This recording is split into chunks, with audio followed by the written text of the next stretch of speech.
Hello. Welcome to another episode of Live Stream Garland Farms with Anti-War Mindset. We're going to discuss veganism today, hopefully with the help of a real life vegan who has promised to show up by at least 5:30 Central.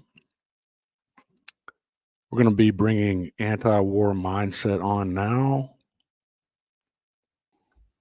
Hello. Hello. How are How you are you doing? today? I'm good. I'm also good. Good. Yeah, today we are hopefully gonna debate some vegan. I think his name is called Nick the Anti-Carnist. And yeah, it's gonna be fun. It's gonna be interesting. Hopefully he shows up. And until then we can talk about the general state of veganism, or we can react to some vegan video. Oh yeah. Let me look and see what Earthling Ed has been up to. I know he posted a one of his so-called street interviews recently. Oh yeah, these wonderful debates, right? Right, But debates. let me just say this about veganism, right? I think veganism is very much on the decline. It's basically on life support. Like, seriously, I mean, when you have all these vegan companies, their stocks are crashing. Basically, they're these fake meat companies, right? And then you have more and more people just coming out as an ex-vegan. I see more and more people being ex-vegan. I see them then going on an animal-based diet or a meat-based diet and just thriving.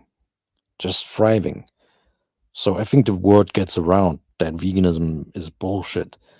And even in Los Angeles, there's a vegan restaurant, and they now serve grass-fed beef or something like that, right? So again, That's the only vegan, way they can stay in business, right? yeah. I mean, the There's no demand.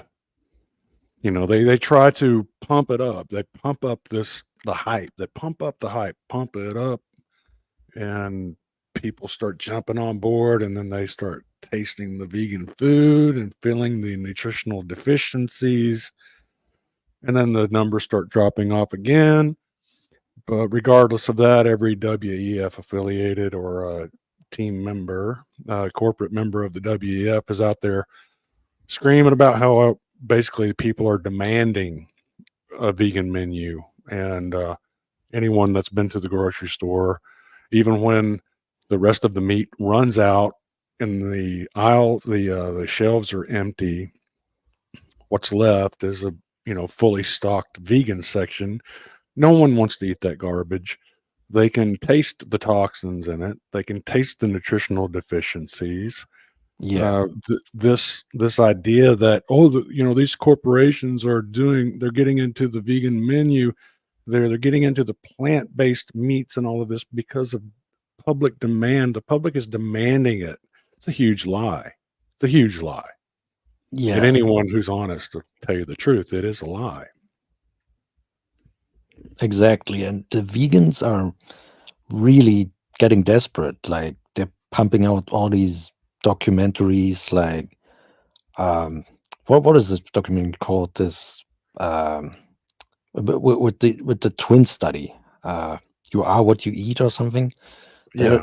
That's based on a garbage study, and they also like have another documentary out about Jesus being vegan or vegetarian or something, without evidence, of course. Yeah. There someone mentioned you saw the poll that I did asking the question, is veganism a facet on the disco ball of so-called the woke agenda. And someone said, veganism's been around since at least the 80s, so of course not. It doesn't have anything to do with it. But the veganism from the 80s and the veganism that we're dealing with today are two different species. Wouldn't you agree? I don't know much about the veganism from the 80s, but I guess it probably was more like hippie like, I guess, where they It were was it was more of a grassroots thing. Of course, that's not the origins of it, but enthusiasts were rare. They weren't that vocal. It was more, even from their point of view, it was more of a choice. It was a personal choice. They were choosing not to eat animals. It's like everyone had the choice. Yeah, vegetarians had the choice to eat that menu, and meat eaters or omnivores had the choice to eat those menus, and vegans have the choice to refrain from whatever foods they want to limit and eat the other foods. And it was a free choice situation. It was just, okay, veganism is another option, which so we would be okay with that, right? But yeah, sure. they don't want it to make they don't want to make it an option. They want to make it a mandate. They want to criminalize anything other than the vegan religion. Right. And the thing is that so you're basically saying that veganism radicalized over time. Is that what you're saying? Well, I don't think it organically radicalized. I think that the corporate interests that are following the blueprint of the Great Reset are promoting this. That's why you have corporations like Blue Horizons. These are puppet corporations that are doing the bidding of the Great Reset partners. So Does that so make it's a sense? so it's a yeah, it's a corporate greed driven thing. Um but I Well, it's also think not just greed, but when you get your mind wrapped around what a vegan man, a global vegan mandate would be like. I mean, there are movies, you know, that kind of paint that picture. They're all dystopian, where the human race or some population is beholden to some power that gives them, say a pill to take every day. And if they don't take the pill, then they either get sick or they die or their head explodes, something. You know, can you imagine being in a vegan world where there's this long list of nutrients that you can't get through diet and you have to get them from a pill? yeah. And a lot of times the supplement industry is not being clear about what is actually inside the supplements. There have been reports recently coming out that say a lot of it is undisclosed, and sometimes they put like experimental chemicals and potentially dangerous chemicals into it. I mean, that's Yeah. crazy. Yeah. Yeah. There's all types of, there's not only food additives, which are, every one. Look at all of the food ingredients on any ultra processed item. Which, by the way, vegans eat more ultra processed foods than any other group of eaters. So veganism is it goes hand in hand with ultra processed foods that contain things like soybean oil and cornmeal and soybean meal and just all kinds of high fructose corn syrup. Um, all of these toxic byproducts of modern toxic monocropping, along with all of these chemicals that there'll be some type of some of these chemicals that are listed as natural flavorings, for instance, in the past were actually considered industrial waste, but they find a way to add it to certain foods in little drops so that it's not really you can't really tell it's there because it's in such low concentrations. But it's a sure is a cheaper way of getting rid of toxic waste than having paying to have it discarded or paying to have it um, sequestered in a way that wouldn't, get into the water or something like that. So, it's very much like, well, there's a whole industry of waste to profit. It's the same thing they did with soybean meal. They turned that into livestock feed before it was just industrial waste. They did the same thing with phosphogypsum, which is what's left over after the phosphorus is mined out of the soil or out of the minerals in the earth, so that there's phosphorus for the monocropping that produces the items on the vegan menu. Um, they started using that phosphogypsum, which is toxic and radioactive.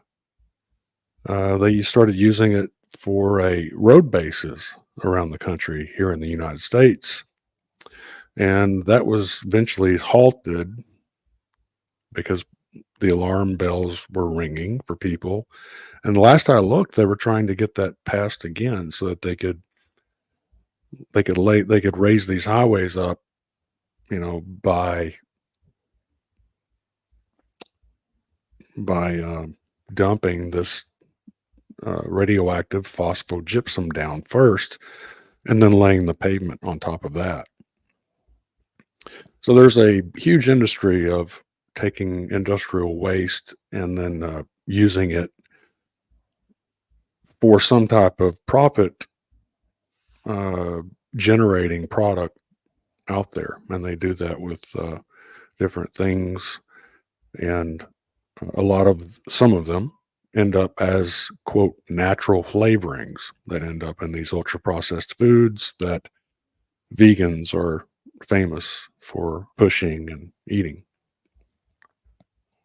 Yeah, I heard also that they put like some material into alternative plant-based meats called methyl cellulose, which is also used for wallpaper paste and book binding.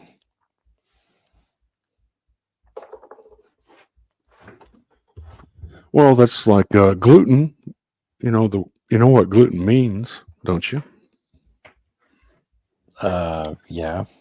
What's it mean? What's the word gluten mean in Latin? Oh, in Latin. Oh, I don't know. It means glue. Ah, okay.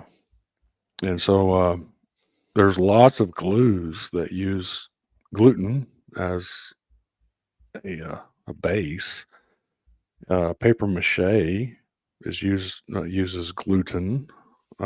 Gluten is a defense protein that is uh, basically an industrial glue.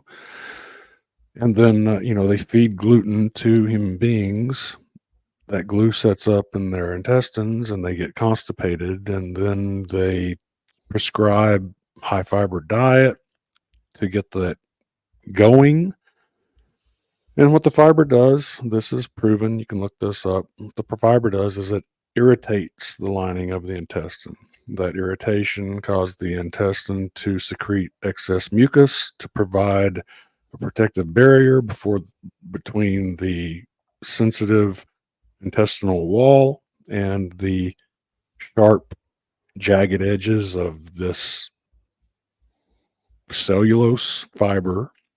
And so also the peristalsis, which is the rhythmic contracting of the muscles that move the food along through the alimentary canal, that goes into overdrive so that the body can get these harmful substances out of the digestive tract. And they turn it around and say, oh, yeah, well, that it makes you regular. So they glue you up with gluten on one hand, and then they get things going on the other hand with fiber that actually irritates the gut. And chronic irritation of the gut has been uh, associated with all kinds of cancers and colon issues. Right, and fiber cannot be digested, right? Correct, Like gluten for except for in very, very, very minute amounts in the large intestine, but it's very small amounts of fiber that are digested there. Right, and this is because we don't have a functioning cecum, isn't that right? Oh, it looks like Nick is actually in the chat. Oh, okay. Let me give him a link.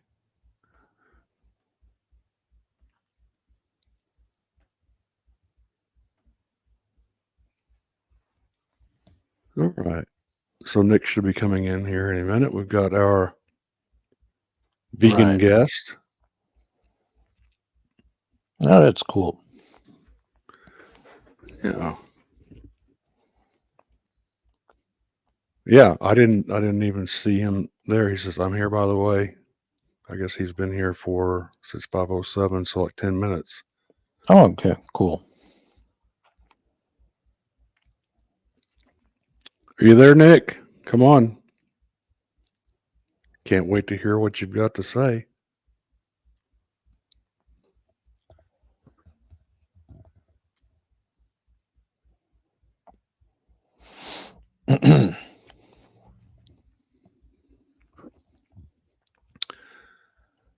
By the way, have you seen Nick's debate? Have you seen that? I have not. Did you? I've seen a little bit, yeah. It was interesting. Let's call it that. It was interesting. It seems like a lot of these vegans are kind of studying under the nutrivore angle.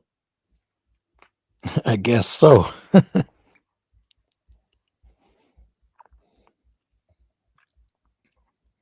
I don't think that nutrivore's. I don't think that his angle has actually been very well received, even by the vegan community. Really? I don't know. I mean, well, I know that there's a bunch of, not a bunch, but there's a number of minions out there that, obviously they follow him. They study his responses, his arguments, his temperament, even his speaking patterns. I see people emulating. So he has horrible arguments, but he speaks in a way. I mean, this is a guy that could read the back of a cereal box and make it sound like it's coming from an intelligent mind, but it's all tone. There's no substance there. It's all a facade. Yeah. That seems to be a general trend with veganism, but let's not get too up in arms already before the debate even starts. Okay, Yeah. when is Nick coming on? Come on. Well, he says that he's joining right now. Okay. Oh,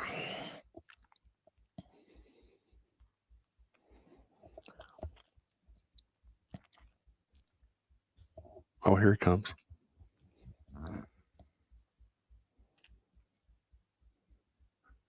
Oh, it says, okay. Hey, what's up? Can you guys hear me? Hey. Hello. Hey. How are you? Pretty good. Yeah. Good, good. What'd you have for lunch? Wonderful. What did I have for lunch? I'm trying to even remember. I guess I didn't really have lunch. I sort of ate some stuff for breakfast, and then I kind of ate some stuff recently. So I don't know. So, what I don't know. stuff did you eat most recently? What did I eat most recently? I got a can of Monster Ultra Zero Energy in my hand right now. I don't know if that, I guess that doesn't qualify as eating, but you know, that's what it is. So yeah, I guess you guys had some kind of I don't know. Do you guys have like some kind of proposition or something that you wanted to debate specifically with veganism? Or Wait. I thought you had a proposition. Isn't your proposition that consuming animal products is unethical? yeah, for the most, the vast majority of cases, as far as I can tell. Okay. Since this is your position and the proposition at hand, let me ask you some clarifying questions. Does your proposition entail a normative dimension? Like, for example, consuming animal products is unethical, therefore we should not consume animal products. Animal products is I don't know. Maybe. I guess I should ask. So like in terms of unethical, are you comfortable with, let's say, saying that something like killing people is unethical? Like when you say unethical, like if it were just like for your pleasure. Can you answer my question first? I guess I don't really know is the answer. Well, why should we debate this then, if you don't know? I guess I don't know specifically. So what is it that you're saying is like a normative? You said that eating animals or consuming animal products is unethical. You said that, right? Yes. I asked if this position entails basically an ought, right? So consuming animal products is unethical, therefore we should not do that. Yes or no? I guess it's not well, the end result of my argument isn't necessarily, would just be whether or not it's unethical, not necessarily whether or not, I don't know. I've never phrased it in terms of like then one ought not to, but I suppose you could.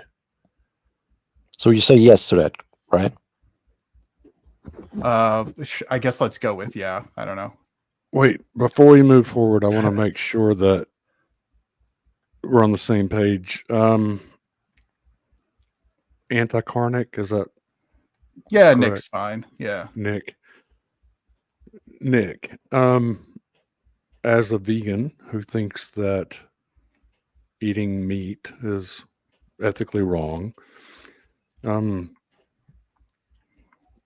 wouldn't that automatically entail a desire to end animal agriculture? I mean, I guess that's not like in particular the end point of my argument. I'm trying to think. I guess like I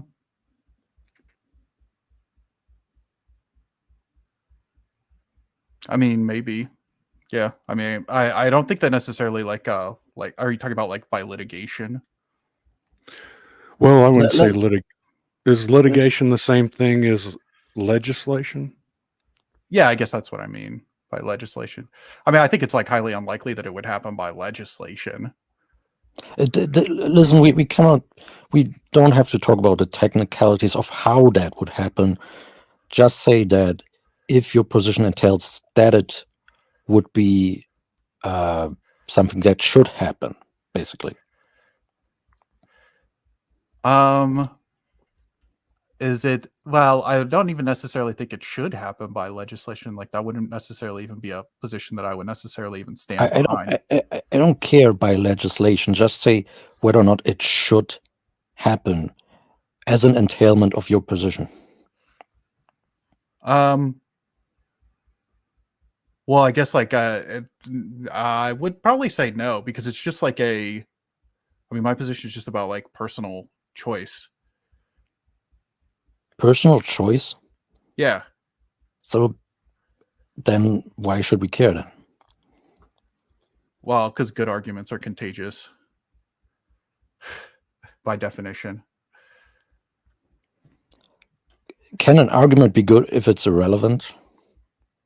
Especially when we're talking about ethics, and ethics has real world applications, doesn't it? Sure. Yeah. So again, the proposition is, to reiterate, the proposition that you put on the table is consuming animal products is unethical. And I ask you, does it have a normative position entailed in it? And you said yes. And so the further logical extension of that is, therefore, animal agriculture should be ended as the entailment of your position. Well, I mean, like, if you use the passive voice, but I mean, you're saying it should be ended, but you're saying like it should be ended by legislation. I mean, I think that people will be I think that like I have a good argument, and I think that the good argument will be contagious. So I don't have any reason to think that like we need to legislate it. I don't care how it's Nor would I think that it would be effective. Listen, this is a debate. We are not talking about the technicalities. I guess I don't even understand then like what the proposition is now that we're discussing. The original proposition is consuming animal products is unethical. That is your position. That is your proposition. Well, yeah. So you would then come to like the truth or falsehood of that statement, right? But I also want to talk about the implications of that. Yeah, because that would be like a further discussion. So then you don't want you want the proposition to be what's the implication. I guess what would be then the actual proposition that you want to discuss with regards to like what's the implication of the truth value of this statement, because that would be a different proposition.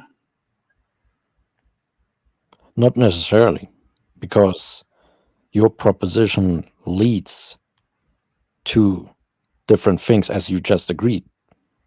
Well, if you want to debate the proposition if P then Q, that's one thing. If you want to, like, I want to debate the proposition P, and you're saying, well, let's talk about if P then Q, right? Those are two different statements with two independent truth values, right? Because you want to arrive at some Q, I guess. I don't know what that is, but you understand what I'm saying? If you want to debate P, debate P. If you want to debate if P then Q, debate if P then Q. Let me ask you some question.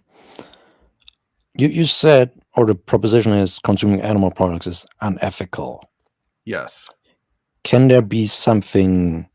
Can something be ethical if it's not sustainable? Well, I guess then it would be like vacuously true. Or I guess you would say then there would be like other considerations. What considerations? Well, I guess whatever it was that you wanted to then debate as like some sort of sustainability thing. Or I guess, are you trying to say that like it's irrelevant as to whether or not it's ethical? Like you could prove that it's unethical to not fly under your own power, but like that's not necessarily highly useful. Is that what? And then you would be using like some term of like ethics with regards to. Well, I guess that you would like. I mean, I guess actually probably. I don't know. I guess that sort of starts to then get into like if you just wanted to debate like the meta ethics of like what it was that you meant would be unethical. Would you be then saying that like people would starve in terms of like non-sustainable? I guess it would just depend on like what was the nature of that claim that you were making. I'm not making any claims. I'm asking questions about your claim. Well, I mean, I guess like I guess it would just depend on like what it was, how it was that you wanted to define that in terms of like things being unethical.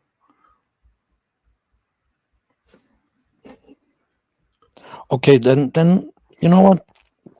Define what you mean by unethical. Yeah, I mean, I guess like I think that there's like it's just certainly if you wanted to go that route to discuss that argument, I would definitely consider it in scope. If you think that it's like if there's some sort of like impossibility claim that you want to make with regards to veganism, then that's fine. Yeah, maybe I guess like I would take, I don't know.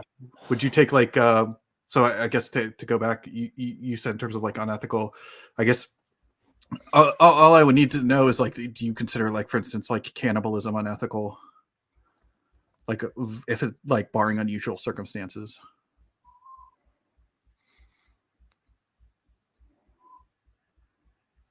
You have not really answered my question of what you think is unethical. You just asked me another question. Well, I want to ask you what you think unethical means. I asked you first, though. You have to, Okay. Well, what I just want to avoid is like something like so I do make this argument, but like for instance, what happens is that I might debate somebody who's like a moral nihilist, and then like 15 minutes in past like talking to each other, and then like another 15 minutes go by and we are talking past each other, and then it's like, oh, by the way, I'm a moral nihilist. It's like, oh great, that would have been great to know like an hour ago. So I mean, I guess you would I guess I'm assuming that you're not a moral nihilist. You would say something like cannibalism is unethical. Is it not? I just want to double check that like this is, I guess it would just be like making actions with regards to like the consideration of like the needs of somebody else. So would something like cannibalism be unethical on your view? That's all. Well, I just want to know that. sure. Sure. Okay. What about like, for instance, like something like torturing animals for your own gratification? Can I ask a question real quick? And then go right back into this question sequence.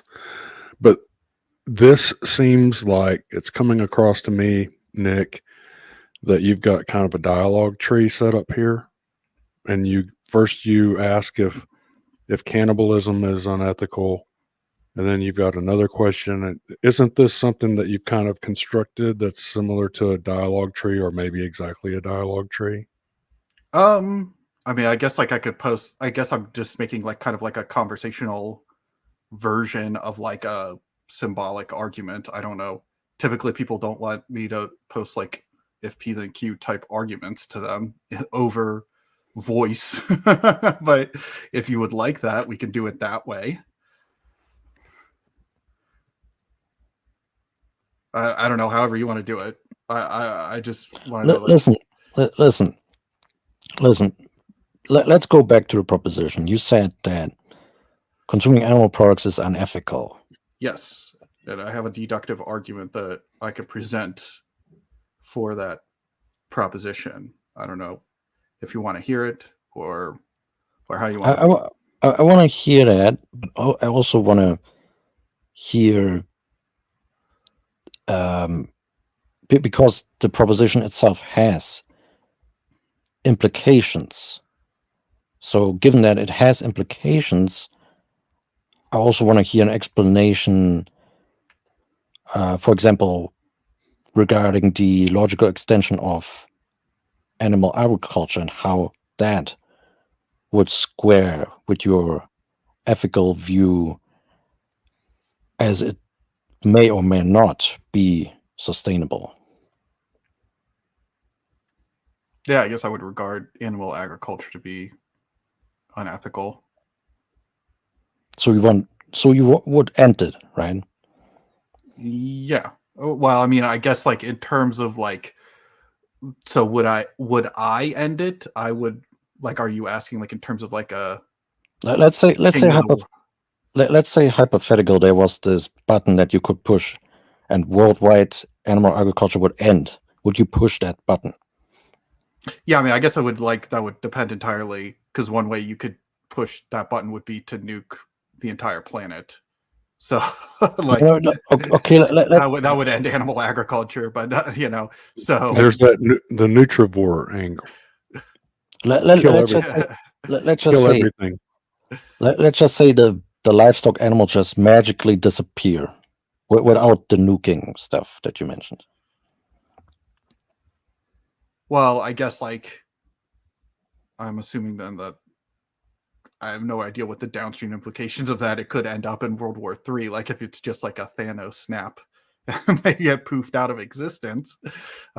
So I guess I mean But the devil's going to be in again, the details here of like what it is that you're actually asking. that is what I'm asking, because you're saying that consuming animal products is unethical, and you basically agree to the to the question that therefore we should not consume animal products. And the logical extension of that is that animal agriculture would then be abolished. Now you have to prove to us that such an endeavor would be actually sustainable and feasible, because that is actually relevant for the ethics question. Because how can something be even ethical if it's not even sustainable or feasible? Well, I guess there's a few things to unpack there.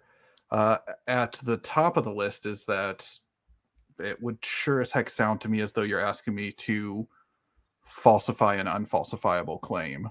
That's a claim that's unfalsifiable by design. No, how is it unfalsifiable?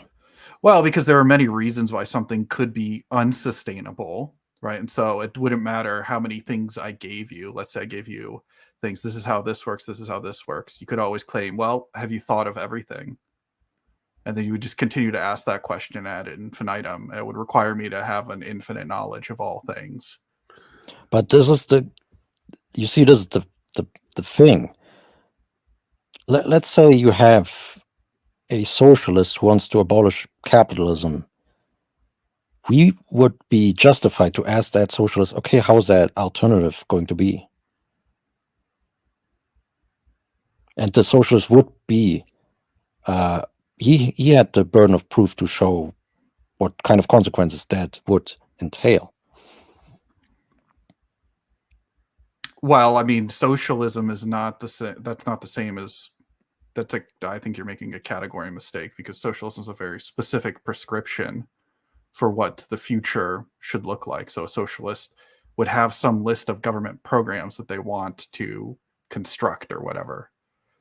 I just take veganism to be essentially like a null hypothesis for ethics. So it doesn't have any more prescriptive power to it than atheism does. Like atheism is not a no. You said, again, you made the positive claim that consuming animal products is unethical. That is prescriptive. That holds a normative dimension. Well, it's not prescriptive in the legislative fashion. But it could be extrapolated as such. Well, then that would be somebody else's argument. I don't know if you want me to go find some people who want to abolish animal agriculture by legislation, and you can debate them.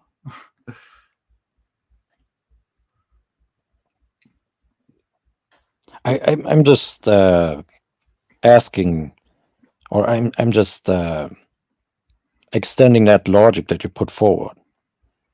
I don't know what what's extending that. It doesn't have to be per legislation. Doesn't have to be per legislation. But let's say that, for example, some people in the animal agriculture industry heard that ethical viewpoint and adopted it, then would voluntarily end it or something. What I mean? You would have to then demonstrate that that's like a likely scenario, that there's some small group that has the power to do that would hear my argument and find it so persuasive that overnight animal agriculture would be abolished to where, I don't know, whatever the claim you want to make here is. I don't know what claim you want to make here, but if you want to make that claim, I mean, I guess you go ahead. I'm not Could find making any. someone that could debate that with you if you want. I'm not making any claims. You Okay. made the claim. You made the claim. I'm saying I have a good argument for P, and you're saying if P then Q. I'm saying if you, there are plenty of people out there who believe if P then Q. I'm sure you could find them and debate them if you wanted. So wait. Let me get this straight. So your position is basically that that these kinds of ethical questions only apply like on an individual level. Is that what you're saying? Well, I don't know who else you can control except for you and the people you can convince. So by definition, yeah.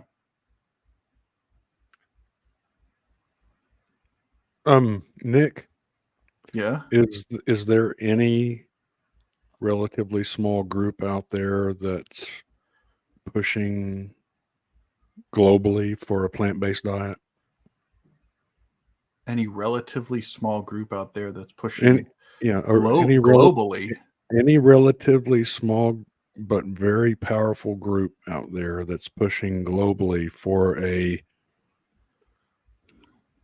decrease in meat supply. Because remember, you don't have to legislate it.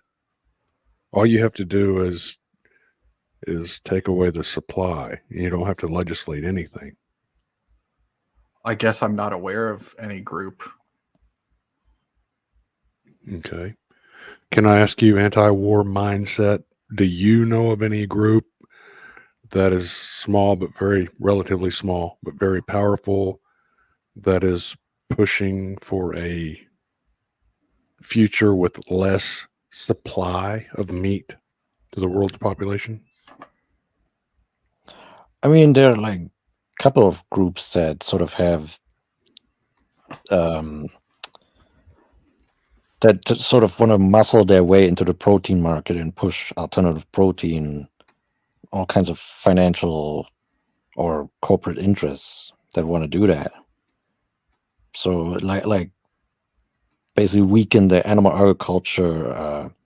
Did you guys want to keep discussing this? I don't know. I guess like I am not sure what I'm doing here. You have to justify your claim that consuming animal products is unethical. That's okay. really... Would you like me to do that, or yes. should I do something else? Yes. Let's hear your position on the ethics of eating animals. Okay. Yeah, well, I guess like where I left off was I was asking you if you thought that, like, for instance, torturing like a dog in your basement with like beating it with a rubber hose was unethical. That is not eating animals. So yeah, I didn't say that it was. It's not related to the discussion, so I'm not going to answer it. Okay. So you don't have any. It's not related to the ethics of eating animals in any way. Well, I'm just asking for like in terms of like what it would mean for something to be unethical. Okay, so like let's say for instance, what I was getting at was like for instance, let's say for instance there was someone who pointed out that there was, let's say, like some law and there's some loophole where it turns out that, oh, that's actually not illegal in your jurisdiction.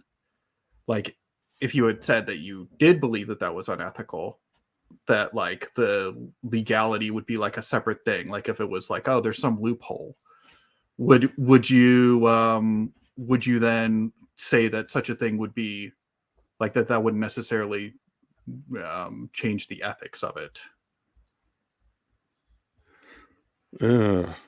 Yeah, I'm trying to get my head wrapped around what you just said. I guess so. Like for instance, so beating a dog in your base with a rubber hose is unethical, right? Again, you've steered off into something different than eating animals for food ethical. Let's try to stick. It's kind of I'm trying to put boundaries on what it means for something to be unethical. No, it's very much like what you said, is that you didn't want to talk about, whether there was any large or small but powerful you know, I in other have words, no let's idea stick if there to the is or Can, not. can I say something? Nick, when you want to show to us the boundaries of what is ethical and not ethical, how about you tell us and not ask these questions? Well, I guess because what I don't want to end up is like there's some sort of weird moral nihilism that you might be espousing, because this has happened before, where like I can link you to a debate of mine that ended up being a little bit of a cluster, because like 45 minutes into it, then we kind of like realized like, oh, okay, we just like mean different things when we say the words unethical. So that's just what I'm trying to avoid here real quick. That's all there is to it. So I don't know if you just want me to press on and then we'll pretend like there's nothing that you know, we like I don't know. It's up to you though. Nick, have you watched any of my videos? I guess, have I watched any of your videos? I did watch part of one, I think. I can't remember if it was yours or anti-war mindsets. What was the subject? I don't know. You guys were like pulling up various like scientific papers and stuff. Okay. I kind of skipped around a little bit and then I don't know, moved on. Yeah.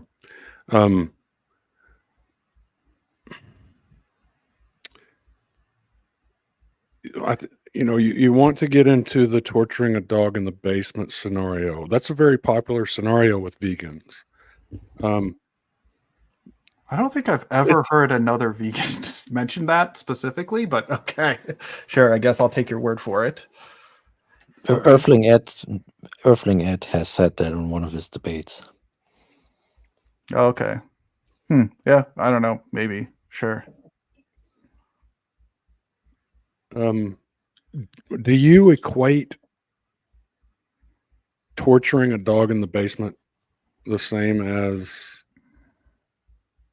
animal agriculture? No, Is that the I same? would not say that those two things are equal. Like, that's also not what I'm saying when I ask, like, if cannibalism is unethical. I'm not equating that either. I was just trying to get at like what it is for something to be unethical. So let me see if I can nail you down on this. Is honey vegan? So yeah, that's a really good question. I feel like I could be convinced either way. I really am like not necessarily fully sold on it being one way or the other, either ethical or unethical. Would you say So eggs are vegan? Eggs, I would not say are vegan. What's the difference between honey and eggs? I guess it would just be so yeah, I mean, I guess this is like where it starts to get into like fundamental questions about like the edge case of like nociception and the like what it is about bees that people are arguing, like what are the actual like properties that grant them some sort of moral status. They can feel pain. There's scientific literature on insects and bees feeling pain. So Yeah, so there's arguments in terms of nociception, which is what that's getting at. There's also arguments in terms of like cognition. So in terms of like if the bees are, I don't know, this could be like an entire debate in and of itself. I guess I've heard of people. So I know that a lot of people make that argument, and then a lot of people also make the argument about like regarding essentially their cognition, that they do have like some form of like cognitive function that would indicate, like for instance, they maintain a mood, if you will, and so that sort of is then that would mean that they have like some sort of subjective experience. So I don't know. I genuinely am not sure if honey is I'd say most insects aren't. So like it's a pretty easy question for something like moths or something, or any insect that goes bug to the light, because bug to the light is essentially a substitute for that type of cognition. So I think for some insects, it's an extremely easy answer. I think bees in particular are like pollinators. In general, it ends up being actually not necessarily, not because of the flowers or hippy dippy bullcrap or anything like that, but it actually ends up genuinely being a more complicated scientific question. Let's say the chicken and the bee have the same cognition. Let's say the bee has the cognition of the chicken. Let's say that. Would honeybee then not vegan or vegan or whatever? Yeah, I mean, I guess it would then like be it wouldn't matter then how it was harvested, but I guess also it would yeah, though, assuming that like bees have like the same sort of like longevity and quality of life, then yeah, I don't know. I guess I would assume probably it would not be, but I guess the devil would be in the details there.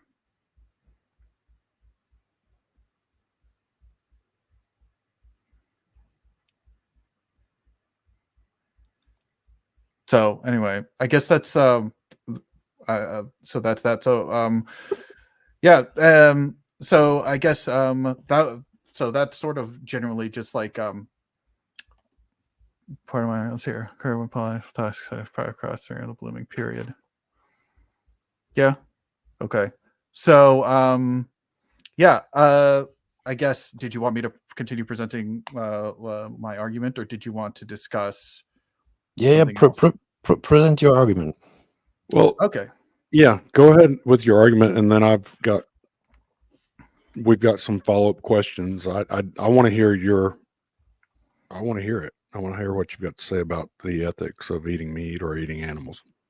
Yeah, I would also mention that, Garland, I don't know if you're recording on like an analog input from a microphone, but there is typically high-pitched ringing that sometimes accompanies Yeah, your voice. I need to replace a cable, I think, and every now and then I need to kind of pat it, kind of hit it. Okay. If you hear that, let me know and I'll try to correct it. Do you hear it right now? Right now, no, but Okay. well, yeah. Yeah. Okay. I've got to get a new swing arm thing for the microphone. The other one is broken.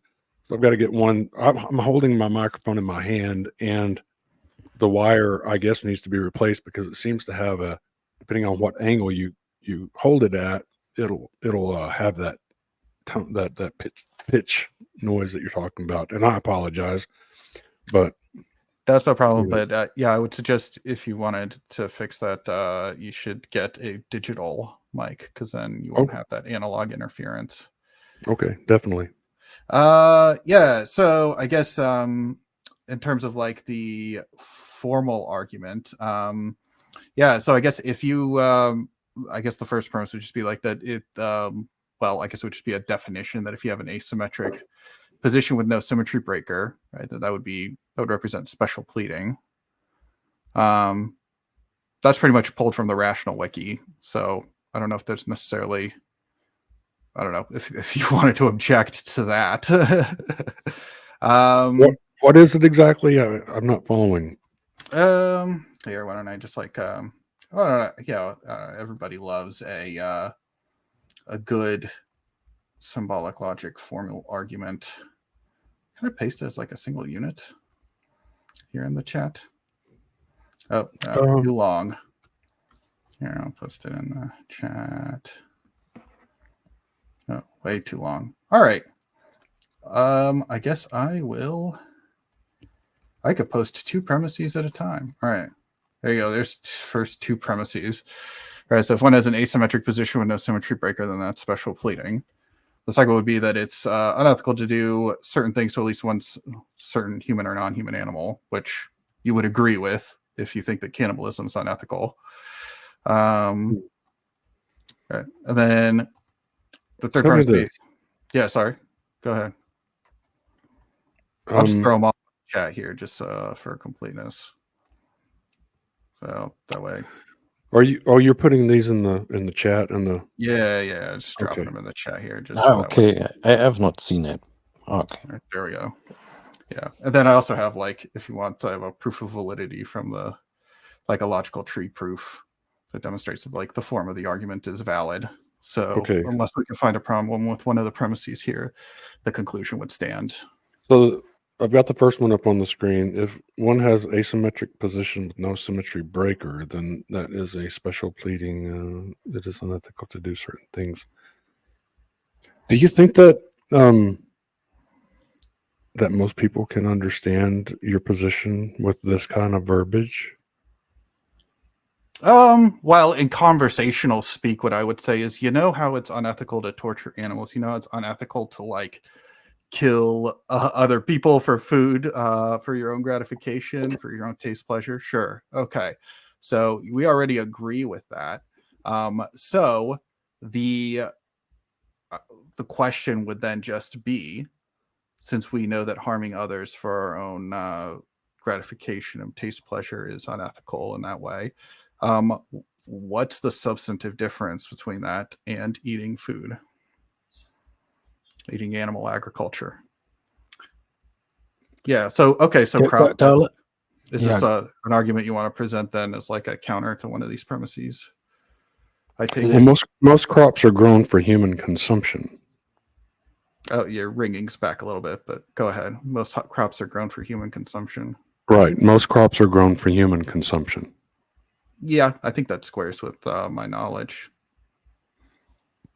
So if you have to replace all of that protein, then you're going to have to increase destructive monocropping and use more petroleum-derived harmful pesticides that are driving animals into extinction, more synthetic nitrogen to be used for fertilizer, which is one of the top methane producers into the atmosphere, as well as being completely petroleum dependent. Not only the raw product has to be manufactured from methane, but methane provides the heat for all the chemical processes involved with those big emissions heavy factories. And then you've got the other fertilizers like potassium and phosphorus that require destructive strip mining, which is killing untold numbers of animals, including native mammals and reptiles, and also fish in the tributaries and the rivers and the oceanic dead zones, is because of crop agriculture. All of these animals are not getting a mention in your argument. Yeah, so that would seem as though, like, you're not, I don't know, are you attacking some sort of premise in my argument? Because then if it isn't actually attacking any of the premises, then let's simplify that, right? Because you have to understand, we're not professional philosophers, right? Well, I just have an undergrad degree in philo. I'm not like a professional philosopher, but yeah, go ahead. An undergrad degree in what? In what? Philosophy. One of my undergrad. The other one's in biochemistry. Guess which one's more useful? So go ahead. I've got biochemistry background as well, and a bachelor's in kinesiology. Cool. Yeah. Sorry, go ahead. So, eating meat causes animal death, correct? Eating meat. Well, I mean, I guess that's not necessarily. Yes or no? Just well, yeah, that's not germane to my argument. But yeah, go ahead. And eating plants also causes, like, both these diets cause animal suffering and death. Is that? Would you agree with that? Yeah.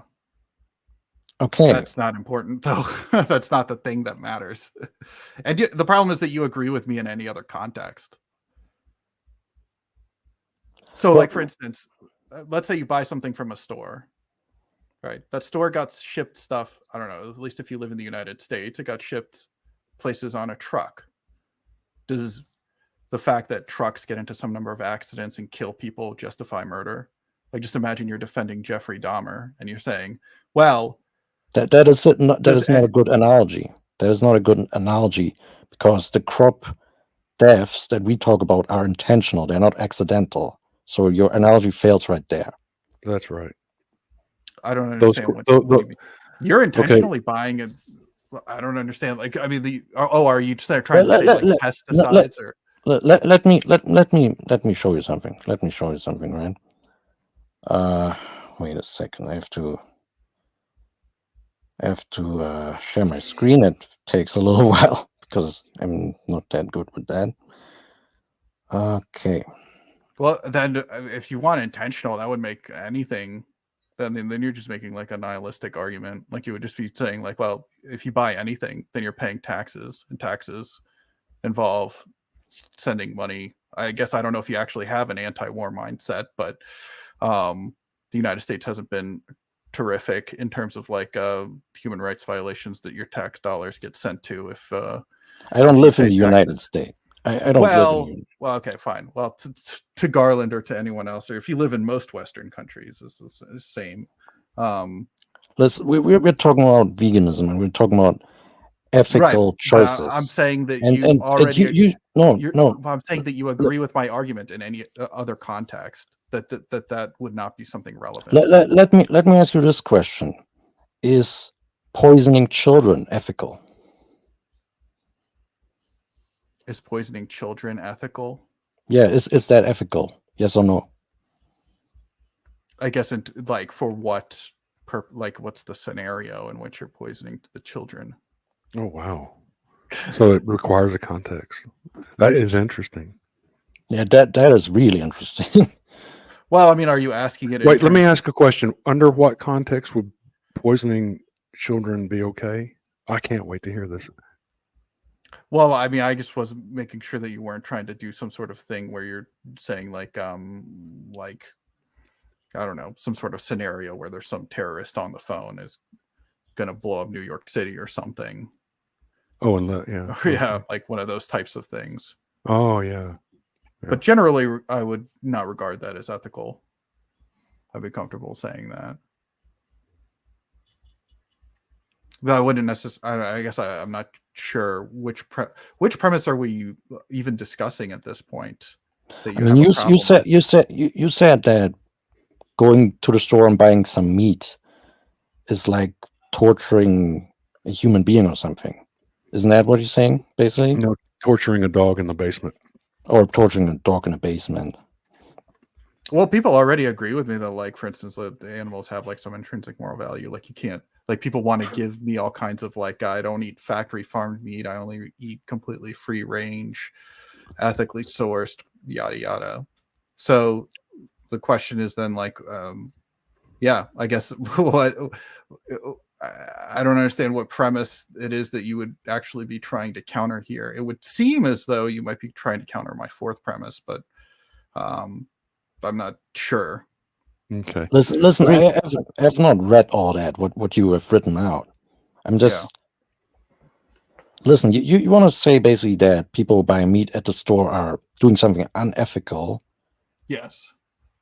And I'm saying you're doing something unethical for having like overabundance of pesticide-ridden plant foods on your plate that results in more suffering and death of both animals and human beings. Yeah, that wouldn't actually. Do you know the difference, I guess, between like a contrary and a contradictory argument? So a contrary argument, something that's on, people actually get these things mixed up all the time. So a contrary thing is where these two statements are contrary. If they can't both be true, but they could both be false. Whereas contradictory, if one's true, the other's false, and vice versa. So it wouldn't matter if you were to prove the falsehood of like the ethics of some contrary claim. The conclusion would still stand that the consumption of animal products would be unethical. So that's actually, it's not even clear that it's a contrary claim in this case. I don't know what, I mean, it could be either both true, both false, or one or the other. I guess I'm already granting you way more than you want.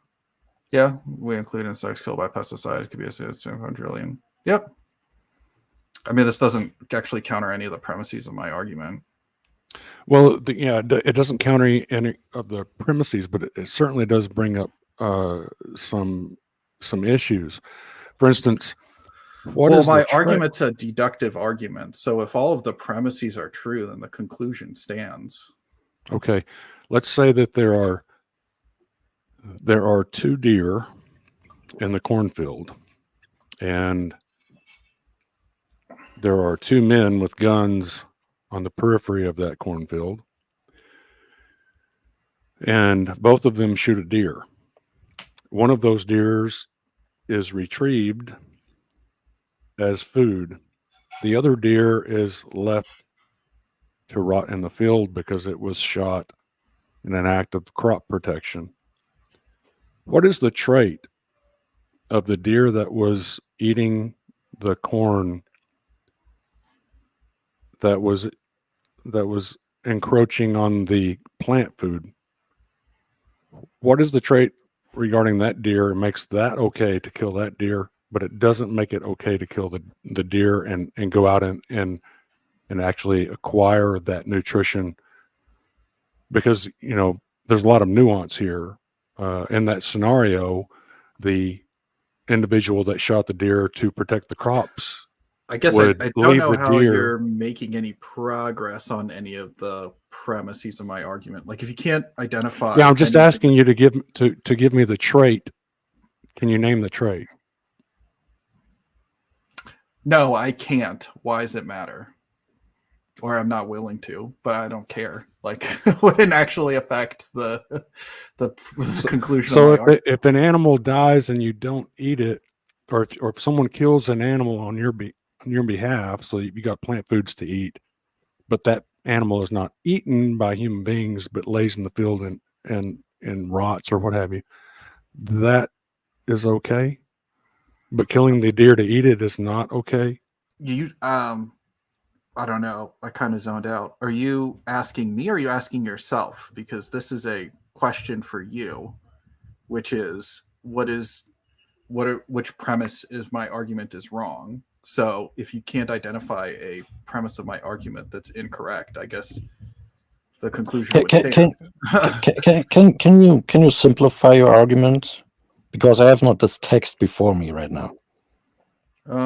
Well, I guess you can pull up the argument, premises one at a time, but if you Just find anything just simplify. Just simplify. Well, if you don't have anything that you can give me, then that would just be an argument from special pleading. And so then if you can't engage in special pleading so long as you care about having a logical argument. I mean, if you want to throw out logic, you want to say, well, I can defeat the vegan argument. Step one, throw out logic. I don't even know how we could discuss a step two. So then we had better find something that's significantly different than the things that you think are ethical and unethical. Otherwise, there would be no reason to believe that there'd be any separation. So I mean, that's why I say that like veganism's like a null position, because it's like atheism. It's like saying there's no justification for X that's been provided. So it's just like, in the case of God, like it's indistinguishable from a fiction on atheism. And on my argument, then if you regard all these things as unethical, then that would be indistinguishable from just throwing out logic to believe that you can regard the consumption of animal products as ethical. And all this other stuff that you want to bring up, like wouldn't actually affect the argument. I mean, because the conclusion would just stand. I mean, people do want to make like impossibility claims. They want to say like, oh, well, it's impossible to like feed everyone on a vegan diet or whatever. Nick, can I ask you a question? Yeah, sure. Earlier you compared crop deaths to accidental deaths. The crop protection industry kills animals intentionally on your behalf so that you have plants to eat. Yeah, I guess again, like that's not something that you You don't sign off on that in any other context except for justifying the consumption of animal Well, products. yeah, but we have to. What we have to do is we have to live in the real world, and in the real world, the vegan menu is made available because of animals dying. Yeah, that doesn't change anything. It's made available because of humans dying. What That doesn't- makes it? that's What, what, I mean, how Oh, quickly are we going to get to so- Jeffrey Dahmer did nothing wrong? are you saying that eating an animal is wrong, but killing the animal is not wrong? I'm saying what's in my argument. I don't know what premise you want to counter. I think that's a yes or no question. Is, are you saying that eating animals is wrong, but killing that animal and not eating it is not wrong? Because that's your premise. That's your argument, is that eating animals is wrong. You didn't say killing animals is wrong. You said eating them is wrong. Oh, I mean, like, I guess, like, there's also, I mean, I would just generally regard consumption to include things like that don't necessarily include eating. Like, for instance, dog fighting, like, that would be like including animals as a product in that fashion.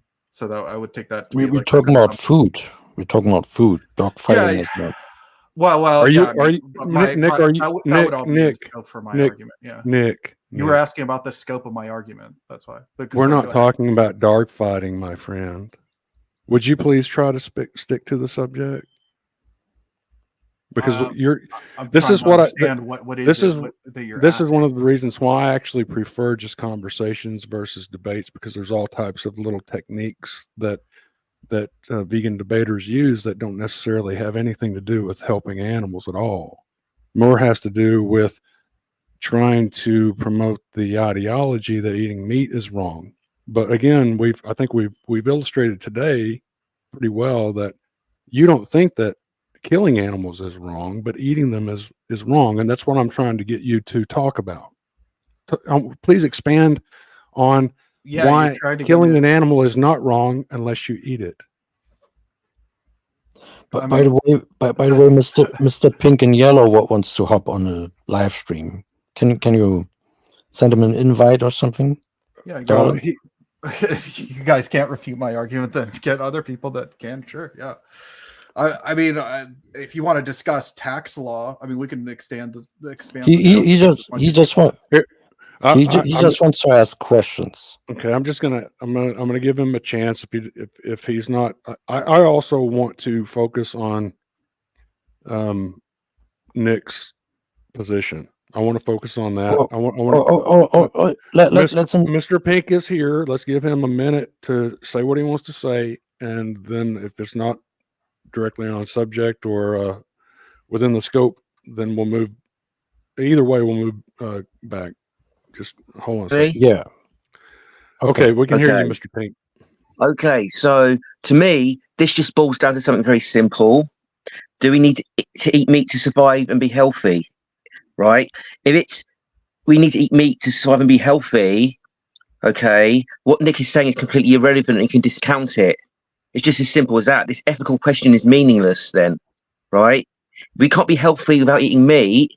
We need to eat meat to survive. We're life forms. We've got a right to life like all other life forms, right? The tiger has got the right to hunt prey and eat it, right? All life forms have got a right to do whatever their instincts tell them to do to survive. And as far as I know, you can't eat a vegan diet and be healthy, period. And if you can't prove that you can be healthy with a vegan diet, you can just discount his ethics. It's a worthless abstraction. Okay, yeah. That's So right. so that would be an empirical claim. The problem is that the way that you phrase that empirical claim is asking me to falsify a claim that's unfalsifiable by definition. It's not unfalsifiable. Okay, so Because then diet can be very hard to prove, right? Correlation is not causation, but it's not unfalsifiable.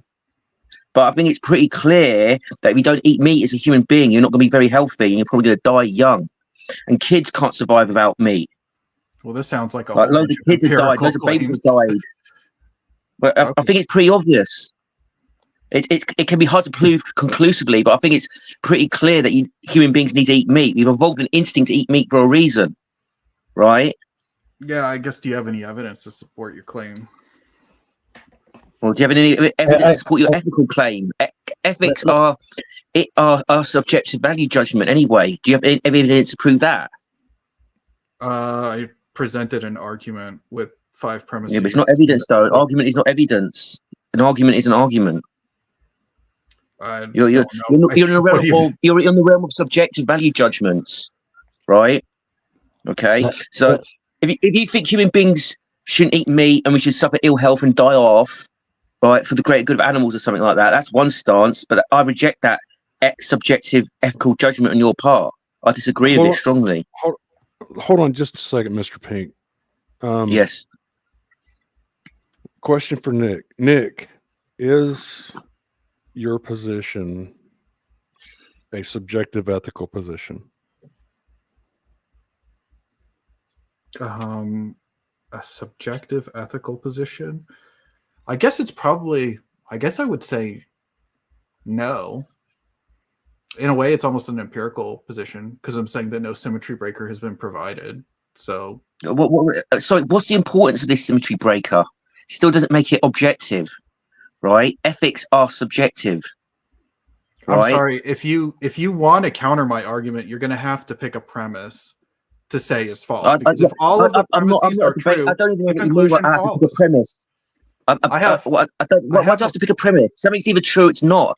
I'm not a debating expert, but you have a very pretentious debating style designed to exclude and not include people, right? And it comes across as very arrogant, and it's set up that way by you on purpose, right, to confuse people. Wait. Right? Either something is true or it's not. It can be proven or it can't be proven. And the fact that you think, in fact, you can't even admit that what you believe is subjective. So that is very dodgy to me. So what you believe is objective.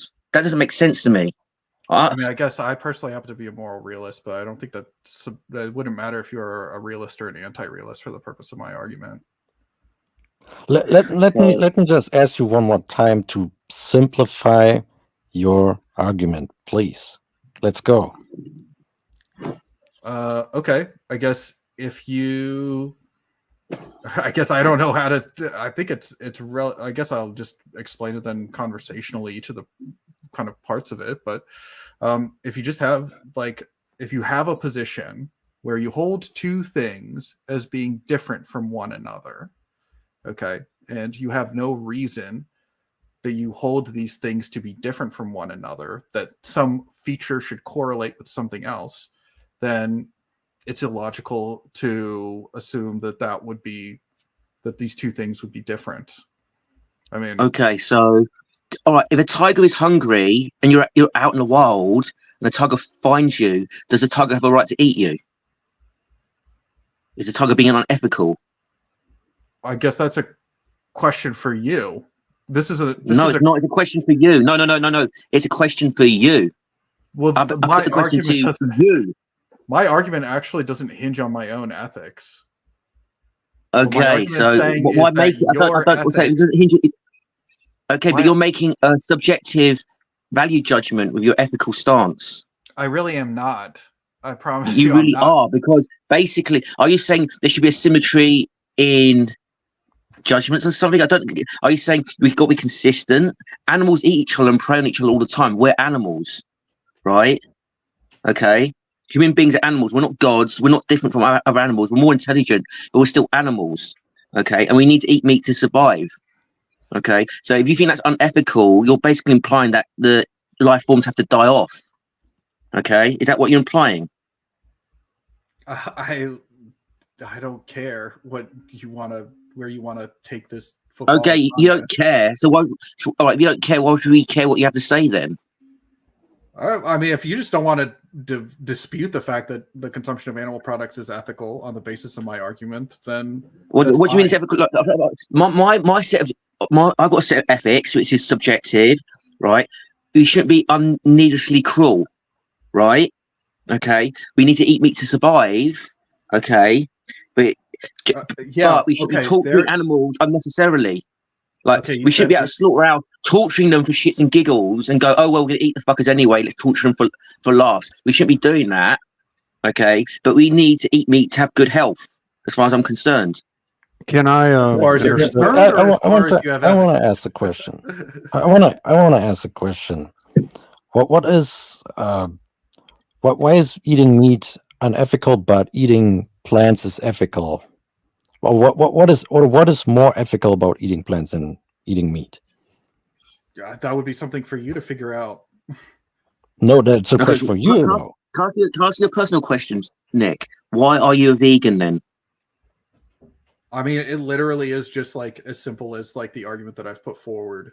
Like, Well, it's, you argue. I mean, this is you just argue- this is just I'm a in a big- very formal format, but it's just that Okay, I can't I'm- tell the difference between the things that people would generally regard as unethical, and that you clearly also already agree is unethical. That you can't torture an animal for shits and giggles. Yeah, but we don't eat meat for shits and giggles. We eat meat for our health. Yeah. So Also, that you would- also torture animals by that definition because you support the monocropping industry that tortures animals. So you do that yourself, and even in greater number. yeah, I mean, that is just like not countering any of the premises of my argument. And I know that Yeah, it's but like you're not really frustrating making when an you- argument. It's a worthless abstraction. I literally It's a worthless have. abstraction, though. It's a worthless. But you're saying Okay, basically we shouldn't eat meat because it's unethical. you take a second, you read my 5 premises, and you come up with something that's wrong that counters one of them. And that It's if wrong. you It's can't, completely the subjective. conclusion It's, follows. it's completely subjective. It's completely subjective. That's what's wrong with it. You're saying it's unethical to eat meat for whatever reason. It's subjective. It's not empirical. You're striving for consistently. You're trying to put to some sort of moral consistency or ethical consistency. It's still subjective. That would seem as though you're trying to counter maybe the 5th premise. Well, I don't understand it. Maybe I'm an idiot. I don't know, right? And maybe you're a fucking genius. And you're running rings around me with your little presentation. Well done, but it doesn't really make sense to me. The 5th premise was special pleading is illogical and should be avoided. Yeah. What does that mean, Nick? Well, Explain it to a farmer. I guess if you, I mean, just pull up the Rational Wiki on it. I don't know. I mean, I literally can't think of a way to simplify that statement Okay. than what it So, is. so wanting to eat meat, that's special pleading. Yeah, you would have to like negate. So, like for instance, you would say like that you think the 5th premise is incorrect, but it's self-refuting to argue against the 5th premise. Could No, you it's not. please define special pleading to a dumb farmer? So that's the first premise. So if one has an asymmetric position with no symmetry breaker, or Okay, or what's asymmetrical about our position? So that would be like if you have a rule plus an exception, or like an exception. No, plus- no. What is asymmetrical about our position? Don't use so jargon. We're trying to get you to. Sorry, we're trying to get you to explain your jargon. You're countering with more jargon, right? When I speak to a scientist, right, who's got expertise in the field I don't understand. No, listen. if you When I want speak to a science, scientist, look, listen. Listen. When I speak to a scientist who's an expert in the field, and I'm just a layperson, they generally can explain it to me in a way that I can understand. When you try explaining it, you seem to be obfuscating and appealing more to your debating skills, right? So I don't understand where the asymmetry in our position is. I don't understand it. yeah, I'm just defining I- an We need to eat asymmetric meat to be position. healthy. I'm saying We need to eat think- meat to be healthy. Therefore, your entire premise is invalid. You've got to Okay. prove that we don't need meat. Okay, so let's give. I want to hear, Nick. I want to hear you explain in a way that I can understand it why our position is asymmetrical. so. If you have some sort of thing where you're making a rule plus an exception, then that would be, or however you want to define it, right? So if you're saying like everybody needs to wait in line except for me, right? Then you have a rule and an exception. So you have an asymmetry between yourself and everybody else. So If I said if everyone has to stand in line with me, then that's asymmetrical. So where's the Not talking about standing in line, talking about our position. Where is the asymmetry in our position? Right. So the asymmetry is you saying that you think that, for instance, torturing animals willy-nilly is wrong, doing it with humans is wrong, etc. But you're interested in making an exception for the consumption of animal products to say that that's not wrong. So the question is then, if that's not wrong, then what's the symmetry breaker? Necessity is the symmetry breaker. We have to do it because we also need to survive. Yeah. There Okay. you go. I think where this conversation breaks down when So then it would mean you're countering the fourth premise. Yeah. let me put the fourth premise up for everyone. There's the fourth premise. No valid symmetry breaker has been provided between the consumption of non-human animal products and the things one find unethical. Yeah, but we need to consume animal products just like Mr. Pink and Yellow said. That is the symmetry breaker. There you go. Well, I guess this is kind of where things where the ball bounces back and it hits the wall in a place that's labeled nutrition, right? Optimal human nutrition, and that's something that becomes kind of the area where, okay, well, yeah, if you as a vegan are claiming that all nutrients that are required for a human being, essentially and conditionally, essentially nutrients can be acquired simply through a plant-based diet and no other, no supplements, no meat, no nothing, just plants. Then that wouldn't be an entailment of my position. What? That wouldn't be an entailment of my position. It's not. So okay, so you are claiming that at least some supplements would be required. I'm not claiming that either. It's neither Okay. here nor there. Okay, so you don't have either position. It's Do you just take a middle ground? I'm just saying that without the consumption of animal products, like, so whatever that looks like. Well, what do you say to my symmetry breaker? Because I basically refuted your fourth premise. So what do you say to that? Sorry, what was the symmetry breaker? Necessity. Yeah. So if you're saying that, like, so it's necessary specifically to consume animal products. Yeah, it is necessary. And not plant-based, not limiting it to just plants or whatever, or making some subset of plants that it has to be organic or whatever, because that's not part of the discussion. That would be then altering, then it would no longer be challenging the fourth premise. It would have to be specifically something that's without the consumption of animal products.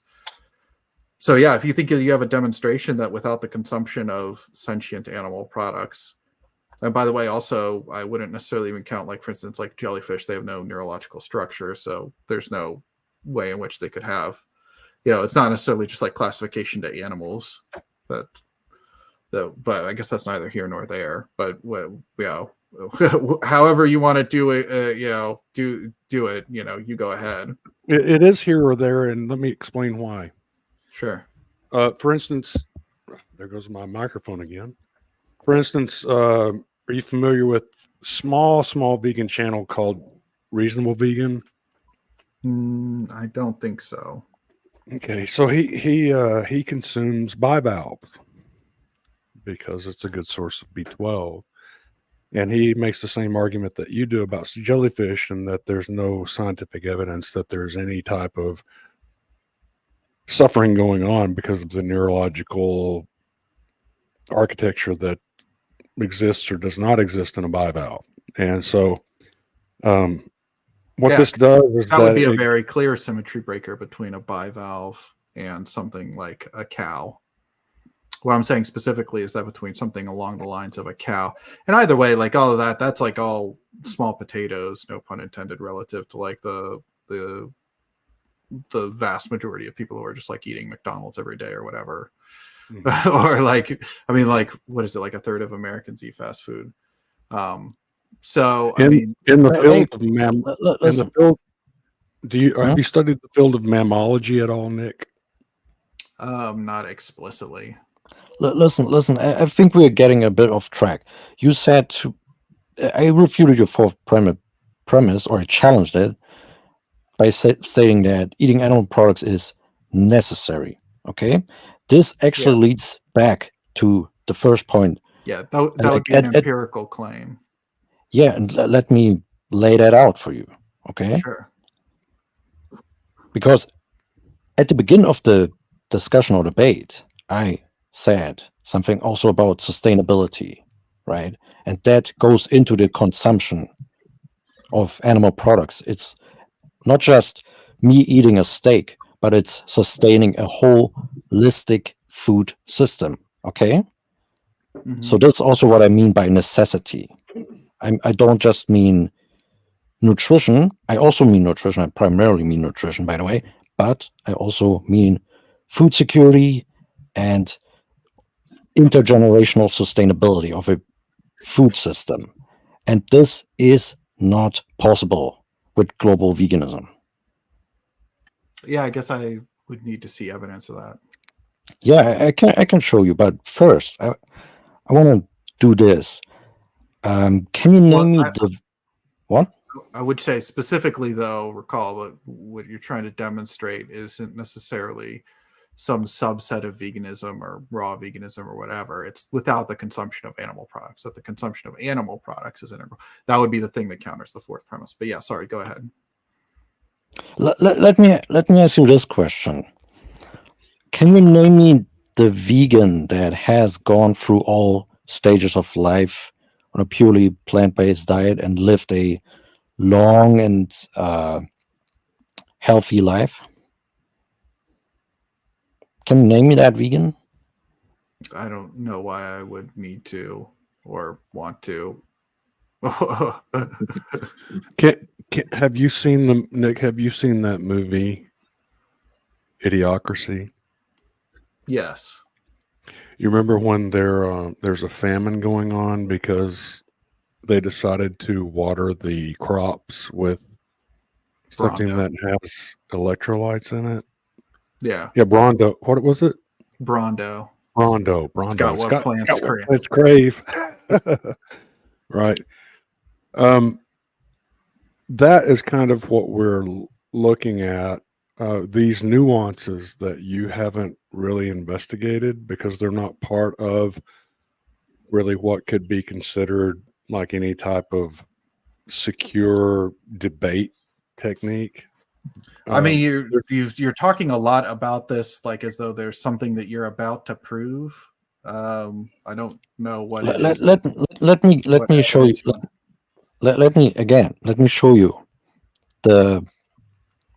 Let me show you the thing why this is important. The question I just laid out about the vegan that has gone through all stages of life, because you vegans say that, oh, a vegan diet is possible and we can all be vegans and we can be vegans throughout all stages of life and all this stuff, right? Well, that's not a claim necessary. I'm saying that there's been no evidence to suggest the contrary. No, what? There's also listen. You have to Okay, prove that. Can I just interject? There is evidence to the contrary. Children dying from malnutrition from vegan parents. That's evidence to the Yeah, contrary. Oh, well, exactly. that actually is okay. So maybe we ought to clarify what we mean by evidence. That's not actually evidence. That shows that it's possible, and I'll grant you that it's possible that you could be less healthy on a vegan diet than on a diet containing meat. Listen. Here's something. You said That doesn't demonstrate it's unnecessary. let me speak. Let me Go ahead, speak. yeah. You said that there's no evidence that it is not possible, but you have the burden of proof that it is possible because you vegans say that it is possible to be on a vegan diet throughout all stages of life. So you have the burden of proof, not the meat eaters, because the status quo in our society is that people eat meat, and you want to change that radically, or you argue against that, and you say that, oh, we can be healthy and sustainable throughout all stages of life. Well, so there's a number of things. For instance, all right, so on the screen now is that a vegan mother jailed for life after 18-month-old son starved. Yeah, so this actually isn't evidence for the claim, because what you're trying to claim is that the necessary entailment of veganism is some sort of like health problem. And so this would not be I mean, There's demonstrated. evidence for it, though, isn't it? Hold on. Entailment. Hold on. I have Quick, evidence. I have one quick Right? question. One quick question for Nick. Yeah. Now, I am a retired sports nutritionist. However, and I do have undergraduate in kinesiology, was a nationally certified strength and conditioning specialist, worked with athletes for years and years regarding nutrition.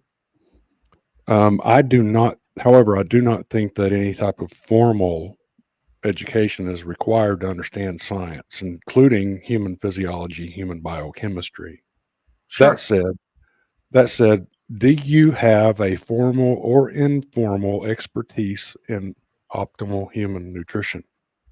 No, I guess I wouldn't say that I have any like formal training and nutrition. No, I said formal or informal. I mean, I don't know. I guess I don't know what would constitute like informal training in human nutrition. I didn't say training. I said education. You can, in other words, I can find out which textbooks are being offered at whichever Ivy League university you want to name, and I can order those books and I can have them delivered to my home. And I can read them and I can study them. And it doesn't take a professor to learn, it takes the information. And so if I have access to the information and an interest in the subject, then I can procure that knowledge within my mind. Do Sure. you have any formal or informal education in optimal human nutrition? I don't know. I guess let's say I don't. I don't. Or maybe I do. I don't know. I guess I don't know where the bar is in terms of like, do I know something? Sure. Do I know more than the average person? I don't know. So, I mean, so what you go ahead. Yeah. what qualifies you to tell other people what they should be eating in regard to their health? Exactly. I mean, I don't know. I'm just telling you. I'm just giving you an argument, an ethical argument, and I've yet to hear the counter to this ethical argument. You guys are going to show necessity at some point. Yes. I don't know when. Stop. So basically, he made the necessity argument, and you discounted it. If I'm being very generous to you, at the very best, it's a 50-50 thing. Right? What? What? No, you don't understand it. So basically, you rejected his argument of necessity, right? Okay. No, So I just haven't heard it. I haven't heard a necessity argument. Because we need to eat meat to be healthy and to survive. Yes, that's human carnivores. That's what it seems as though somebody any second now is going to show me. Which I will show. No, stop. Let me finish. So you're trying to hold us to a standard that you're not holding yourself to, because you're not showing your side either, right? We're saying we need to eat meat to be healthy, and you're going, no, you don't. Yeah. So it's 50-50 at the best. 50-50. No, so yeah, what you're doing is you're trying to ask me to falsify an unfalsifiable claim at that point. Well, on health, no, it's not unfalsifiable. On human health and diet, it's not unfalsifiable. It can be complicated, but it's not unfalsifiable. Do you want to know how it's unfalsifiable? Yeah, explain to me it's unfalsifiable. Yes. Yeah, because you could always just claim that there's some additional factor that have you considered all of the factors yet? That doesn't mean it's unfalsifiable. It just means it's more complicated. Diet is complicated. It's a black swan claim, right? If there's some problem that you're going to run into on veganism, right?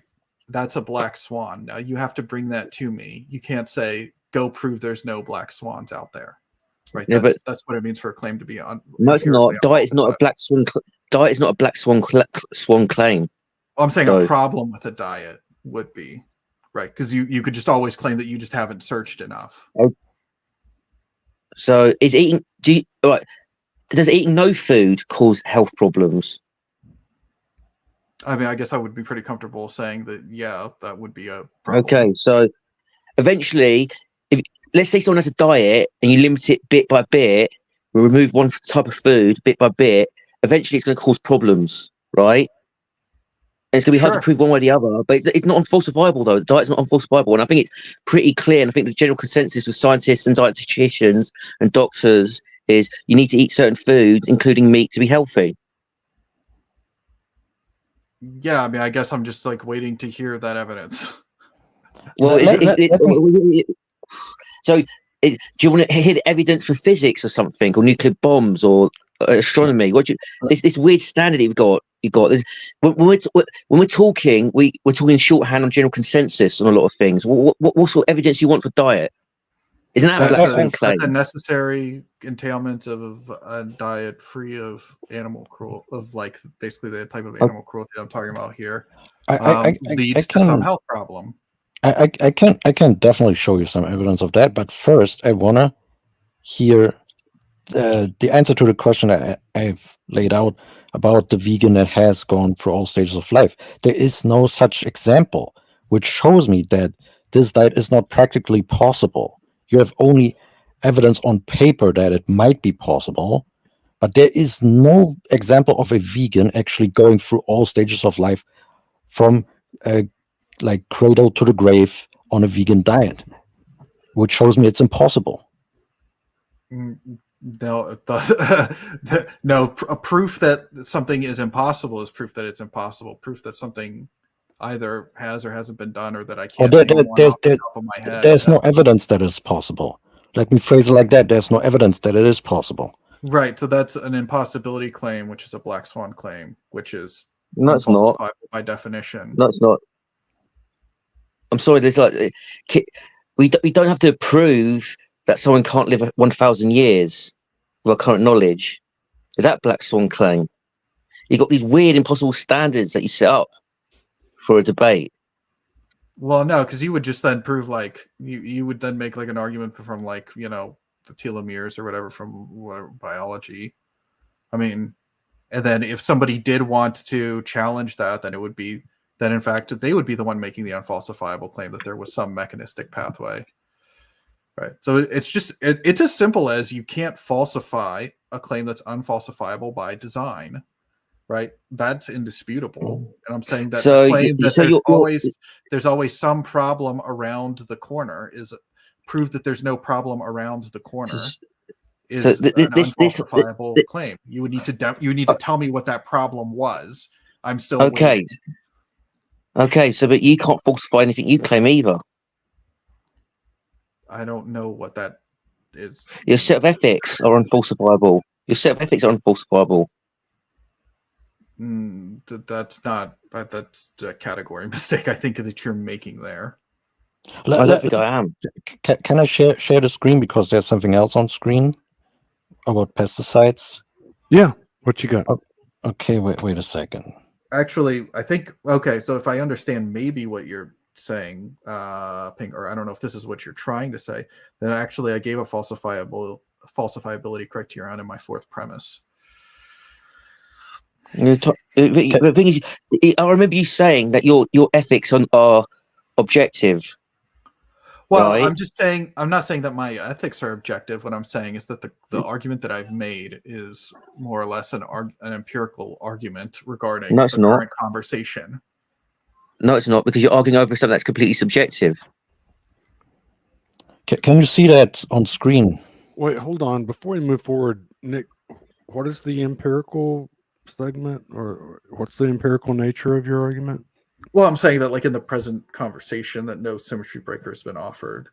But what's this? Again, necessity is the symmetry breaker. How is that empirical?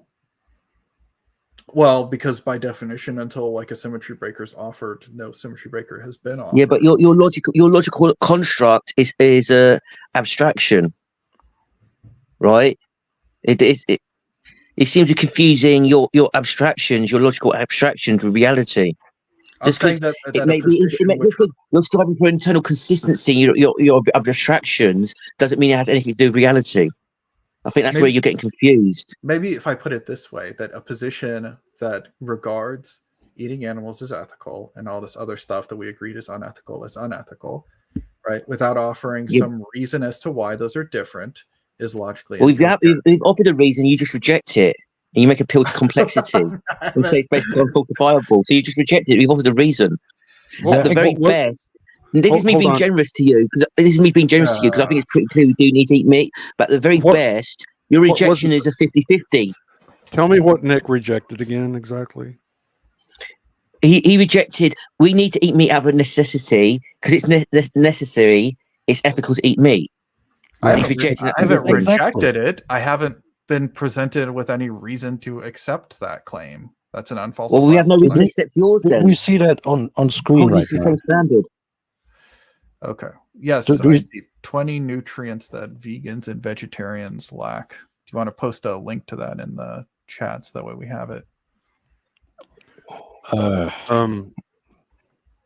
Garland, can you pause that, because I'm like, I want to show more. I want to show even more. So again, I'll work on you say that that's not necessary to eat meat or something, or you're rejecting that. Meanwhile, there are 20 nutrients, essential nutrients, that vegans and vegetarians are lacking, and there's massive evidence here in this article. For example, vitamin B12, could you send me a link to choline. that? Could you give me I don't know what's here, 20 nutrients. I'll just like Google it real quick. 20 nutrients vegetarians and vegans lack. Is that what it's called? Vegetarians and vegans are lacking. Are lacking. Self-hack. Okay. Self-hacked. Okay. Is that attacking the messenger? I think the step here would be to go beyond attacking the messenger and see if you can debunk the points that I think that I have more. I have more. Yeah, I mean, so this is that'll again make like you look really good, Nick. yeah, so I mean most of this stuff is just so the top thing that happens whenever I present this argument or anything like it is that most of the things that people mention to me are just completely irrelevant. And so most of these things here are irrelevant because none of this is actually trying to demonstrate remember what we're trying to show now. We're trying to show that the logical, necessary entailment of veganism is some kind of health problem. So if it says something like vegans are frequently vitamin B12 deficient, boy, it would sure seem as though some aren't. So that's not a logical entailment. It just means, I don't know, could be an education problem, could be laziness. So I don't know. So sharing needles with people who are taking heroin is dangerous, but not everyone who does it catches HIV. You're using that logic now, well, that would be right? That would be like a. Well, I mean that's just a completely different argument. I don't know. No, it's not. It's exactly the same. It's the same argument. It's argument of risk. It's argument of risk, right? You do something risky or bad for your health doesn't mean everyone who does it's going to suffer 100% of the time. Doesn't discount the risks, right? There's people who smoke. There's people who smoke their entire life and lived up to the age of 99, but it's generally accepted by the scientific community that smoking is more likely to cause lung cancer. Exactly. It's ridiculous. I mean, and the thing is, also what you're doing as well, please let me, I want to make one more point before I forget. What you're doing is, you want to stick to your logical construct, and then you want to reject all context that we're trying to explain to you, right? We're talking about the real world phenomenon, right? And your abstraction is worthless because of it, because you want to reject context. You just want, it's not relevant to my worthless abstraction. It is. It's actually your worthless abstraction is pointless. Yeah, I mean, if you want to make an those are like epidemiological arguments. If you want to make one, that's like what I'm waiting to hear. It's still worthless. Yeah, but you can make abstract arguments over anything. It doesn't apply to reality or has any meaning to reality. Context is important. Nick, let me read you from this. Right, this is Global Food Nutrient Analysis reveals alarming gaps and daunting challenges. Is this another article I need to just Google around to get, or do you want to post let me just make this point. This is not complicated.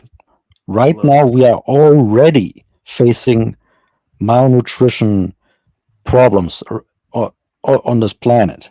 Okay, here it says at the country level, more than half of the 156 countries were in various degrees of deficient of all 9 micronutrients. Okay. Meanwhile, the vegan diet is lacking severely nutrition. Okay, so you think it's gonna get better if we all went vegan? If the situation already is bad, what do you say to that? I mean, look at this, right?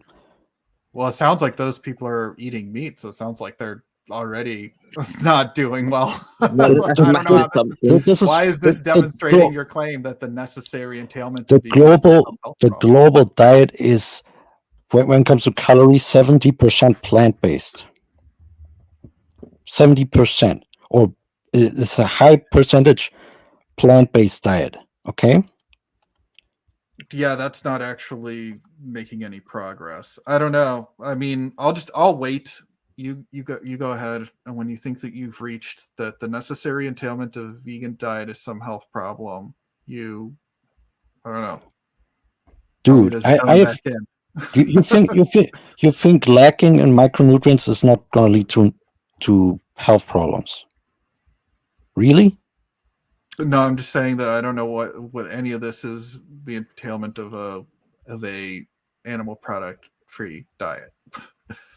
Well, let me just establish 2 things. One is that, Nick, from your premise, the animals that die for animal agriculture, the animals that are destined to be eaten, those deaths are important and to be considered.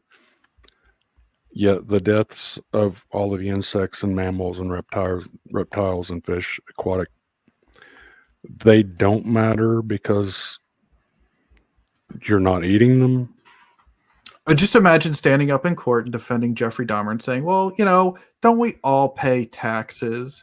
Taxes go to bombing people. You don't care about the children in whatever country was being bombed at the time by the United States. Like, they would double his sentence, right? Like, you just don't accept this argument in any other context. So you're accusing us of engaging in whataboutism, basically. Is that what you're accusing us of? And Jeffrey Dahmer didn't murder out of necessity. He murdered because he was a psychopath. We kill animals to eat them out of necessity. So your analogy is bullshit. No, I'm just saying that you would need to demonstrate that claim. You're trying. Okay. So yeah, but the thing is that you're jumping. You're jumping back and forth. No. You've got to between demonstrate 2 different. No. You've got to demonstrate. You're attacking. No, you're going from one premise to the other premise to back to the first premise, back to the other premise. You're jumping back and forth. You got to pick one. Okay. I'm assuming that you're abandoning the necessity claim because we're not making any progress there. So you're we're not abandoning it. So then Garland you just denied it. Garland went back and asked me a question specifically about special pleading, and I'm answering that premise because basically he was asking about that. But that's under the assumption that you guys haven't demonstrated the necessity claim, which is that's just what's happened. You abandoned that claim and you went back and you asked me about the first one. So in the absence of any necessity information, that's the answer to the previous one. Now, if you want to go ahead and demonstrate necessity, let's go back to necessity and make your argument. Yeah, listen, I have already made arguments. Again, vegan diet lacking in at least 20 nutrients. Plant that does not demonstrate that. No. The logical conclusion. No. That 20 nutrients page. Now, we're not moving on. We're not jumping around anymore. That 20 nutrients page is the logical conclusion of that nutrients page, that you cannot be healthy on a vegan diet, that the necessary entailment of a vegan diet is absence of some particular nutrient that's free, like a diet that's free of animal products specifically. Is that the logical conclusion of that page? It just shows that vegans are lacking these. Okay, so the answer is no. So if the answer is no, then it doesn't challenge the fourth premise. You can infer that, though. You can infer that. Okay, make that inference. Go ahead. Well, you need vitamin B12 and choline. That is not making that inference, but go ahead. You need vitamin B12. Continue. How does that get us towards the necessary entailment of a vegan diet is the absence of or the presence of some health problem. Go ahead and make that inference. Do you know the numbers of anemic people around the world? Have you heard of that? I don't know why you're asking me questions when you're trying to render an argument regarding this claim that you're making. This is your claim. So no, I don't know, nor do I care the number of anemic people. Make your argument. Dude, this is ridiculous. If the nutrition is lacking in the plant-based diet, which is very clear, then obviously it's going to lead to health problems. We have already, like I said, a malnutrition crisis already at hand.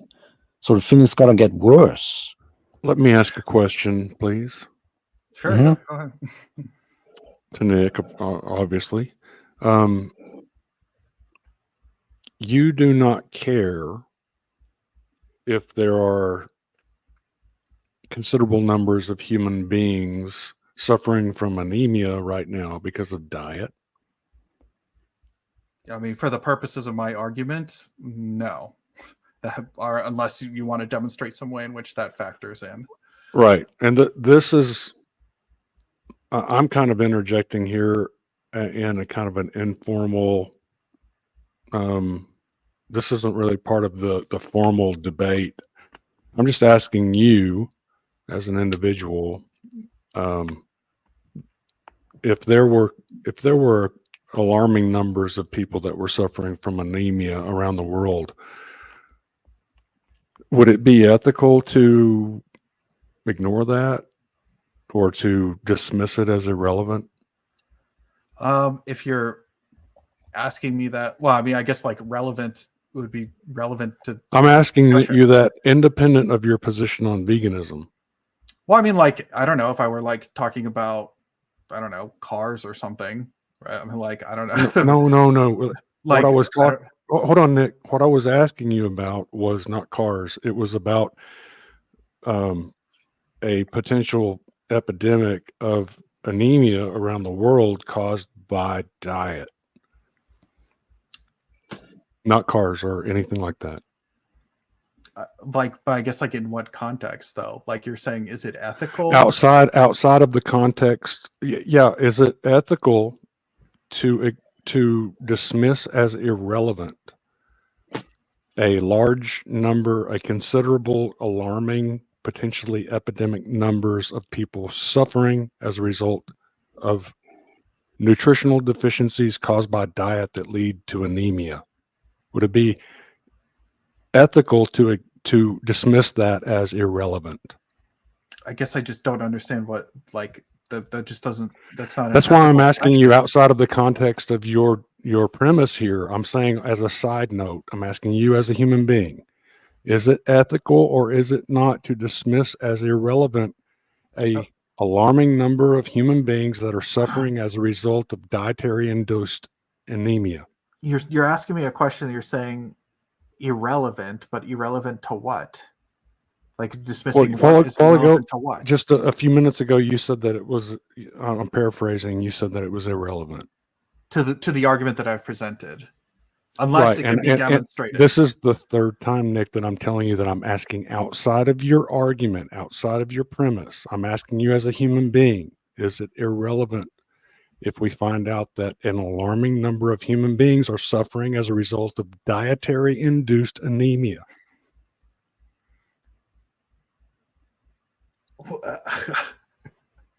Is it yes or no? To what? I don't know. I genuinely, I'm not fucking with you. I don't understand the question. Like, okay, let's rephrase the question. Are you saying like, is it that I don't think about them? Are you saying that is it that I would present this argument? I think you said that it's irrelevant. You were presented with the scenario that an alarming number, a considerable number, potentially an epidemic of anemia is happening around the world as a result of dietary inadequacies when it comes to essential nutrients that have to do with iron in the blood, etc. You said that would be irrelevant. You said that would be irrelevant. And I'm asking because it was outside of the scope of your premise. And what I'm saying is, and I'm coming in here. I mean, notice I'm not. Well, you're I'm not saying a whole lot, but I want to come in here and pull you aside and say, outside of this debate, just as a human being, I'm asking you, is it ethical to dismiss the suffering of human beings as a result of their deficiencies that come about through diet? Okay, so this is now like a different thing, at least to my understanding. As Yes, to what's because being I said. asked you. Yes, it is, and that's why I premised it with, "Hey, I want to ask you outside of your premise." No, not that part, but the part where you're saying that like that necessarily you can't get enough iron on a vegan diet, or like I on a didn't diet. say no. What I said was that it was dietary induced anemia. I didn't say it was veganism. I said it was dietary. I mean, I don't know. I guess I could like just pose like a counter of like, I don't know. What if there's some health problem the other way? Like it wouldn't. I like you're saying that if there's some particular problem which hasn't necessarily been demonstrated. Yes, it has because the statistics tell a story. Let me ask you a question: if a meat eater, what percentage of a person's diet must be animal based to be classified in your book as a meat eater? 1%, 2%, 10%, 20%? What? I mean, I guess I would say that. Well, I don't know. I don't really necessarily even like. I'm not labeling people as like a meat eater. I'm saying that the consumption of meat, like Americans are eating too much meat. I mean, I don't even necessarily. I'm just saying that the process of eating meat has this unethical entailment to it. And what is the process of eating that you're talking about? All I'm saying is I'm just saying that I'm not like labeling. I'm not really necessarily interested in like saying like you're a meat eater, you're a good person, you're a bad person, or whatever. Like that's not. My argument is just saying that the consumption of animal products is unethical. Why the process of eating animals is unethical? Explain how the process of eating animals is unethical. Well, I mean, I just can't tell the difference between that and the other things that we agree are unethical. So what is that necessity? Difference? Okay, great. And let's go demonstrate back to that. claim. Yeah. I want to interject. For you to make the leap that eating meat is unethical, animal products is unethical, don't you have to have strong evidence that we don't need to eat meat? That's asking me to falsify a claim that's unfalsifiable by definition. Well, if it's unfalsifiable, your ethical position is worthless. Well, it's just unfalsifiable by design. There's a ninja in your house right now, and he just happens to be able to sneak from one room to the other when you're not looking. Like that's a claim that's unfalsifiable by design. It's not unfalsifiable. We either need to eat meat or we don't. Right, as human beings, what do you believe? Well, I'm saying that like I would not have any reason to accept the claim that you need to eat meat as a human being. If someone, so you think we don't need to eat meat then, as humans, at all? Well, I would say that that's indistinguishable from being true. I would say if you want to like really zero down in on it. Nick, you don't understand that you have the burden of proof to show us that you can be healthy on a vegan diet, sustainably, multi-generational. The burden of proof is not actually on us, but I'm going to supply you with evidence anyway. Hold on just a second. Before you continue anti-war mindset, I want to say that yes, the fact that earlier you did ask Nick if he could name one vegan that had existed through all the stages of life on a vegan diet, and there wasn't a name, as I recall. So yeah, yes, that would be just I think that is proof that the vegans they are shouldering the burden of proof. Well, that would only be proof under one circumstance, which would be then that you would have to show definitively that there should be an expectation that I could name you off the top of my head. Well, first off, I mean, I think that you could, like, because even if someone claimed to be vegan, you could say that they're sneaking meat or something. So I don't even know how you would demonstrate that claim. So that it would be pretty easy actually with today's technology to make a good case. You could make a good case, and not for the entire life cycle, but you could have a good 30 years behind you of evidence. Right now, you don't have any other than claims that are made by different vegan activists. But as far as any type of empirical evidence, you are completely absent of any of that regarding the survivability of a 100% vegan diet on a human I mean, if you being. want to render an argument, then I think you're welcome to, as to what the problem would be. But you can always just claim that. I mean, you can always claim that there's a problem around the corner. I mean, religious people do this all the time to me. They're always like, I mean, I've been told numerous times, like, oh, well, just around the corner is some event coming in your life wherein the general suddenly believe in theism. And I don't know. Listen, Nick, again, the status quo in our society is people eat meat and animal products and omnivorous diets. You vegans come in and want to change the status quo, so you have the burden of proof to show that the diet that you want to basically force people on is sustainable, and you have no evidence for that.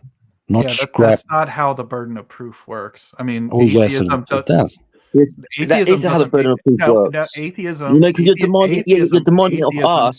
Atheism demands no burden of proof, right? Because we're not talking about atheism, though.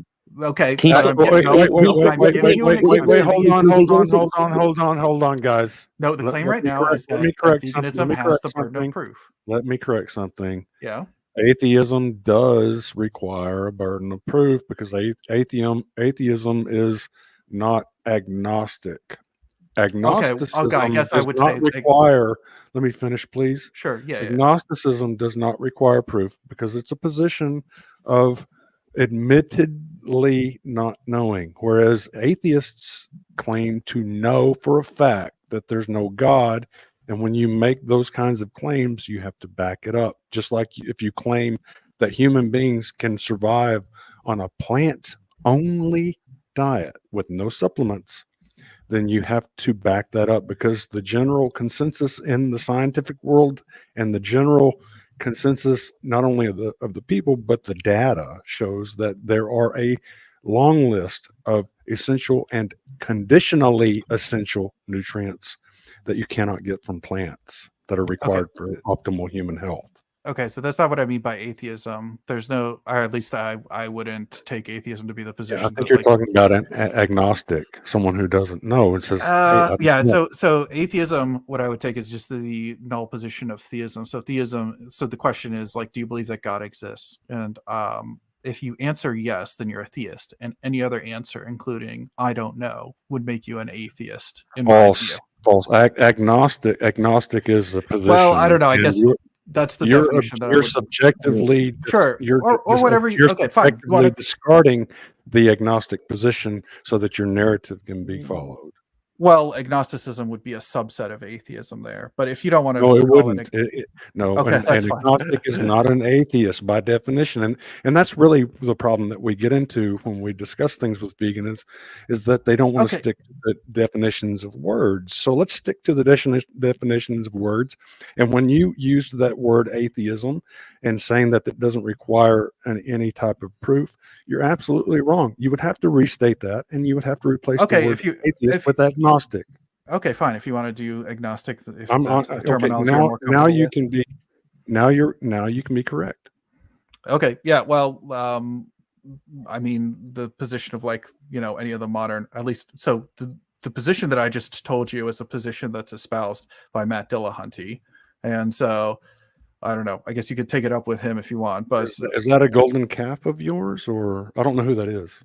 I don't know. That's just the Is it relatively like famous defender of the new atheism. someone who? Okay, well, I don't But- know who the guy is. It doesn't Okay. match up with what I know about reality. Whatever. Okay, it's fine. The point is that the agnosticism would not maintain the burden of proof. It wouldn't matter if you said like that. That's the novel position, and Christianity is, the old position or something like that. It's something that rejects Okay, it the thing is a new we're- position.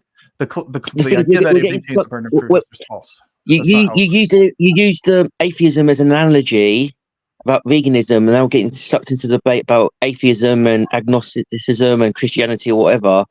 Can you stop using such far out analogies because it confuses the issue? Yeah, I'm just saying, like, that's another these analogies position. to jump all over the place. Yeah, I'm just using that as another position which relies upon a lack of justification exists for the contrary Okay. position. It's a But rejection there's a lack of proof for your position, right? Okay, yeah, my and it's proof position's for ours. no, right.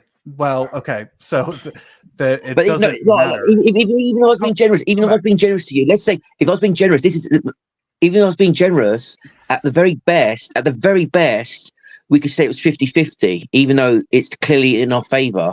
But at the very best, if I was being generous, it's 50-50, right? Yeah, So that's not how any from of your this own point of works. view, if you're being consistent, you can't really say your position, your set of ethics is any better than ours. Yeah, Really? that's not how any of this works. You don't It look is at how like it works, actually. If you want to be consistent, okay, take flat earthism if logically. you want. This is not 50-50 that Yeah, flat no, Earth either exists or no. doesn't. But okay, we're talking about a diet. We're talking about the diet's in our favor. I'm saying I'm being generous by saying it's 50-50 because I think it's pretty clear we do need to eat meat. Okay, but you're using an extreme analogy again. I am still waiting. We're still waiting for your proof that we don't need to eat meat. Right? You're basically saying it's unethical to eat meat because we don't need it. It's not necessary. You're not proving it. You have to prove it. Yeah, that's an invisible ninja in your house claim. Well, your claim is an invisible ninja in the house claim. You're right. Your pro-veganism position is an invisible ninja in the house. Glad you admit it, mate. No, I'm saying that that's some health problem, right? Because I could list out a bunch of health problems. Let me ask you this. I've been silent for a while, so let me talk now. So what you see on the screen is stunting rate of children versus the availability or the annual consumption of animal products by country. And as you can see, there's a negative correlation between these two. Okay, so do you have a link? Can you actually link these studies somewhere? Okay. Wait. Just a quick copy and paste, so I don't have to keep Googling. I just want to say one thing as well. I think you're emotionally attached to your views and you're unwilling to change them, and no amount of evidence will change your mind. I mean, I can send you a video of me becoming a moral realist in real time on the Crucible. If you have a great argument, I will change my mind instantly upon being convinced of it. I mean, can you post that in the public chat? What this link?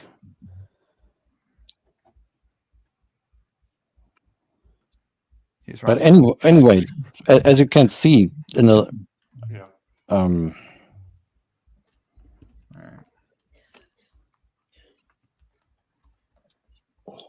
It's in the public chat and the private chat. All right. So what is this stunting rate?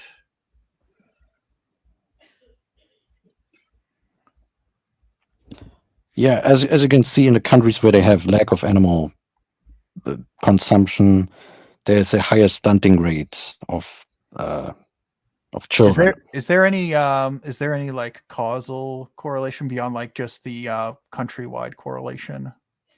We don't have causal evidence in human nutrition science. However, given you can have plenty of things like, I'm just saying, is this literally just an ecological association?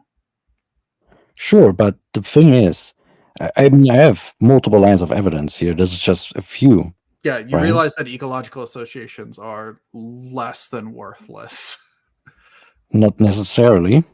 Okay. Did you I know? mean, Hey, by country, smoking is correlated positively with longevity.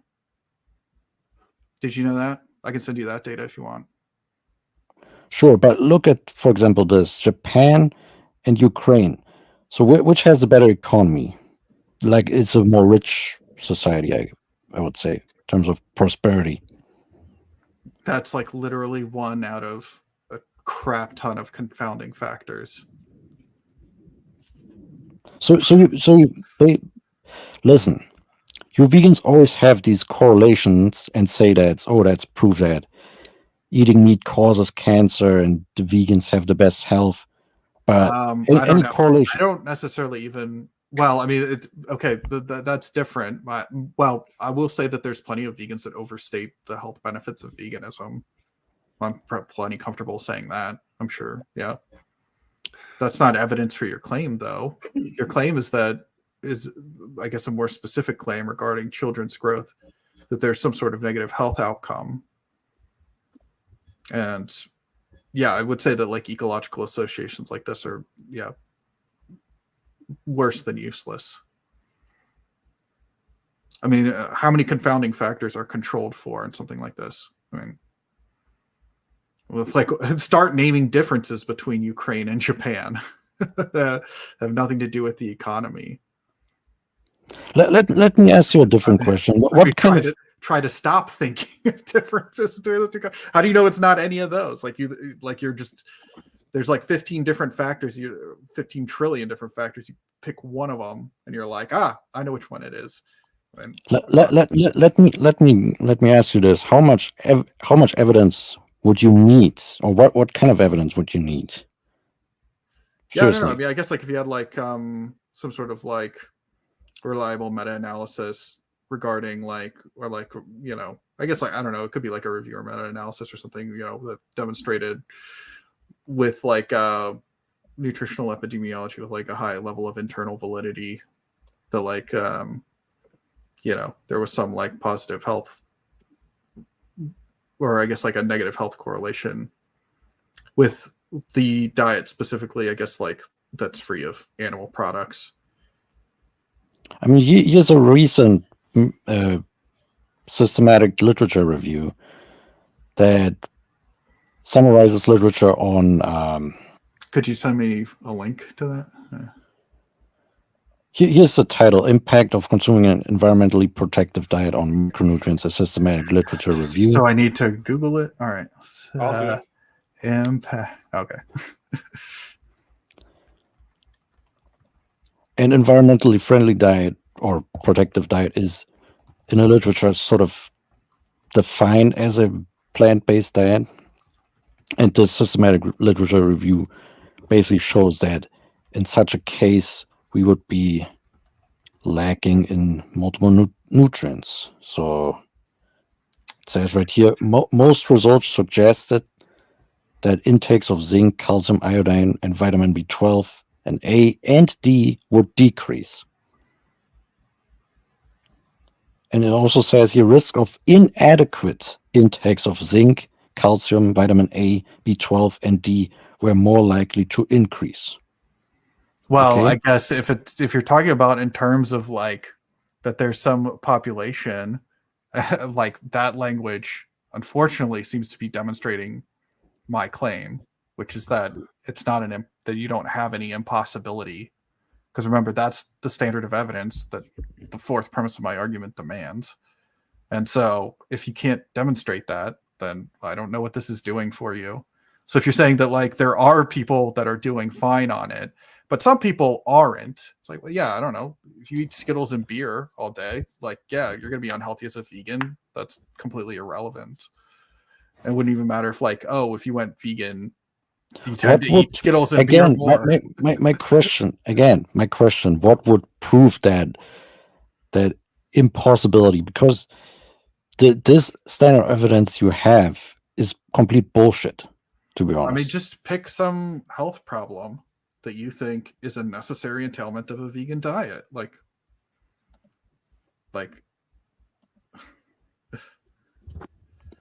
let's discuss creatine.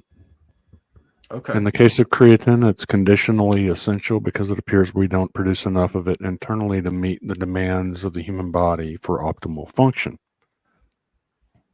Where's your plant-based creatine? Well, I mean, I think that, okay. Well, now from my recollection, creatine is a thing that's important, especially if you were to be like there's several vitamins that, like, if you're deficient, you could easily also end up creatine deficient. Yeah, I don't know. I mean, I guess, like, are you saying that you can't get enough creatine from sources that are devoid of animal products? Well, there are no plant products that contain it. Do you disagree? Well, let's see here. I'm picking up this Monster Energy drink can that I just had. Maybe I'm thinking What plant produces that? No. I'm just I was trying to remember if this was even because that would have been funny, but no, it's not in the. I don't know, because these drinks have a Right, bunch of and we would have to go through all of the ingredients and add up all of the environmental destruction that would be See caused here, by those vegan. ingredients and animal death and suffering, of course, that would be involved with the ingredients and the transport and the aluminum and all that, and the petroleum involved in producing your drink. So again, Oh, I don't care about any of that. as far as the vegan diet, wait, let's define the vegan diet. You're talking about foods that are derived from plants, correct? No, I'm talking about a diet that's the necessary entailment of my ethical position. So it doesn't have anything to do with eating only plants. Yeah, because I mean that would be a So we can eat ridiculous meat? position. We can eat meat. Well, assuming that it were consistent with my ethical position. He Is your means like ethical- bivalves and jellyfish. What he said in the beginning. Yeah, I would just like grant that that premise 4 would not apply to them because there is a symmetry breaker, which is just that they don't have any like significant neurological function whatsoever as a species. That there's not even like an edge case there. I mean, there's that the like sea sponge. Like, it's not like, again, this is about like like membership to the animal kingdom, like a sea sponge, like that's not germane to the conversation. That's not an actual like characteristic of the thing. That's just like a classification. I'm kind of lost. Did you ever answer that question about what's a plant source? What's a plant source of creatine? Well, I don't know. I mean, I guess I'm looking. I just went to Google and I just typed in vegan creatine, and then there are shopping suggestions for me. Right. So. We'd have to get into one thing that vegans don't do very well when it comes to this kind of thing is nuance. And so the nuance involved here is that you'd have to get into all of the manufacturing process of like what you'd call a vegan creatine, because there's a lot of petroleum reliance there. There's a lot of animal suffering and death involved with that industry. What we're looking for, Neither of those are really germane to the conversation. What we're looking for is for you to provide evidence that there is no nutritional need for meat in the diet. And I'm giving you an example here of not an essential nutrient, but a conditionally essential nutrient. I want to know simply one thing. Where's the plant source for creatine? Yeah, I mean, again, like, why I don't understand why a plant source specifically, like you would reject a fungal source. Are you saying that there's not a plant source of creatine? Oh, I'm saying that like that's like not that I wouldn't. You brought up why fungus. You brought up fungus. Is there a fungus source of creatine, or you don't care enough to know? I guess I don't care enough to know, or if there's like a synthetic source that doesn't. That's not. What I'm saying, I don't understand why it's right. If you're going to recommend that children go on a meat-free diet, is it ethical not to care enough to know about conditionally essential nutrients that they may need to supplement if they're going to omit meat? I don't know, like what this has to do with the conversation. I mean, if you want to demonstrate some sort of if you want to demonstrate something, I demonstrate. will. I'll give you a demonstration. I've got a younger brother who was born with spina bifida, which is caused by a folate deficiency, which is high in liver. And so a plant-based diet led to a birth defect. My brother's still suffering decades later. So lots of human suffering caused by a nutritional deficiency that was brought about by a plant-based diet that's deficient in Again, folate. Skittles and beers deficient in folate. It's just going to be irrelevant. I mean, I'm sorry for your brother, but I mean, is there no source that's devoid of animal products that are the entailment of my ethical position that from which you could derive folate? There's no prenatal vitamins that you could get. I mean, if the it wouldn't even matter because like even if you eat meat, and if you're pregnant, you should be taking a prenatal vitamin. Not necessarily. Okay. Do you know Well, what? I don't know of a single doctor that would recommend that you shouldn't, but okay. Well, that's an appeal to authority, which is another fallacy. So we try to leave that out of the conversation. But back to human nutrition is that there are essential nutrients and conditionally essential nutrients that are not available in a plant-only diet. And so what you're saying is that, well, I might be drinking an energy drink that's got creatine in it, or I might be able to take some kind of synthetic vitamin that's got it in it. And so this is again this rejection of nuance that you don't care how many animals the creation of synthetic creatine might entail, right? You don't care if synthetic creatine is the same biologically as biologically acquired creatine.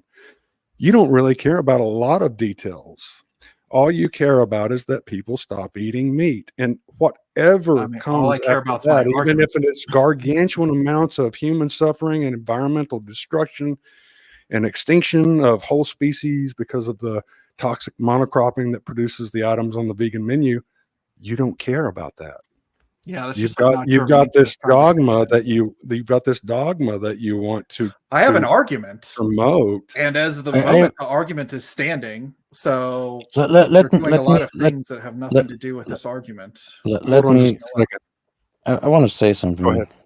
Because this guy is apparently not going to be convinced by any nutritional arguments, regardless of how many nutrients the vegan diet is lacking. I'm ready and waiting. We've yet to come up with a single nutrient that can be obtained from plants from non. There are at least 20, but okay.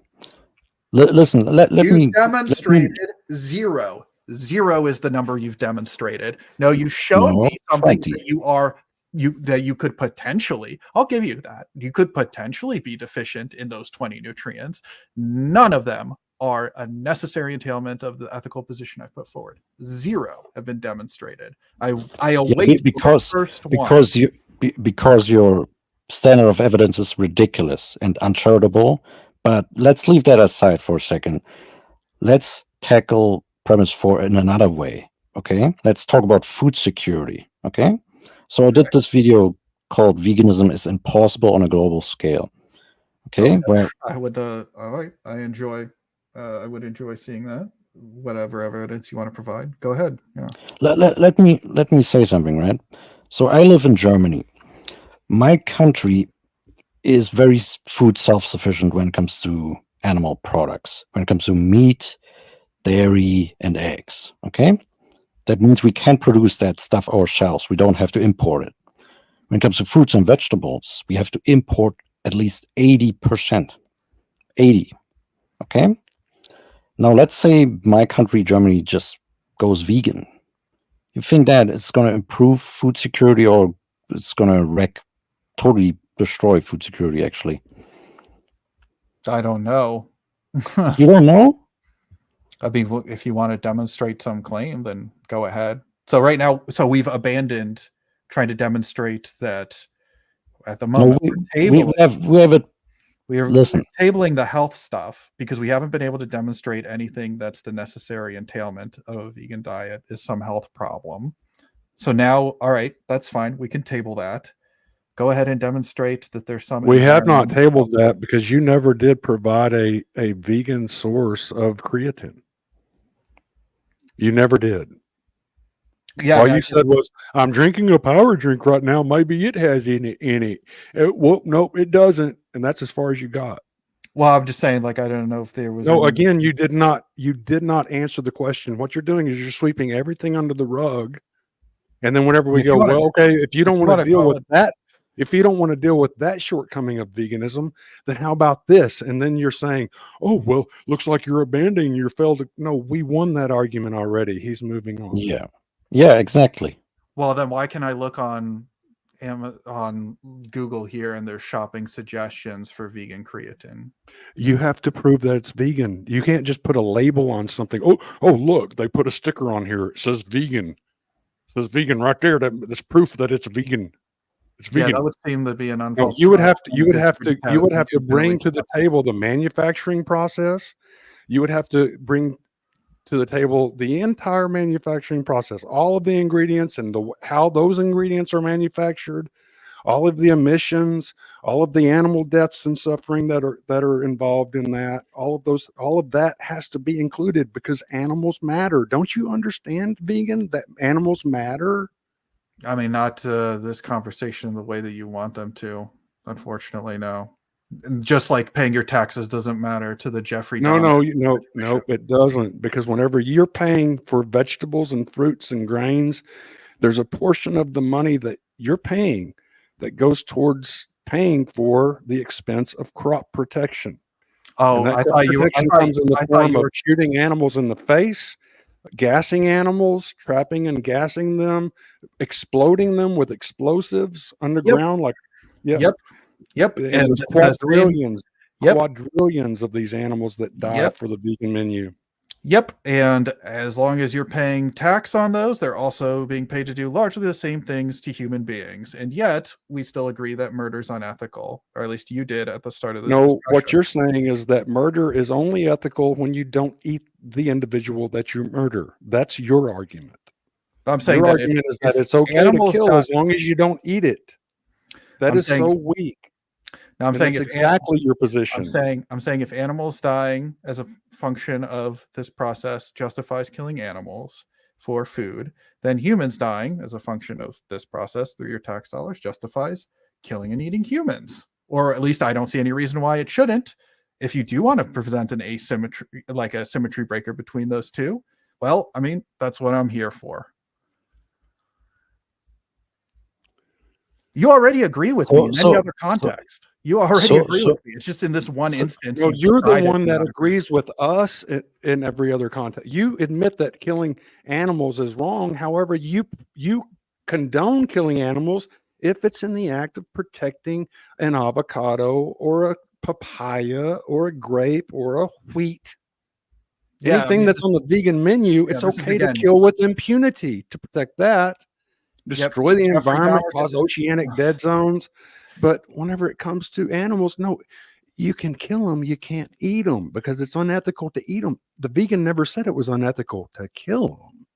And that's veganism in a nutshell, is it not? Yes, it is. Yeah, I mean, you're making an excellent ethical case for why Jeffrey Dahmer did nothing wrong. I mean, Jeffrey Dahmer didn't murder because of necessity. All right, we're back. We already covered this. Demonstrate the necessity claim. Right. So, like I said before, hold on. You keep bringing up Dahmer killed people, correct? He killed people. He murdered them, right? Yes or no? Well, yeah, that's what. And he ate them, right? Yes. Okay. Why is killing and eating them worse than just killing them? What if you kill? Let's say you kill 50 people and you eat 50 people.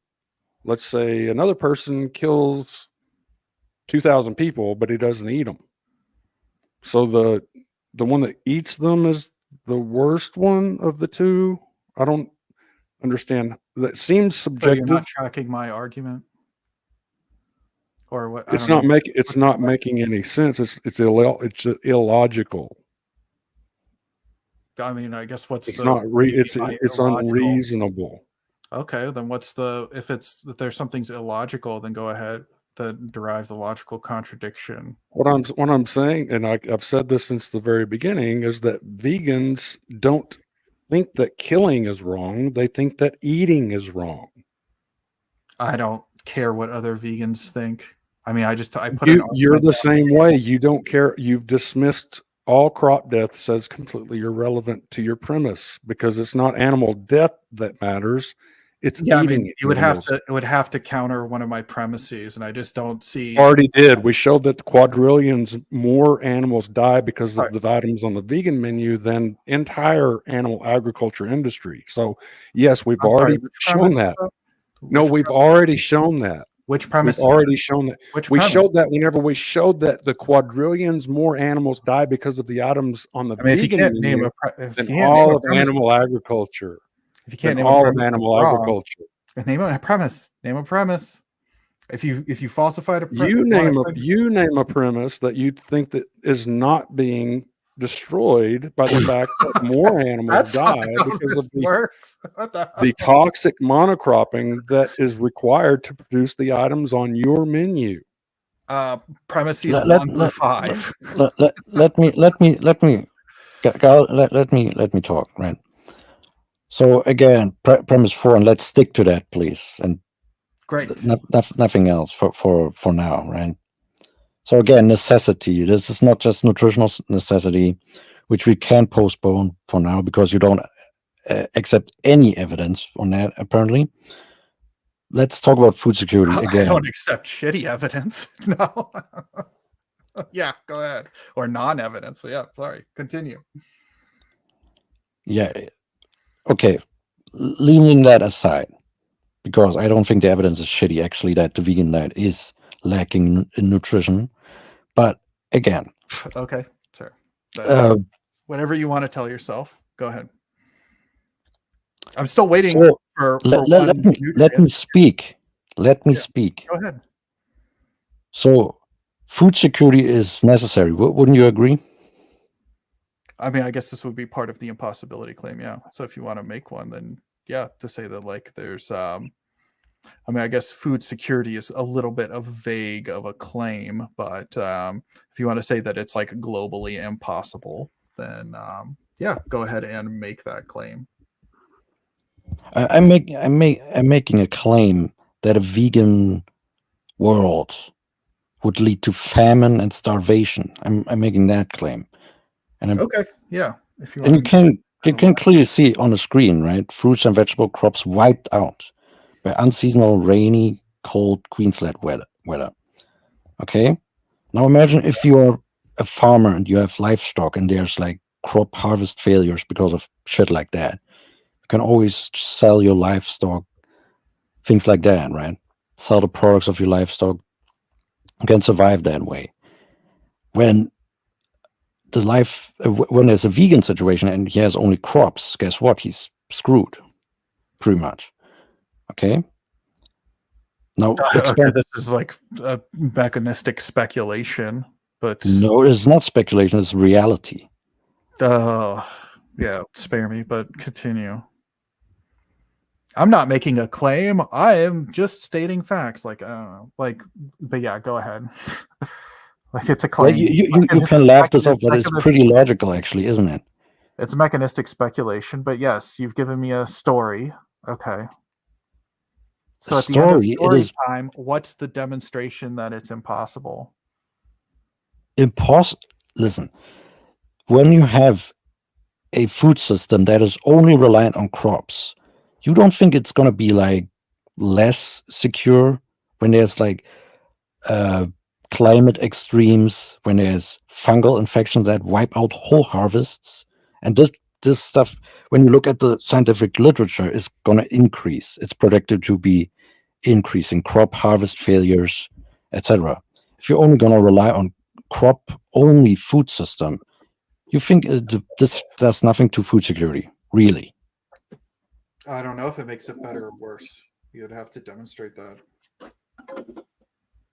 Dude, again, my country, Germany, is self-sufficient when it comes to meat, dairy, and eggs. Same thing with countries like Iceland, Norway, Sweden, I'm pretty sure also Russia. I covered that more in detail in this video. Okay. So there are many countries that are reliant on animal agriculture in terms of food self-sufficiency. If you take that away, if you abolish that, and they are only reliant on crops, they have to import more. Okay, they're going to be more dependent on imports to a ridiculous degree, actually, especially when we consider countries like Iceland. And guess what? When you are reliant on imports to that extent, your food security is going to suffer because there are going to be harvest failures in some countries where you're importing your food from. Okay, and that means higher food prices and potential starvation. That is very clear. If you want to do mechanistic speculation, I'll mechanistic. This is government. This is in UN documents and governmental websites. You can find this shit. Okay, I mean, let me finish. I'm saying this is a policy concern. Okay, if you want to, if you want to demonstrate that there is like some logical entailment of veganism on a global scale, then you're free to tackles your fucking fourth premise of necessity. It is necessary to have animal agriculture for global food security. Yeah, I mean, if you want to make that claim, you can. I mean, I could. Yeah, it is proven. Okay, well, I'll just speculate in the other direction. If you aren't importing any food, then that makes you reliant on the food that's only grown in your own country. And then if you are doing that, then that is a straw man. Then something comes straw along. man. Well, I didn't say you should never rely on imports. I never said that. Okay. Straw man. Never said that. Well, anyway, I'm still waiting to see your demonstration that there's some necessary entailment of like some global food problem that we're going to run into. You want to cite a paper or something, or I have it in this video. Dependence on food imports threatens developing countries. Report finds. There's your source. It says in this article that countries in Africa, for example. All right, I'm Googling for articles again. I don't know why. Yeah, it says in this article that if, for example, in Thailand, where some African countries import things like rice from, if there's a flood, that's going to raise their food prices. I mean, this is like saying water is wet. This is so logical. If you're going to subtract, if you make the global food system less diverse, there's going to be food security issues. If you don't think this is logical, then seriously, you can giggle away all you like, but everyone who has half a brain realizes this. Jesus.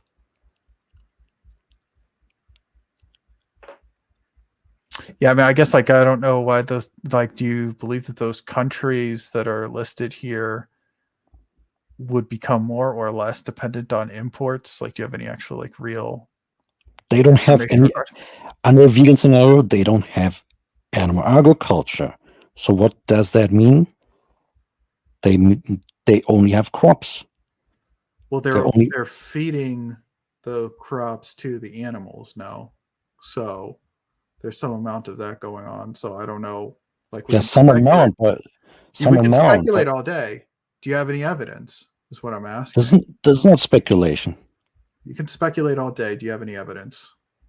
This is not speculation. What are you talking about? Speculation. I'm waiting to hear the evidence.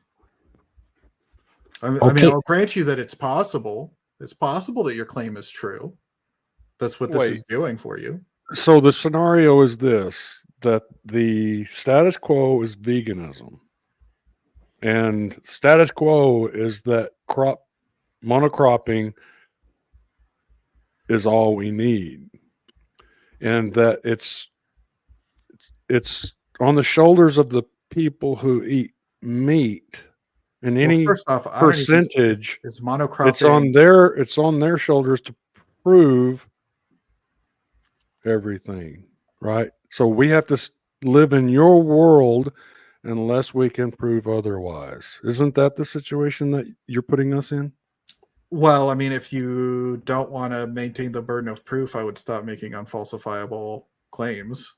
I mean, that's just like you never did show Do you remember that you never did show us a plant source of creatine, which is considered a conditionally essential nutrient?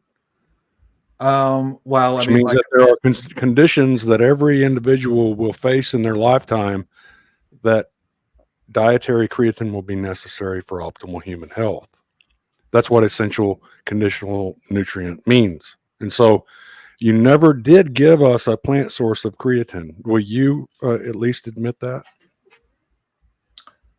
well, on the basis of like what it constituted to give you one, then you would have to demonstrate that the necessary entailment of that would be No, you would have to veganism's demonstrate that impossible. there was a plant source of creatine. It's that simple. You never did you? No, and I don't care to. Right. Not on the Because basis of optimal human what you optimal established. human nutrition does not matter, correct? Well, I'm just saying that like this isn't that Right. Your premise does not include any kind of consideration for human health. Am I right? Well, I'm just still waiting to Answer the get question, claim. please. Yes or no. Does your premise have any consideration for human health? Yes or no? Well, of course it does. You could make a symmetry breaker. Okay. Could you please list the human. premise that you listed here that addresses human health? Well, I was about to say you could easily demonstrate a symmetry breaker that contains some aspect of human health. No. Which one of your premises Premise 4. considers human health? Premise 4. You could easily demonstrate something that, Four? like, oh yeah, like for instance, if like farming chickens or something, where the symmetry breakers that like basically without killing and eating specifically chickens or something specific, like I don't know, whatever claim you wanted to make, the symmetry breaker would be that like that this is like the collection of animals that has some like least quantity of utility or whatever was claim you wanted to make. I don't know. I mean, there's an infinite void here of claims you could possibly be making, but you could make one of those types of claims. Yeah, for sure. 100%. Okay, I guess that makes sense to you. That would I don't think it think it makes represent the sense to symmetry. anyone else. There's nothing that you've said there that makes any kind of sense. Well, like, do you want me to give you like an example of like a specific one? Is like if you said, well, a symmetry breaker between, let's say, I don't know, chicken and humans is that the chicken that farming and killing and eating chickens represents like the minimum quantity. I think where we're at is like I'm using terms like essential and conditionally essential nutrients, and you're using words like symmetry breaker. Yeah, I don't know.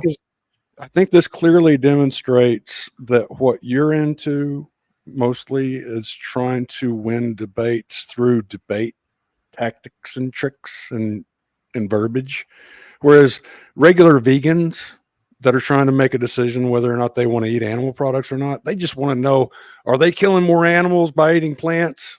And the answer is yes, they are. Well, I'm sorry, I won't apologize for my use of vocabulary where that I use words that are too big or anything. But I mean, my conclusion stands. Oh yeah, you're let me read you this. Let me read you this. This is from the government website of Norway. Norway is largely self-sufficient when it comes to meat, while it is considerably and increasingly less so with regard to plant produce. Okay. You have if like you're okay. I guess that's kind of funny. I guess you're putting. No, it's not funny. A YouTube video. Funny. No, I mean like your presentation. If you had a link, that would be helpful. Just watch my video. There's all the stuff that you need. Again, this demonstrates. This demonstrates that if Norway went vegan, they would have shitty food security. It does not. Oh yes, it does. If they're largely self-sufficient when it comes to meat, would you like to know the problem with that argument? What? Or would you like to know the problem with that argument? Yeah, say it. I mean, if Norway is growing animals, let's say, if they're, I don't know. I don't even know what it means because I don't even know what the breakdown is according to this art. Like, I don't have the source, but I'm assuming that when they say meat, they mean that they're farming some amount of chickens or whatever. right? Those chickens are eating something. What the hell are they eating? They're eating some number of calories. So I don't know. We could speculate that their food security would go up or could go down on the basis of that, because versus, you know, eating the chicken versus eating the food that the chicken is eating directly. I don't know. I mean, it could be either way. I would love to see some evidence. I mean, if you have evidence, then show it to me. Bro, you're rejecting the evidence, all kinds of evidence, man. That's like the final cope of like, oh, I've given you plenty of evidence for whatever. You just don't accept any of it. It's like, well, yeah. 'cause Wait, it's hold not on. You evidence. still haven't provided a plant source of creatine. So the things that you're saying right now are obviously I don't know why way out of left field. I I mean, don't you're know. pulling I don't stuff know. out of an orifice that we don't even, you know what I'm saying? You I don't have know not why provided a creatine source that's plant sourced. You have not done that yet. And we've already showed that it's not even an Yeah. essential nutrient, but a conditionally essential nutrient. And you have not provided any evidence where any of your premises because show any because- consideration for because- human health. because you haven't provided a single reason why I should provide a source of creatine that meets whatever weird standard you want to impose on showing that it's plant-based or whatever. What do you mean by weird standard? Well, because you could be infinitely, you were infinitely skeptical of any vegan creatine source. I could bring it to you. You could just continue to be infinitely skeptical, which is No. unfalsifiable These things position. these things can be researched, and the answer can be found out. How is this creatine Well, manufactured? I'm not going to do the fool's errand for you. If you want to show, I've already me done that- it. I've already done if it. It's you a very want, petroleum you've heavy done process. a fool's errand. Okay, that's It's it's completely petroleum reliant. I'll tell you that. I don't care. I literally just do not care. That has nothing to do with what we're discussing. Let me say this, right? You said that the chickens eat maybe plant foods that humans could eat, so therefore maybe the Maybe food I don't know. Yeah, let me I mean, rebut provide that. me evidence one way or the other. Let me rebut that. Okay, so this is a study in the Netherlands titled "Saving Land to Feed a Growing Population: Consequence for Consumption of Crop Livestock Products." Okay, basically shows that under a vegan scenario, there's higher land use than if we consumed like 12% of Can I animal get? Could you give me the actual link? I'm not really interested unless you give me the link. This is the title of the study: "Saving Land to Feed a Growing I don't feel Population." like Googling for another article where it's just like not show like well, I like go to search for the Here, I'll 20 Google it. What's the title? And I'll Google it real quick. Can't you just copy and paste? What's going on? Is there like some problem? Control L. What's the title? Control What's the C? title? Saving land to feed a growing population, consequence for consumption of crop and livestock products. Okay. I mean, so far we're yet to demonstrate a single necessity I'm claim. pulling it up. I'm pulling it up. Yeah, let me read you this. Let me read you this. Okay, I'm putting it in the comments. It's in the comments right now. In the public comments, I'll put it in the private chat as well. Let me read you this, right? Another important finding of our study is that a vegan diet always required more land than a diet with small amounts of animal protein. In other words, land is used most efficiently if people consume small amounts of animal protein. Okay. It also says here, additional crops will have to be cultivated to meet nutritional energy and protein requirements of the population. Consequently, larger populations could not be supported by a vegan diet. And a population cannot exceed a certain size unless animal protein is consumed.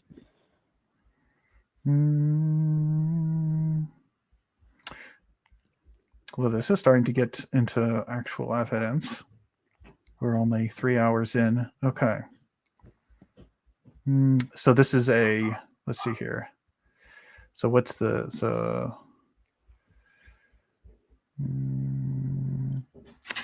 let's read here.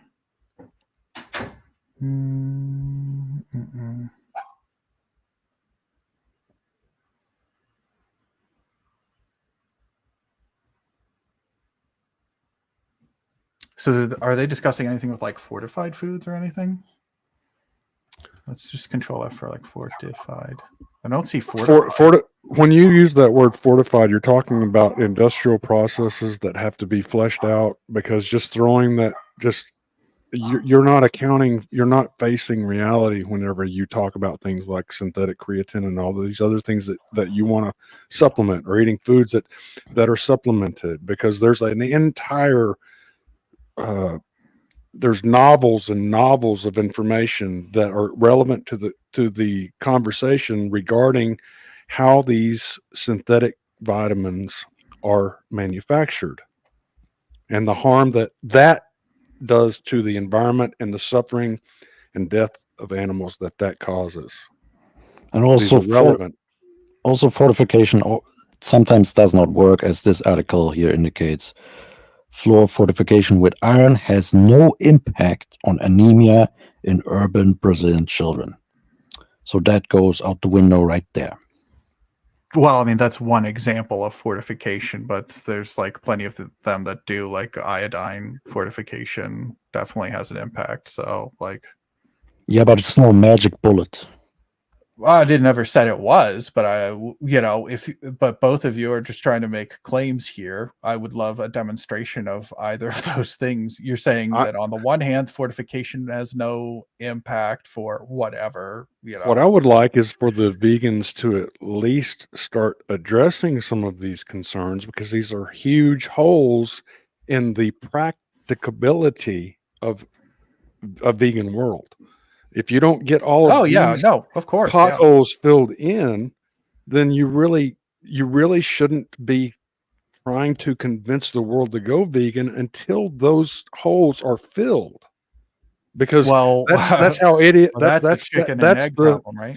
That's the story behind that movie we were talking about, Idiocracy. They went ahead and started watering the crops with Brawno because it had what plants crave, and they didn't discuss or consider the consequences. And that's what veganism is doing right now. Is there's all these points that we're bringing up to you and say, hey, let's talk about this, and you're like, no, we can't talk about it because it doesn't match my premise. Well, I'm saying that's where meet the standard with everything that can be debated, there's a whole nother real world scenario where the rubber meets the road. And where the rubber meets the road with veganism, there's too many potholes. And you've admitted to many of them tonight. Well, I'm saying that I've admitted that many of them are possible. I'm still waiting to see if one of them is actually real. Well, I showed you earlier that creatine, for example, is not essential. It's conditionally essential. And there's lots of different scenarios where a human being would require a dietary source of creatine. And there is no plant source. There is no plant source. You went straight to, but what about fortified foods? And you haven't brought to the table the details on how these things are these fortified chemicals that you're saying are so wonderful. You're not explaining how you have to qualify them as vegan. You can't say, well, it's got a label on it right there that says vegan. Yeah, I can label grass-fed beef vegan. I can put that label on it. Yeah, I mean, if you want to make that argument, then you would then have to demonstrate why the hell I should care. No, you're making the extraordinary claim that the creatine is vegan without giving us any of the details of how it's manufactured. Why I should have to demonstrate that you're the one that's wanting the world to change. I should have to demonstrate against your infinite skepticism. You're the one that's wanting the world to change. Against your infinite skepticism that this source of creatine has to come from whatever it is that you're claiming, has to meet your impossible burden of proof, which is completely unfalsifiable. So no, it's not. It's very easy to come up with the manufacturing process for any given product. Are you going to claim? You haven't bothered. Are you going to claim that? Are you going to claim come up with any of those? Are you going to claim that? Because, like you said earlier, claiming that you don't care. Are you claiming that vegan creatine is impossible? Are you claiming that it's impossible? Yes or no? Because if you're not, then it's like completely not important. There's no point in continuing to discuss that. I've and never bring that up. seen a creatine that I would didn't ask if qualify. you've seen it or not. I've asked if it's I have impossible or never not. seen evidence of a creatine I that would didn't. qualify I as never. I vegan. don't care. I don't care. That's not the question. If it's not impossible, it sounds like the answer is that you don't have any evidence to Creatine. suggest that it's impossible. So you're Creatine is not even the only animal-only nutrient. What about taurine? What about anserine? yeah, creatine is what- just one of many, many, many, many, many essential and conditionally essential nutrients that can't be acquired through plants. What about Can we choline? demonstrate a single one? Demonstrate a single one. I mean, I'm still asking for a single one that it cannot. It is impossible. To there's some problem that we. Okay. Let me ask you this. All right, Let me ask you. Okay, go Let ahead. me ask. How many supplements do you think is required on a vegan diet? Don't know. Don't care. You don't care. Like Well, you want to speculate with people's health. We have demonstrated to you that veganism is lacking in nutrition. You haven't demonstrated anything. You've demonstrated it's possible that veganism is lacking in nutrition. I'm still waiting for the demonstration that it is. Dude, I have shown you systematic reviews. No, I've you have shown not. No, you're jumping from claim to claim to claim. As soon as I bring one up, then after that, you immediately. What is this? What is this? A systematic literature review. Yeah, and let's see here. Oh yeah, that was the one. What about this? Narrative review. Plant-based dietary scenarios. Oh yeah. In Okay. No, protein. go back. Impact of consuming an environmental. No, we're going to go through this one by one. The impact of consuming an environmentally protective diet and micronutrients, right? This is the one that I said it demonstrates my point, which is that it's not impossible, or at least it wouldn't at all demonstrate that it was yours, because it's talking about, well, it's higher in some and lower in others and somewhere in the middle, which means it's not impossible if it's not zero, right? Impossible would mean that there's zero. So what's higher in some? What's higher in some what? well, you're saying that like some vegans are B12 deficient, let's say. That's a claim that demonstrates my point, which is that it's not impossible, because if it were impossible, you wouldn't say some of them are, or they're more likely, or whatever. You would say all of them are. Would you really? How long? What's the reserve for? What's the average reserve B12 reserve in an omnivore who goes vegan? How many years of B12 might they have stored up? I don't know. That's a good question. I mean, I know it varies rather substantially from person to person. Right. The average is 5. So the average is 5. The average is. Go ahead. Garland, this guy has an impossible standard of evidence. It is very clear that a vegan diet is the least nutritious diet on this planet. And even studies that are like biased towards veganism admit this. So this like, oh, you haven't demonstrated that it's impossible. Like, seriously, there is. I mean, seethe and cope, but you haven't. So I don't know what you want from me. Like, if you've either demonstrated something or you haven't. If you haven't, then you haven't. And I'm sorry.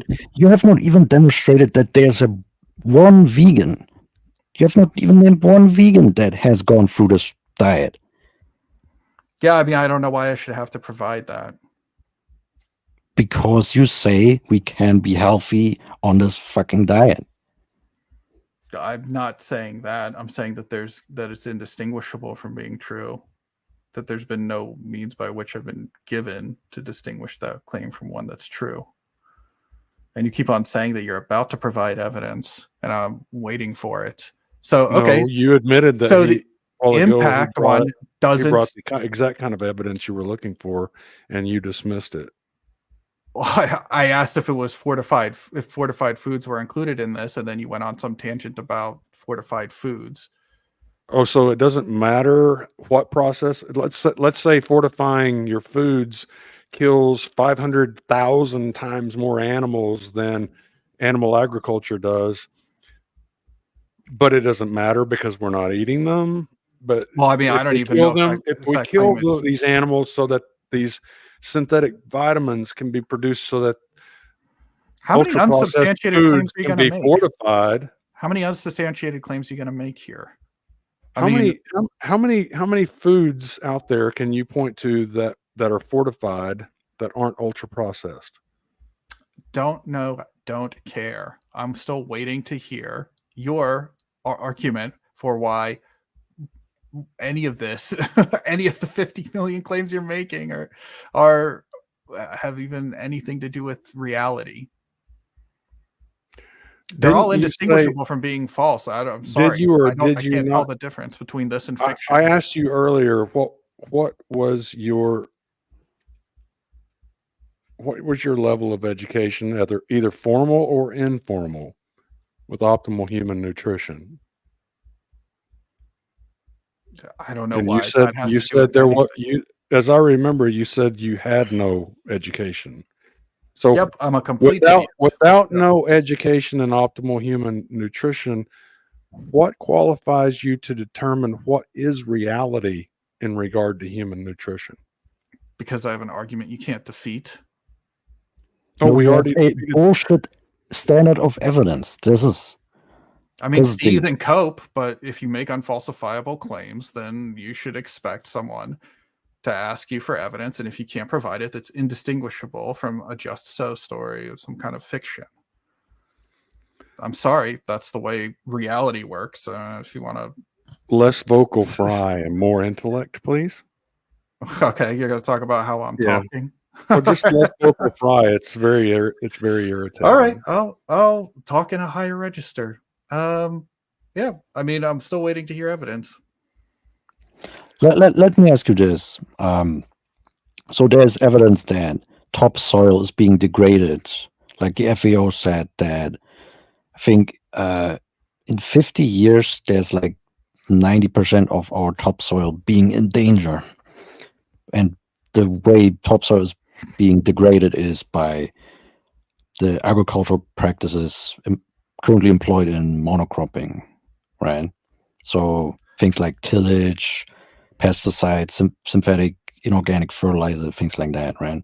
I'm still waiting for the demonstration, by the way, that monocropping is a necessary entailment of veganism, that it would get worse before we even discuss if it's good or bad. But yeah. How are you going to feed a vegan diet for the global 7 or 8 billion humanity population? I mean, what I don't understand what that question has to do with my question. You asked me how what monocropping has to do with veganism. Veganism, or like the applied ethics of that, is eating a plant-based diet, largely speaking. So you need a food system that provides that. What is that food system going to be? If you apply it for large scale, monocropping. Okay? Wait, it's that simple for you. Nick, do you eat a vegan diet? I guess I would say I would eat a diet that's consistent with my ethical standard that I've presented here. Yeah. So is it plant-based? Yes or no? I guess I would say no, because it includes more things than just plants. I asked you earlier when you first came on, I said, what do you have for lunch? And you kind of jumped through a few hoops not to give us any specifics. Can I ask you specifically what an average meal for you would be, what it would entail? What kind of crops would be providing that food? I don't know. I mean, I can speculate. You said that monocropping has nothing to do with veganism, and I want to know what percentage of your diet is not from monocrops? I'm saying that I want to know if it would get better or worse, because maybe the food. No, the question that I'm asking you, that you're tasked with answering right now, is what percentage of your diet is not derived from monocropping? Let's say it's 100%. Let's say it's 0%. I don't know why it would matter. He doesn't want to answer that. Let's be. Well, I don't understand. What's the? Of course he doesn't. What does it mean? It's a mystery, isn't it? What's the? I don't understand what the Right. It diet doesn't, is. I mean, right. You said earlier that veganism doesn't necessarily entail monocropping. So No, someone I'm asks, well, no, what percentage of your diet is not monocropping? And you say, well, that's irrelevant. You probably are I'm the a- only one in the no, room that believes that. I'm asking a specific question, which is what's the evidence that monocropping is going to get worse under veganism? Here, let me give you Oh just yeah. this article. Here, Oh this yeah. article. Show me this. Show me some article. Yeah, so I went ahead and posted it in the public and the private chat there. Just really easy. I mean, basically, Can't you share the screen?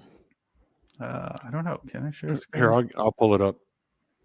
Yeah, Okay. so we turn 36% of our calories into 5% of our calories globally, roughly speaking. So Wonderful. I wanted to get into that argument because it's complete bullshit. This whole trophic levels. Oh yeah. okay, yeah. So I mean, let me just debunk that bullshit. Okay. okay. So yeah, I know this argument. The second law of thermodynamics, heat is lost. Yada yada yada. I get that. What does this say about nutrition? Jack shit. Okay. That's fair. Because you can have a diet or a plate of food, right? A meal with, let's say, 1,000 calories, and another plate of food with 800 or 500 calories, whatever, right? But the first diet or the first plate of food is potato chips and Skittles and Oreos, and the other one is grass-fed beef and beef liver. So what is more nourishing then? I think it's very clear, right? There's a difference in nutrition. And let me give you some evidence that this actually matters in terms of land use and other environmental factors. Sure. Wait a second. Yeah, but while you're looking that up, this paper says redefining agricultural yields from tons to people nourished per acre, and I searched the entire paper for the word nutrients, and there were zero instances of any nutrients covered in this paper. Yeah. Of course, doesn't surprise me. It's apparently about calories, which is a unit of heat. It's a unit measure of heat. And that here again, we're dealing with unit of energy. that vegan is very, very, I don't know what the word to use, but they're trying to convince people, including people that have children, that human nutrition is all about calories and has nothing to do with essential or conditional essential nutrients. Well, What kind of punishment should be dealt to someone that causes a child's death or a birth defect that harms the child for its entire life? Are you really Still waiting on the prepared to demonstration. shoulder the responsibility Still of giving waiting. nutritional advice when you don't have any qualifications? Still waiting on the demonstration that veganism is responsible. What kind of liability do you think you should shoulder for giving those types of harmful advices? That it's the necessary entailment of veganism. Go ahead. So here's a paper, 40-60, the optimal ratio between animal and plant-based protein for health and environment. Diets containing less than 18 grams of animal source protein per capita per day show micronutrient inadequacies, leading to increase in both land use and greenhouse gas emissions. Okay, and here also from this paragraph, nutrient inadequacy emerged consistently below a daily intake of 18 grams of animal source proteins per capita and day. Can you send me a link? Send me a link to I'm not interested in you reading some random part of an article. Just go ahead and copy and paste that link. This article here. Go ahead. Okay, wait a second. I mean, there are many papers that show that when you actually look at nutrition and when you also differentiate. Still waiting for one. You had one. I asked you about fortified foods, and then we abandoned that one. So you went on some tangent about like maybe fortified foods are causing greater land use. I presume you're about to Yeah. post a What link. are you talking about? Greater. I said fortified food is not this magical and all be all that's gonna magically make food nutritional losses disappear or anything like that. I said that. I didn't say fortified foods increase land use. Where do you Oh get man, that bullshit from? I'm having. That was with regards to the saving land to feed a growing population paper. That's exactly what was happening. Anyway, I'm not too good at reading. Could you read for me real quick the red text at the top of the of that 4060 PDF? Oh, wait a second. The red text at the top? What do you mean Yeah. red text? There's some red text on the first page at the very top. On which paper? The 4060 one. Oh yeah, you say it's irrelevant because it's not peer reviewed yet. Yeah, who gives a shit? It's still data. All right. And I have more additional data, by the way, which is peer reviewed. So it's just one piece of evidence. So you can cope and see. So wait, I need to share my screen again. Yeah, goodness. Okay.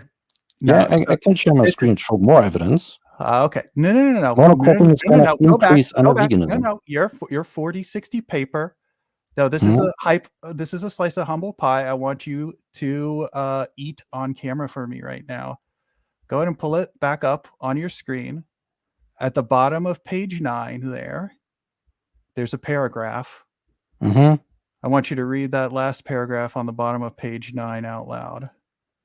And I want you, but you could skip the first 2 sentences if you want. But I mean, it's just like useless exposition. But starting with "it is therefore."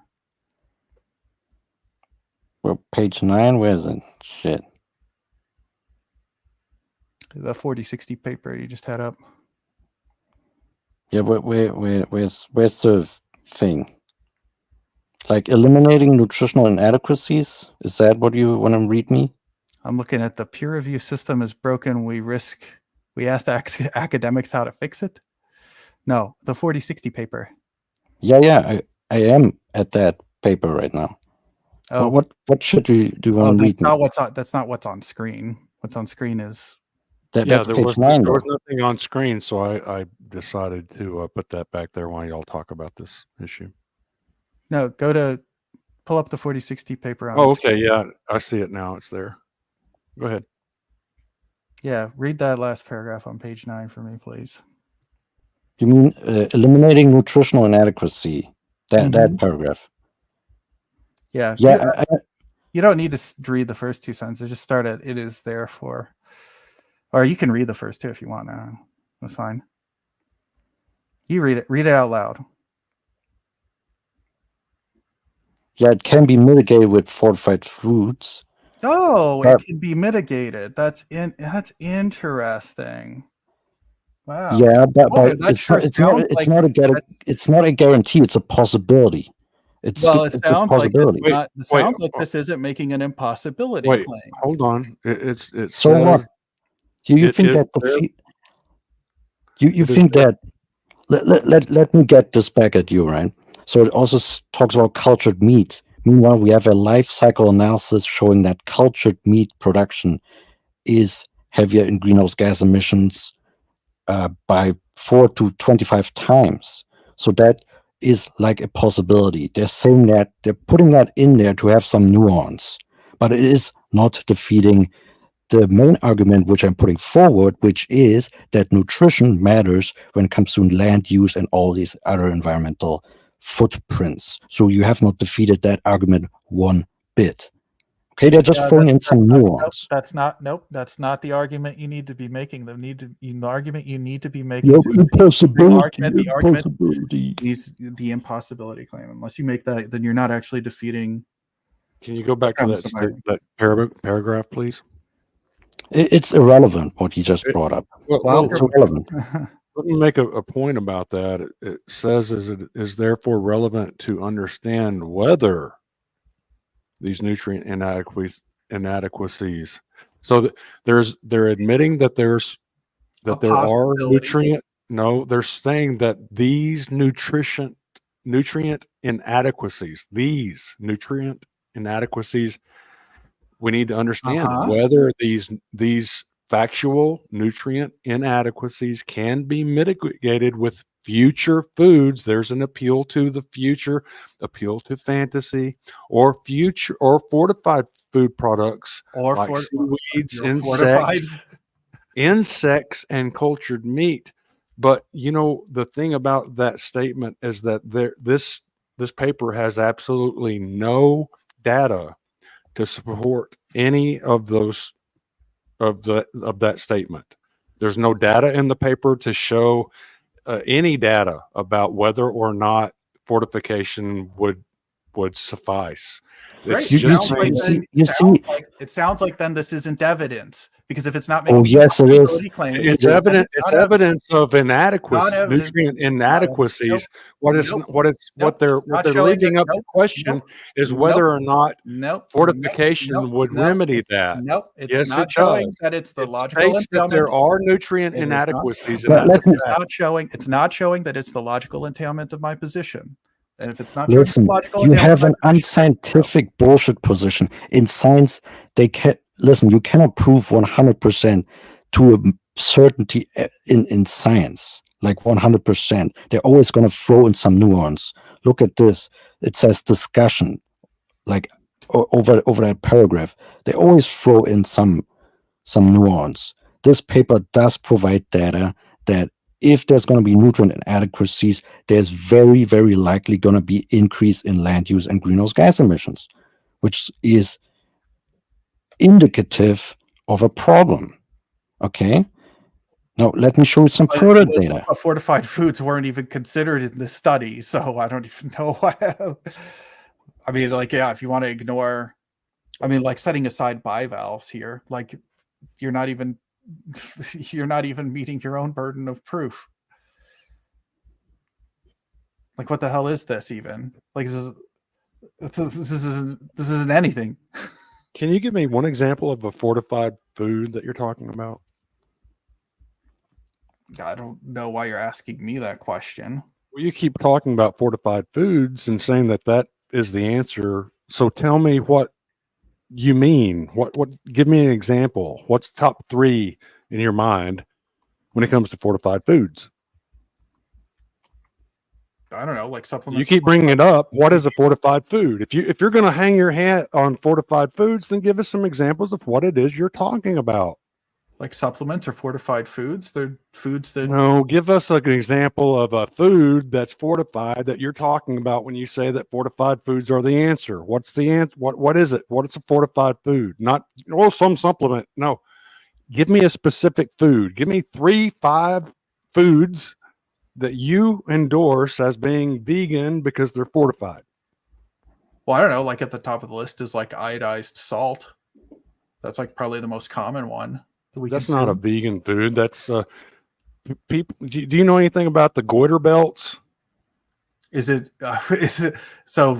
Okay, for the non-vegans out there that vegan? have an intellectual curiosity, look up the goiter belts. Okay. They're the fact that we require iodine goes like this. Historically, human beings back in the paleo or hunter-gatherer days, we lived in encampments along the coast, and we ate lots of seafood, lots of fish, lots of crabs, lots of iodine consuming foods. In fact, there's a growing in popularity theory that the Neanderthals were not a different species; they were human Cretans, because they were iodine deficient. Iodine deficiency leads to things like goiter, mental retardation, cretinism, which is a birth defect that looks just like Neanderthalism. So there's evidence to show that these inland dwelling Neanderthals were Neanderthals because they were lacking in iodine. When you move away from the coast, you're going to require an iodine supplement, regardless of whether or not you're omnivore, carnivore, or vegan. You're going to have an iodine supplement if you move away from the coast and stop eating seafood of any kind. So that's really irrelevant. The iodine issue is a world issue. Doesn't matter what diet. We're talking about the nutrients that would be deficient on a vegan diet. What is an example of 3 or 5 different foods that you would say meet your criteria for fortified foods, which is your answer to the nutritional deficiencies of a plant-based diet? I'm not giving an answer. I'm not giving anything. I'm still waiting for a single goddamn claim. No, you haven't given us the foods that you're talking about when you say fortification is the answer. Like fortification or supplements? Yeah. I mean, I don't Okay, so understand what the problem is. can you give me a specific food, not a supplement, but a food that you would that's fortified that you endorse as a vegan food? I'm not here to endorse any foods. I'm here. No, okay, I'm not. Okay, what you kept saying fortified foods. You didn't say supplements. You said fortified foods. Supplements was an afterthought. When you say fortified foods is the answer to nutritional deficiencies of a plant-based diet, what I didn't fortified say foods are you anything. talking about? I was just asking a question. So there are no fortified foods that meet your criteria. I literally. So in other words, you have not countered the argument, because you can't even list any foods that are fortified that meet the definition of your definition of fortified foods. I don't really need to do whatever it is. I don't know what you. Right, so you keep saying that fortified foods are the answer to the deficiencies. However, you can't list any fortified foods. I don't know. Don't care. I'm waiting to hear your argument. So you can't list any fortified foods, correct? I'm not here to list any fortified foods. No, I'm here to hear Okay. why you think that the Then logical will you, entailment is if you want possible. to elaborate on what you mean by fortified foods, would you please refrain from using that phrase anymore? I'm waiting to hear your argument. I'm waiting to I'm hear asking. your We already first did, and you argument. said that the answer, your counter to our argument was fortified foods. We asked you what you mean by fortified foods, and you said supplements. I said one or the So other. you may think in your mind that looks good, but to the rest of the world, it doesn't. I'm still waiting to hear an argument here. I don't know. I really got to pee because I drank that whole energy drink. I had to pee for like an hour. I don't know. Are you guys going to like continue to not provide evidence that the logical entailment of this diet is some sort of problem that you can't actually demonstrate? You've not demonstrated that it is a problem. Thank you. That's Right. what You've not demonstrated that eating meat is a problem at all. All you invoked Jeffrey Dahmer a couple times. You invoked the phrase fortified foods. I have 5 more than premises and a couple times. conclusion. 5 premises and a conclusion, and every single one of those premises stands unless you No, can no, identify one. No, Name a no. problem with any of them. Name Ha- one. we already have. Oh, we We've already. been Oh, through we many. did. Oh, we did. Yeah. What did you identify? The Identify. Premise 4 is kicked Okay. to What the was the curb. defeater for premise 4? Necessity.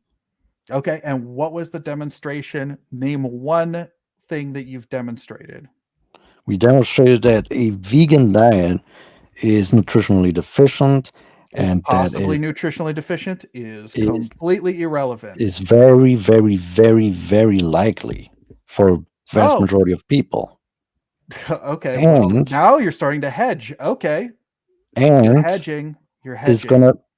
gonna lead to food insecurity. Necessarily. Yeah, necessarily. Okay, by anything other than your bullshit speculation. No, by logical induction. If you gonna By logical induction. Okay. if you gonna I'm sorry. What was the logical? Sorry. Identify the premises and the conclusion that represent that logical induction for me.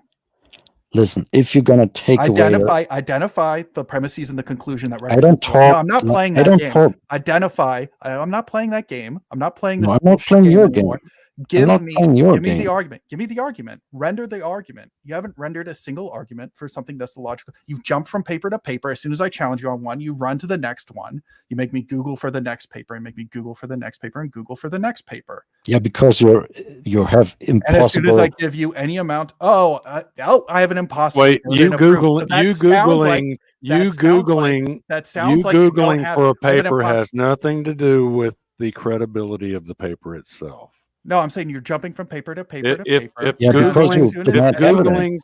if and as- googling for information is too much for your lap, then that's your issue. That's not what I'm saying. I'm saying that you're just jumping from paper to paper to paper. As soon as I give you even a paper thin amount of pushback, you just jump to another paper. You can't demonstrate No. a single one of those claims. Demonstrate a single one of these impossibility claims that you're trying to make.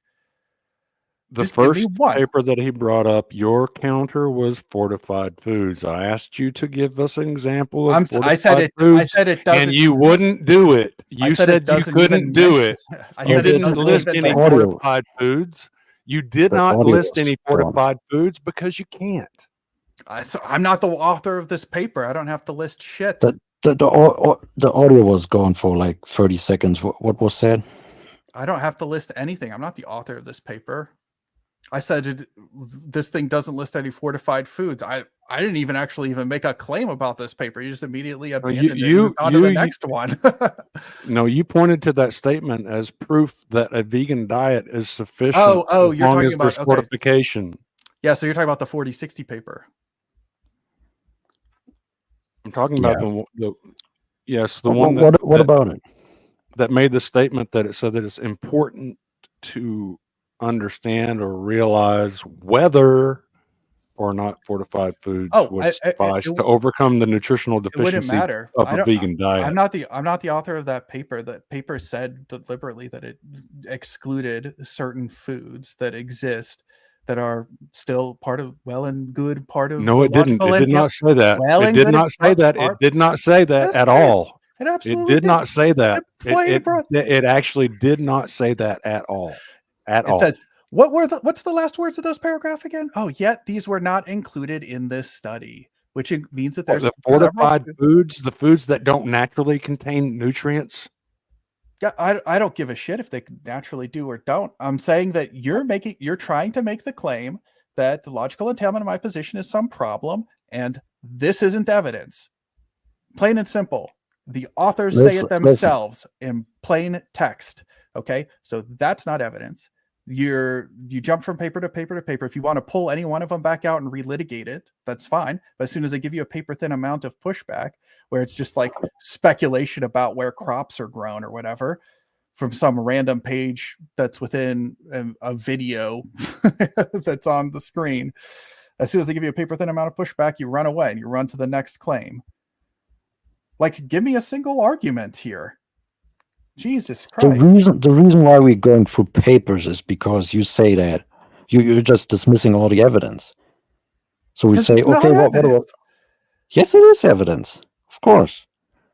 Do you understand what's happening right now? Like, you're trying to demonstrate that the entailment of a vegan position is you're trying to make an impossibility claim, right? And as soon as I give you a single razor thin amount of pushback, then after that argument buckles. Impossible is extremely hard to prove or disprove. It is literally unfalsifiable. No, it's pretty easy. You just make a if P then Q, not Q, therefore not P. Modus tollens. It's a very common. When we talk about empirical claims, when we talk about like logical claims, yes, we can say some things are impossible. When it comes to certain complex empirical claims, like nutrition, it is extremely hard to say, oh yeah, it's 100% impossible to be healthy on a vegan diet. Yeah, like if you have that standard of evidence, of course, like that's not. I'm not saying that it has to be 100% impossible. I'm saying that the necessary entailment of a vegan diet is some problem. Some problem. Yeah, you say we have not demonstrated that at all. Some problem. The necessary entailment, necessary, not possible entailment. Yeah, it's possible that you could eat Skittles and beer and be unhealthy. No, I'm talking It's about. literally irrelevant. Is it possible that you could eat lima beans and broccoli and be unhealthy? What? I'm sorry. What was the question? Well, you keep bringing up Skittles and beer as vegan but unhealthy, and I'm saying, okay, well, let's look at it. Let's say not Skittles, but let's say broccoli, and let's say not beer, but let's say avocados. Broccoli and avocados. Can you eat broccoli and avocados and be healthy? I don't know why you're asking me that question. Because you If keep wanna make using some the claim. beer and Skittles example, and I'm trying to expand your horizons a little bit. And so what you're trying to say is obviously Skittles and beer, while I'm they may giving you be a funny vegan, let me example. speak for a second. They may be they may be vegan, but they're not healthy. So you pick those two items. Let's pick two other items. And you don't like broccoli. You don't want me to use that. You don't want lima beans. So let me pick some other plants. How about spinach and Brussels sprouts? If someone eats just spinach and Brussels sprouts, is that a healthy diet? Are you making an impossibility claim or not? I'm asking you a question. I'm asking if this has anything to do with the this is necessary not entailment. right now. We're having an off debate side discussion outside of debate techniques and tricks, and I just am going to ask you a question. That's all I'm doing. All I care to do right now, I don't really care about that. I just want to know if the necessary entailment of a vegan diet is some problem. If Did you have Nick some Nutrivore evidence. convince you that saying that when you say I don't care about that's some type of debate winning technique? Because No, it's really not. I gotta take a It's piss. really not. I literally It's don't not a care. winning debate technique when you say I don't care about that. What you're saying is Yeah. that's an issue I don't want to face because it makes my argument look like a failure. Is what you're really saying? Okay. I mean, see, then cope, but I don't care about that either. I just want you to make Okay, the Mr. Fortified Foods. Did you ever list any fortified foods for us? No, you didn't, because you can't. I don't care to. I don't need to. I don't like give Right. me You a single. you want to be dictator. You just want to What's the dictate to other necessary? people. The necessary entailment of vegan diet is some health problem X. Give it to me. Give it to me. What's that necessary entailment? So far, I've gotten we didn't know what you burden did. of standard is. You're hijacking what we said. What we said was nutritional deficiencies, and now you're trying to get us to nail down one specific disease or ailment. But nutritional deficiencies can lead to thousands of different ailments. So, no, you're not going to play that game. Nutritional deficiencies is what we're talking about. And yes, there's lots of different sicknesses and diseases that can come from the deficiencies caused by a vegan diet. Oh, can come. That sounds like a possibility claim, not a necessity claim. Right. For instance, the B12 reserves in your typical omnivore can be up to 5 years. So you can have someone who's been vegan for 4 years who's out there preaching, oh, you got to be vegan, you got to be vegan. And what YouTube is full of channels that came back and said, yeah, well, after 7 years, I've discovered that I have to have meat. I'm sorry. And people like you have no idea how long I've go been on the attack. I've got the making B12 death threats and stuff like that. Okay, well, I mean, I've had my B12 checked, and I've been vegan for quite a substantially long period of time. Right, but you don't know anything about B12. I mean, I know that I get enough of it. And it's actually in this energy drink right here. Let's see here. Oh, really? What that doesn't is it? make Is it cyanocobalamin? Tell me that it's cyanocobalamin. Yep. Guess what? Cyanocobalamin is not bioactive in human beings. Exactly. If I think even Dr. Greger admits this. And the conversion rate is below 1%. I don't care. I mean, I've got my B12 checked and I'm fine. So, right, the B12 check. When you do that, they check for serum B12, and it'll check for any cobalamin. This is what you don't know anything about B12 because all the B12s are cobalamins, and all the non-bioactive B12s that are in your bloodstream will register as B12 on a test. That's why there's a specific test that looks for actual signs of bioactive B12 in the bloodstream. You don't know these kinds of nuances because they don't interest you, because eating animals is bad, and that's as far as you can get. Even You don't even know the fact that B12 tests don't tell you a damn thing about your bioactive serum B12 level. Yeah, I mean, exactly. I've been vegan Even, for a decade, so I guess you're gonna yeah, give me some you're gonna people give me smoke the for a Christian decade. thing. You're gonna give me the Christian thing where it's like some health problems around the corner.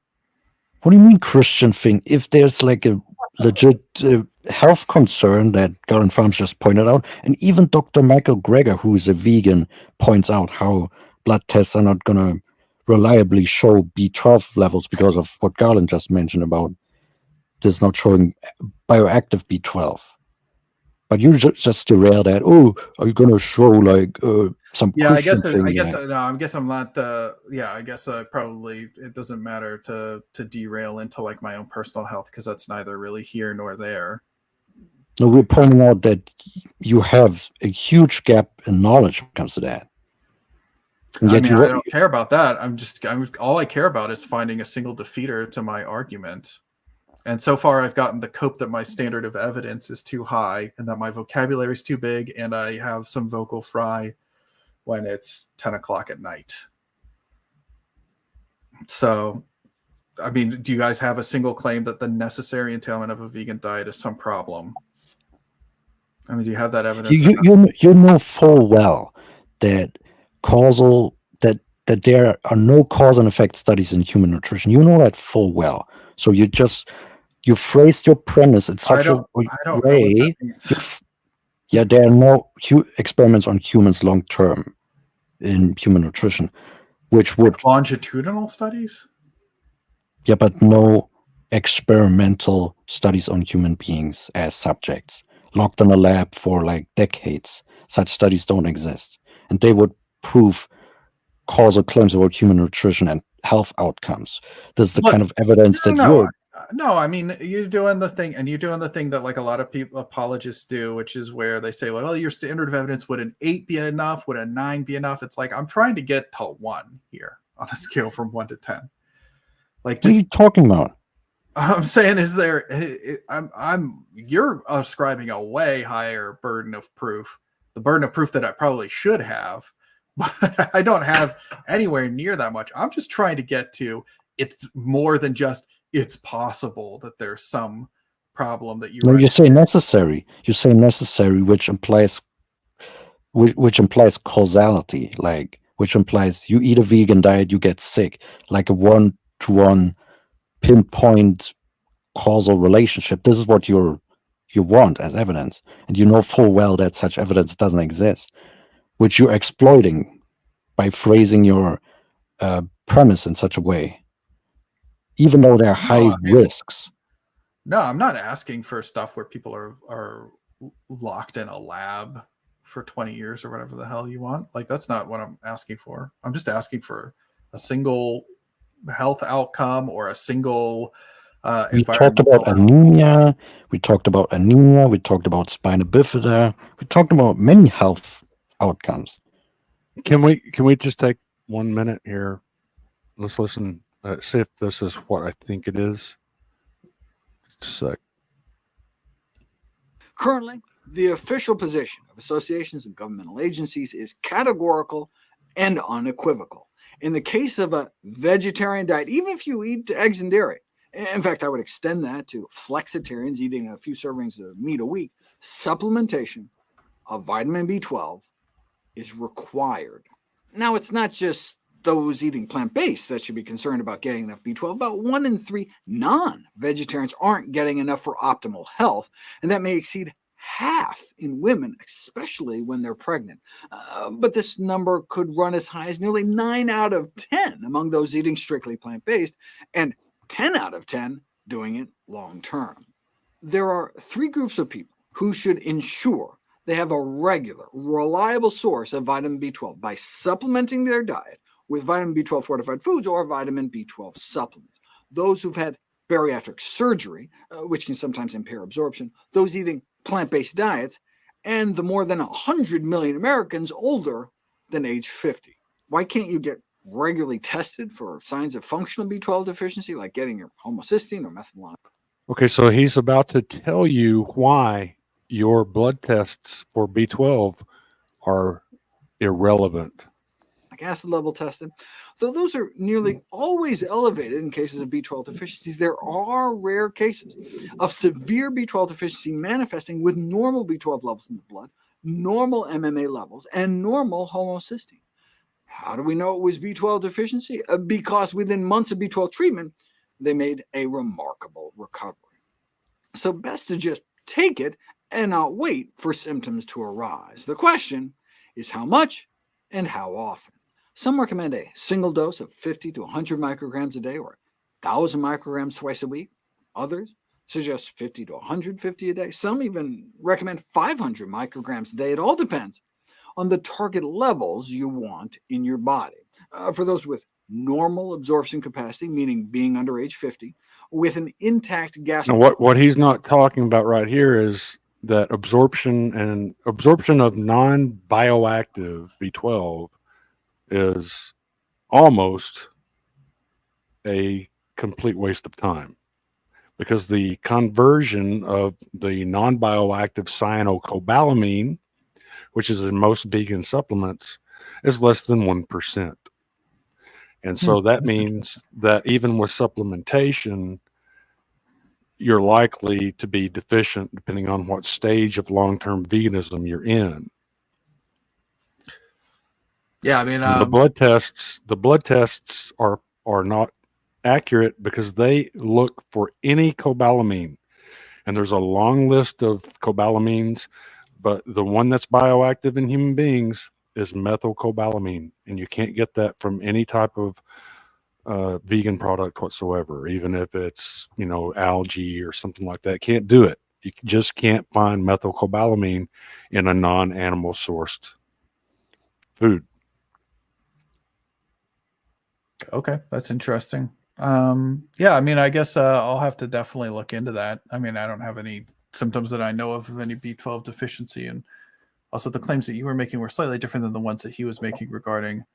He was saying people. It seemed to be that he said people that weren't supplementing B12 at all, which, like, I do take them. No, he gave the numbers, and it was like 1/3 of the omnivores who are, and I can show you the USDA numbers for this, is that the typical American omnivore is eating a diet that's 70% plants and only 30% animal products.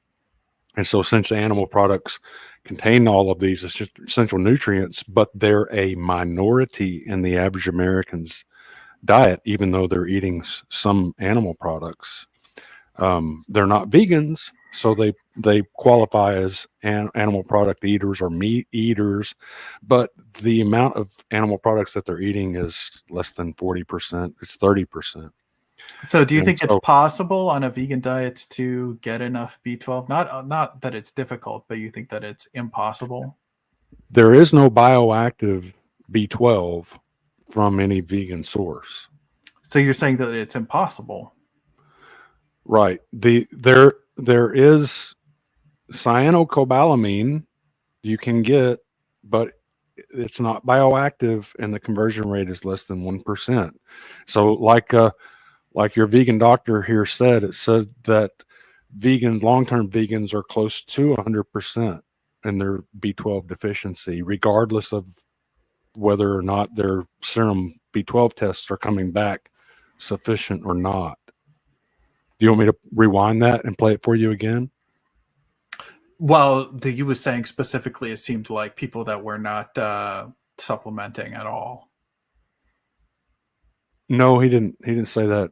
Here, let's play it So again. the question is how much and how often. There are rare cases, supplements, those who've had bariatric surgery, which can sometimes impair absorption, those eating plant-based diets, and the more than 100 million Americans older than age 50. Why can't you get regularly tested for signs of functional B12 deficiency, like getting your homocysteine or methylmalonic acid level tested? Oh, So those are nearly back it up. 10 among those eating strictly. Okay, there it is. Non-vegetarians aren't getting enough for optimal. So 33% of adults under 60 years These are omnivores. These are meat eaters that are eating. He didn't give us any indication that any of these individuals were not average Americans. The average American is eating a 70% plant-based and 30% animal-based diet. And because the animal-based diet, which is where we find all of these nutrients like B12, bioactive B12, is low in those omnivore diets, meat eater diets, then yes, you're getting 1/3 of those people coming up with B12 deficiencies. Non-pregnant women, which they need more B12, they're 50% deficient. These are omnivores. They're eating a minority of their diet is animal products. And then pregnant women, it's 60%. But then watch what he says about the vegan population. And that may exceed half in women, especially when they're pregnant. But this number could run as high as nearly 9 out of 10 among those eating strictly plant-based. Okay, did you hear that? So this number, according to his calculations or estimations, this vegan doctor, he's saying that 9 out of 10 vegans are going to be B12 deficient, regardless of what serum blood tests are saying.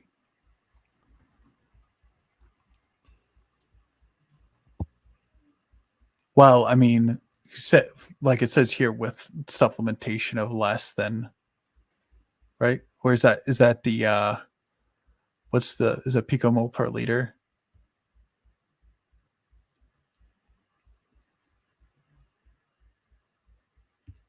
Cobalamin.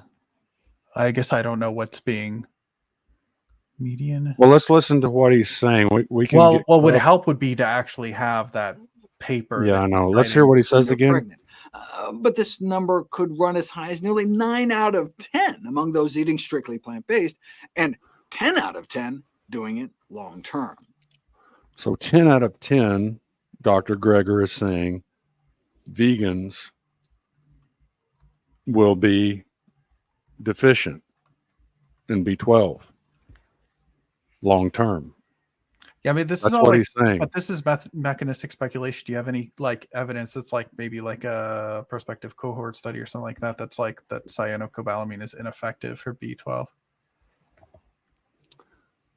I mean, because there might be like, I can grant you that like cyanocobalamin might have less of a absorption or bioavailability. No, it's actually got better absorption than methylcobalamin, but it's got zero bioactivity.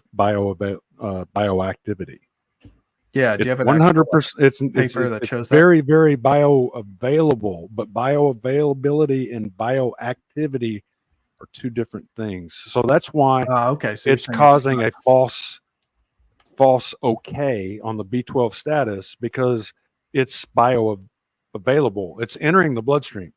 But because it's not bioactive, this false everything's okay test on the B12 is actually harming people, especially vegans, because long term, even though they're supplementing the cyanocobalamin, which is not bioactive in humans, and less than 1% is converted to the bioactive version. So then that's what Dr. Greger is trying to help you with. He's trying to tell you that your diet is lacking in B12, and you're probably not getting enough B12 because the medical community is not being honest with you about the tests that they're telling you that would give you an indication of whether or not your B12 level is adequate.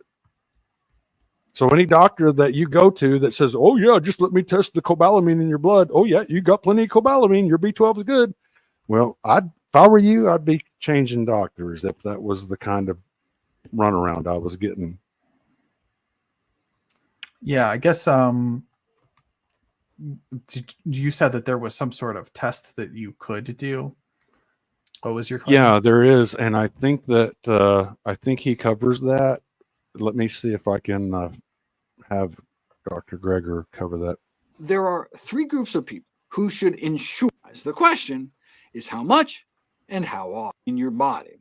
For those with normal absorption day, so blood counts. Absorbing 1 microgram a day may be enough to maintain blood cell production, but it may not be sufficient for all the other things that vitamin B12 does. Like 4, which is what you see, for example, in Europe. Data suggesting getting 7 a day, maybe even functional B12 status. How much would you need to take in a your single daily dose? To absorb 3.5, and get at least 24.5 and you importantly normalize methylation in a week. Yeah, I'm gonna have to give me a minute here, and I'll pull up his other video where he actually covers this, because he didn't cover all the important facts in that video, but that he covered in the other video.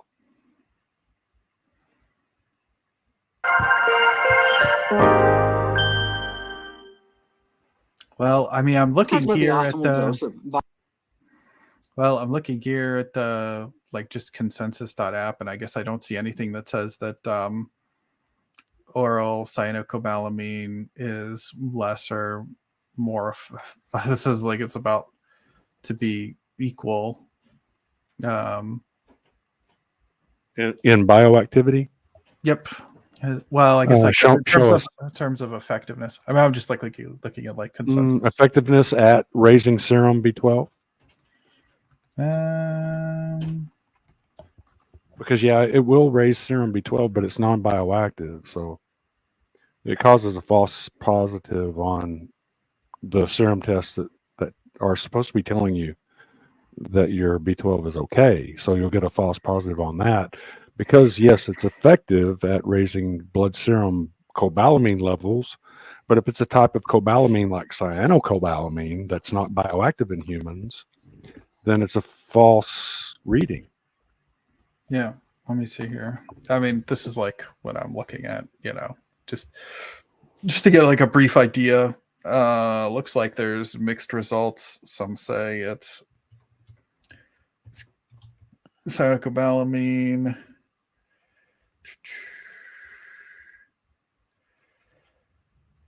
Yeah, so it looks like there's an in vitro trial, Frontiers in Microbiology. Both have equal both have equal bioactivity in humans. So, okay, I think I found it. Let me see. Let me pull this up.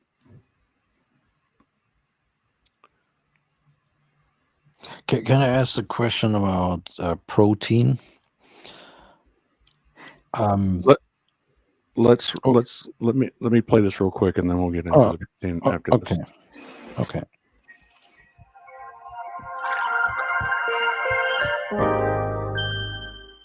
As well as childhood, pregnancy, and old age to prevent vitamin B12 deficiency. But what?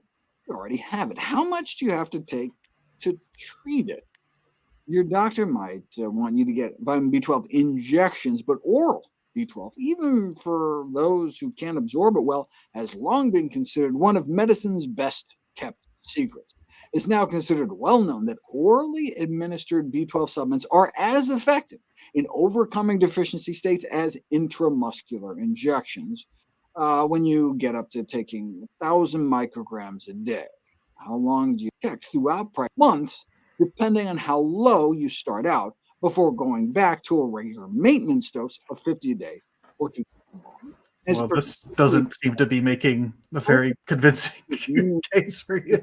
I'm trying to find the part where he talks about cyanocobalamin. Using the light-sensitive forms of cobalamin, such as methyl B12, instead of the stable cyano forms, which are readily converted into the body into the type you need where you need.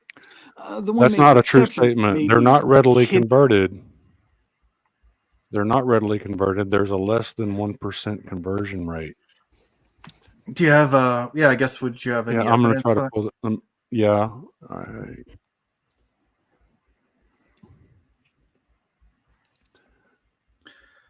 Can I ask the question about protein real quick? So Sure. in a vegan scenario, right, we wouldn't have any animal protein.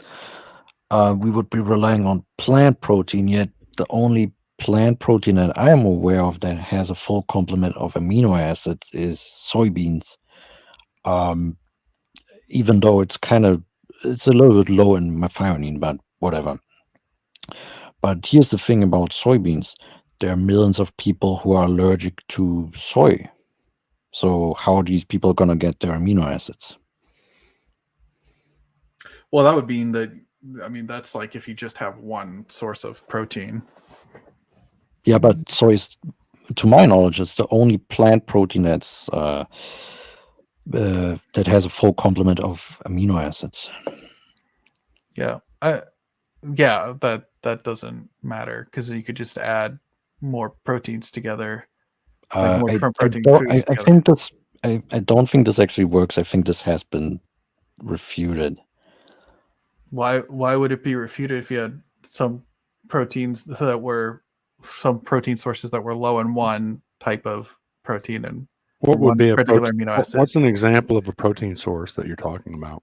Well, I guess I don't even know like what's the deficiencies that like in particular, like which amino acids from like which. Well, we're jumping around right now. Let's discuss cyanocobalamin. Yeah, I don't know if necessarily even this, like, sure, the conversion rate could be just 1%, but like, what's the argument that like the amount, like if you're taking X amount, what's the argument that 0.01 times X is insufficient? Like when it says that it's Yeah, Dr. Greger was covering that. He's got the studies that show that 9 out of 10 or 10 out of 10 long-term vegans are suffering from a B12 deficiency. yeah, that won't get you where you want to go because I don't know what the percentage of those that are actually like supplementing appropriately are. And supplementing, what does that mean? Does that mean a lot of, does that mean making chemicals in big factories out of petroleum and coal? Could, yeah. Okay. Are there any environmental or animal considerations with that? I mean, Don't know, don't care. Considering, don't know, don't care, right? yeah. Let's be honest. Don't know, don't care. You really just want people to stop eating meat and consequences be damned, right? Who cares what happens to the people? Who Well, cares what happens to the environment? As long as we follow your dogma. You don't have any science. You don't have any science to back up your position. It's all subjective opinion. If you want to demonstrate it's impossible, but I have no reason to believe that like B12. You've not demonstrated that it is possible. The black swan claim. Like, no, you've not demonstrated that it's possible. Well, that's not how science or logic works. Right, and that's what the characters in Idiocracy said whenever they wanted to pour Brawno on the crops. They don't care about the nuance. They don't care about the science, but it's got what plants crave. Right? Yeah, that's just name calling. That's not a serious argument. Actually, it's a carbon copy of your argument. Okay. Your argument is Idiocracy in the flesh. My argument doesn't have any flesh, but continue. The thing about protein combining that you just mentioned, I found an article that covers this. It seems to be a myth. And even Dr. Greger has a video on it, but I haven't seen it yet. Might as well check that out. But let's say that you have to eat, if you want to have a full plant-sourced complementary. So you want, I guess, like what's like the lower threshold of like PDCAS values that you want? I assume that's what you're talking about. We're talking about full complement of amino acids. So actually, before we talk about amino acids, are we still continuing with the B12 argument, or did you want to give up on that? Because I asked you, what's the evidence that like this is that 1% is the insufficient amount of B12, and so far I'm not sure that there's anything that's been demonstrated here beyond just mechanistic speculation regarding that 0.01 times the amount of B12 that enters, a vegan's mouth or body by any means is insufficient. So, yeah, I don't know. I mean, I guess like, did you actually have something that like follows up? I do. Let me pull that up real quick.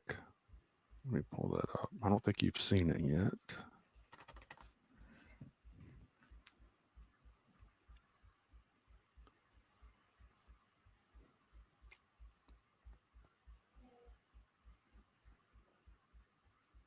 I have a hypothetical question, just for fun. Let's say the world went vegan. How much, like percentage-wise, how many people do you think would fail on that diet? I don't know, man. It's pretty late. Just Listen, give why just give me a guess.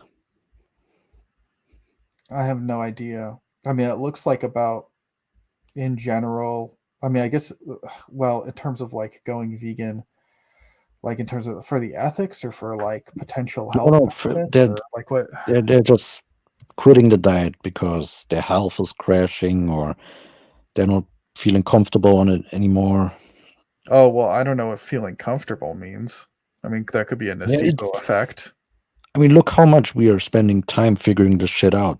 This is a hurdle. This diet is like rocket science apparently, because you have to keep track of all these nutrients and all these I'm just hidden asking variables. for one.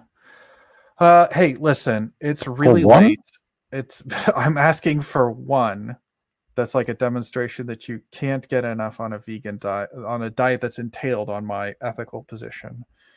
I've asked for one environmental problem, one nutrient, one health problem. That's a necessary entailment. So why don't we?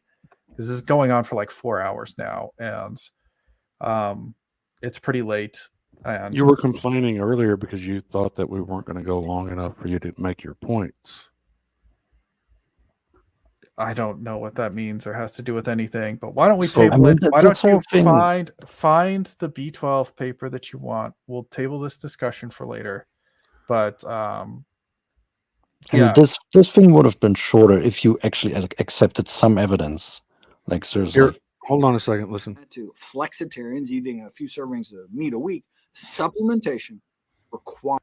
Non-vegetarians aren't getting enough.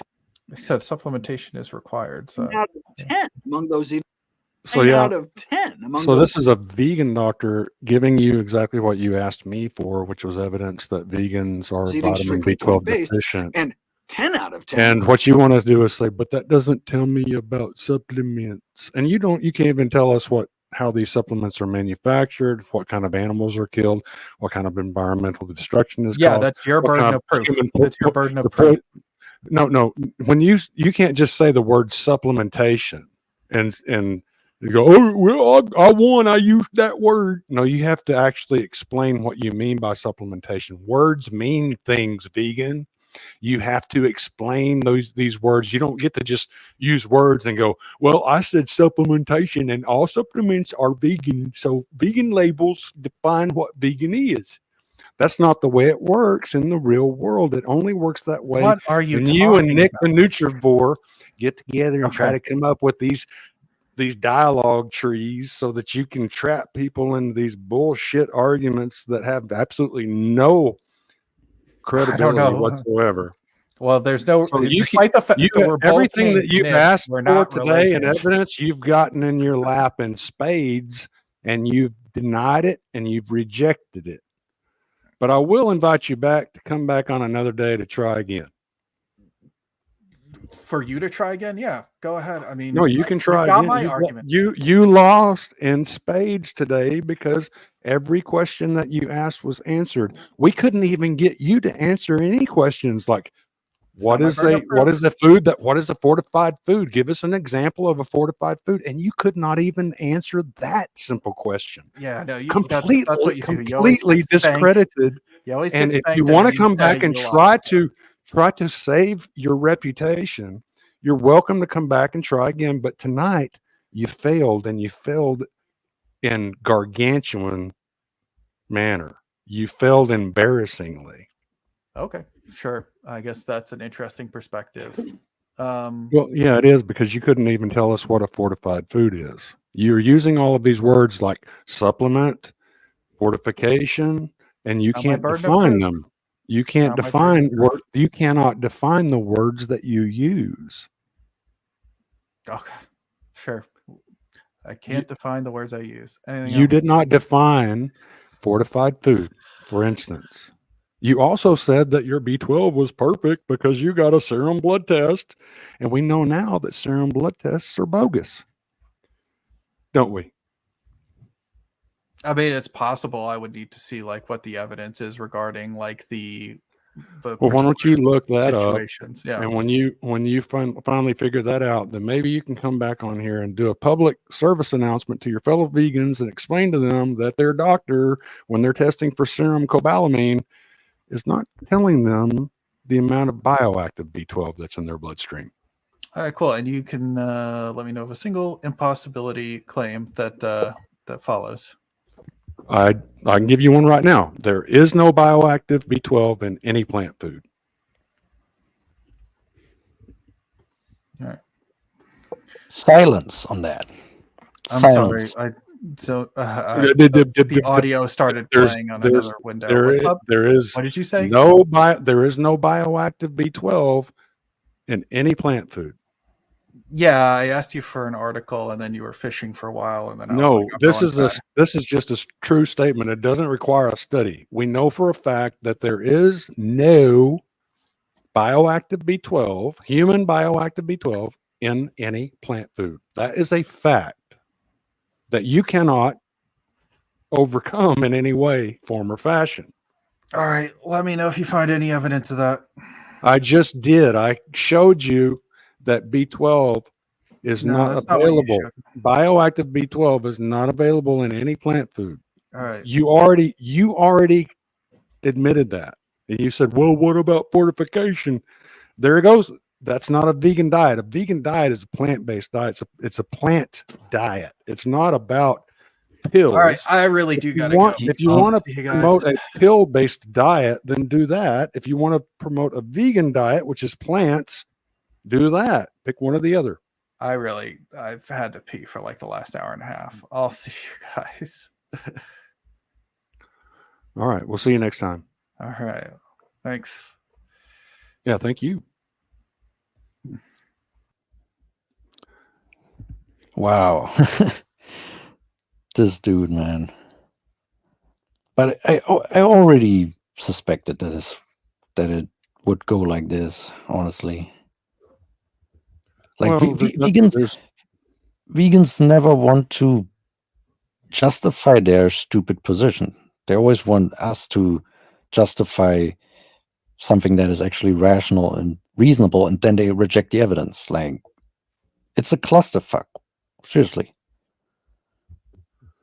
Yeah, like give me one reason why vegan diet won't work. And you say, well, here's the B12. And I say, well, I got blood tested. And you say, well, the blood tests don't work. Here's proof. Well, then I don't know what to tell you. You didn't, it's all about these debate techniques. And that's really the tell-all with the vegan cult is they spend a lot of time trying to figure out a way to debate using these technicalities and these debate phrases. And, it's all this hocus pocus. And they're trying to use smoke and mirrors to avoid discussing the nuance, the facts, where the rubber meets the road, and the B12 and the cyanocobalamin and the protein. And they don't care about any of this.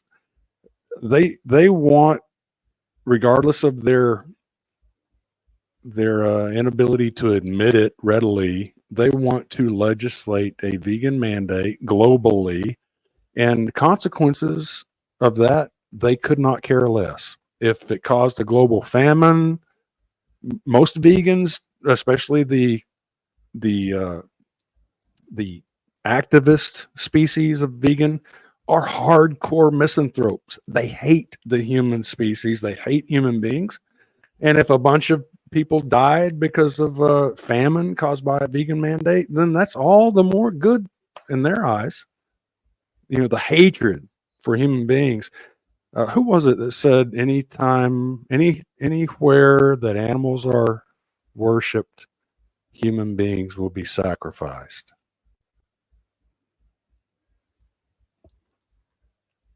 I'm not sure what you're referencing right now, but I just wanted to say, like, this dude had. I mean, he seriously contested that a country like Iceland going vegan would not suffer, would suffer food insecurity. Like, any normal person would see that this is clearly the case. If you have a country that relies mostly on its animal agriculture sector in order to be food self-sufficient. I mean, this is just logical. I don't understand how you can argue against this. Seriously.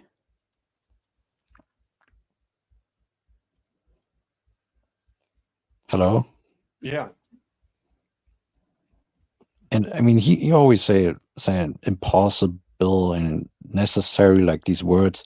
He knows full well that there's no paper, no scientific paper that proves 100% some scientific claim for sure, right? Science doesn't work that way, right? They always bring in some nuance into these papers or put in some qualifier into these papers.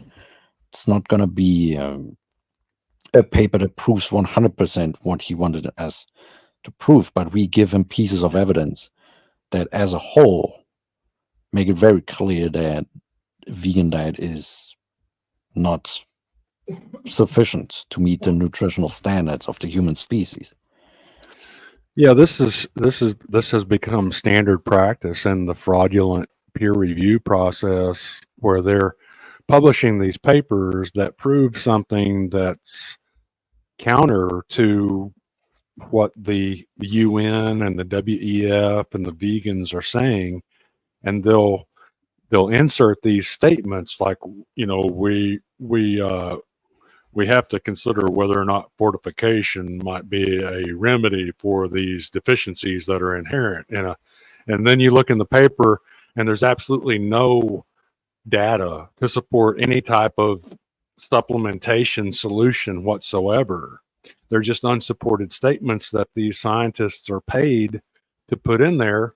But then, of course, when you look at the paper and you say, okay, the statements that are made in this paper that debunk veganism, is there data here that supports that? And you look and there is. But then you look at these statements that kind of throw doubt on the results of the study that are contained in the study. And then you look to see if the study contains any data whatsoever to support these doubt cultivating statements that they've included, and there is no support of that. They're just unsupported statements, and you see it in all of the scientific studies that debunk veganism, because these scientists are being paid to cover up the truth when they can. If they can design the study so that they get the results that they can communicate in a dishonest way to promote veganism, they'll do that. But if the results can't be explained away, then they'll just include these little statements in there that have absolutely no data to back them up at all. Right. And I mean, the thing is, they probably wouldn't get it published. Like, isn't there some editorial process?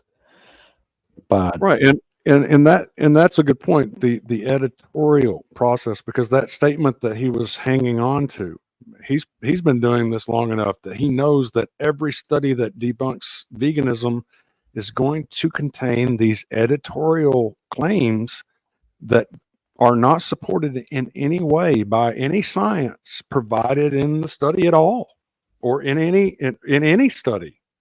And so these vegans are trained. That's why he says, send me the link, because he knows that even if you pull up a study that debunks whatever point a vegan is trying to make, he knows that these scientists, the pattern is, and these peer-reviewed journals, is for them to editorialize throughout the paper and make statements that cannot be backed up by any science in the paper itself.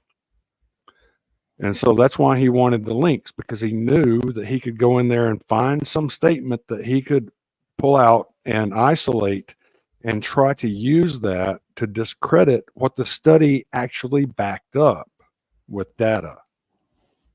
Right. And there's like, I mean, studies always have some limitations, regardless of whether or not they're biased. This is always the case. There's no perfect study that like includes everything that we want to see in a study. Studies have always limitations. They have even a limitation section where they list, oh, this study didn't include this and that and stuff like that. So this is kind of normal, and he was just abusing this, like, oh, the study that shows that land use would increase in a vegan diet, or it didn't show, or it didn't include food fortification. But he didn't even address the study that I've shown that sometimes food fortification doesn't work, like with the case of anemia in Brazilian children, like with the iron fortification, right? So he didn't even address that. So yeah. The technique that these vegans use when you bring something like that up is, okay, so what have you presented that shows that a vegan who is supplementing adequate amounts of essential and conditional essential nutrients is going to be deficient in any nutrient? So they're asking you to disprove their extraordinary claim, and all of the vegan claims are extraordinary, as was very clearly demonstrated tonight when you asked the vegan, Nick, can you provide us the name of any vegan that has survived through all stages of life? And he couldn't give you one example. Yeah, no vegan that I asked this question could provide me an example. I've asked this multiple vegans, both in like Discord and Right. on YouTube and in the comment section. I asked this multiple times. Nobody can give me such an example. Right. And the reason for that is they've been trained by Nick Nutrivore to come back like this, with either "I don't care about that," as if that's a valid argument, right. or how does, again, create a straw man situation? How does that, where does it say here specifically that a vegan, they're asking for these statements, even though you can show that 9 out of 10 or 10 out of 10 vegans are deficient in B12, then they want to know, well, but this doesn't take into account supplementation. And then you say, well, what are you supplementing? And they say, well, cobalamin or cyanocobalamin. And you started getting into the nuance, right? And you say, well, cyanocobalamin, while it's technically B12, is not bioactive in humans. And then they say, well, converted. And you show them proof that, well, less than 1% is converted. And they're like, well, prove to me that less than 1% conversion of cyanocobalamin could lead to a deficiency. And then I go back to Dr. Greger, and where he shows that, 9 or 10 out of 10 vegans long-term are going to be deficient. So they're in this circular argument that really doesn't have anything to do with their, in my opinion, their misanthropic desires to harm people, because this is the only valid explanation that I can find that explains their disdain for the facts and their apathy towards the science of optimal human nutrition and how that's acquired. Right. And also he said that he thinks that it's vegan to consume like bivalves and jellyfish. But to me, this is like a slippery slope, because what if someday science finds out that these animals are indeed sentient and have a nervous system, or are feeling pain or whatever, right? So this is kind of a slippery slope, actually, if you think about it. Yeah, every vegan claims to be, some type of expert in sentience. They're telling you, well, this animal is at this level of sentience, and these animals are at this level of sentience, and that's why we value these and we don't value those, but we do value these if they're going to be eaten, but we don't value those if we kill them and they're not going to, it gets into this big cluster. This is just a huge operation of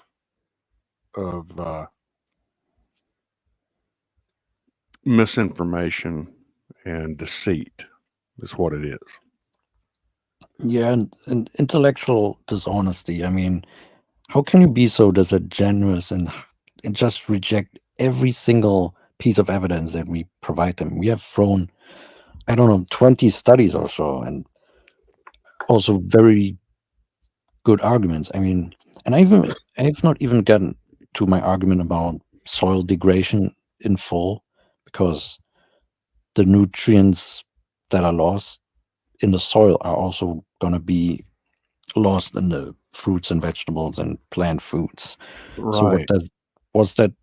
that means that we have to consume more of those in order to get the same level of nutrition than we otherwise would get.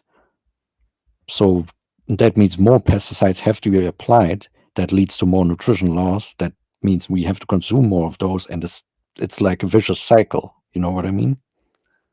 That in itself is unsustainable, actually. Yeah. It's funny, I pointed out to the vegan that, for instance, synthetic creatine is completely reliant upon the petroleum industry and the coal industry. And the answer that you get from a vegan with something like that is, I don't care. I don't care. I don't care. And meanwhile, you've got these politicians around the world that are also pushing veganism. And what are they doing? They're saying that they're going to shut down the coal and petroleum industries. So there's so many layers of nuance that exist in the real world where the rubber meets the road that the vegan does not consider or want to address in any forum, because how are you going to shut down the petroleum industry and the coal industry and then have enough vitamin B12 supplements to go around to a global vegan mandate population if B12 is primarily made from coal and petroleum, synthetic B12? Yeah, and also So, pesticides as well. They're also made from. pesticides are petroleum. Pharmaceuticals are made of petroleum. The Yeah, only petroleum that there's a cosmetics. war on is that petroleum that's being spent to feed the populations. That's the only petroleum that's being curbed. People need to learn about Maoist China and Stalin, Maoism and Stalinism. Why were those two stories omitted from the educational curriculum of schools all around the world? It's a question that needs to be examined,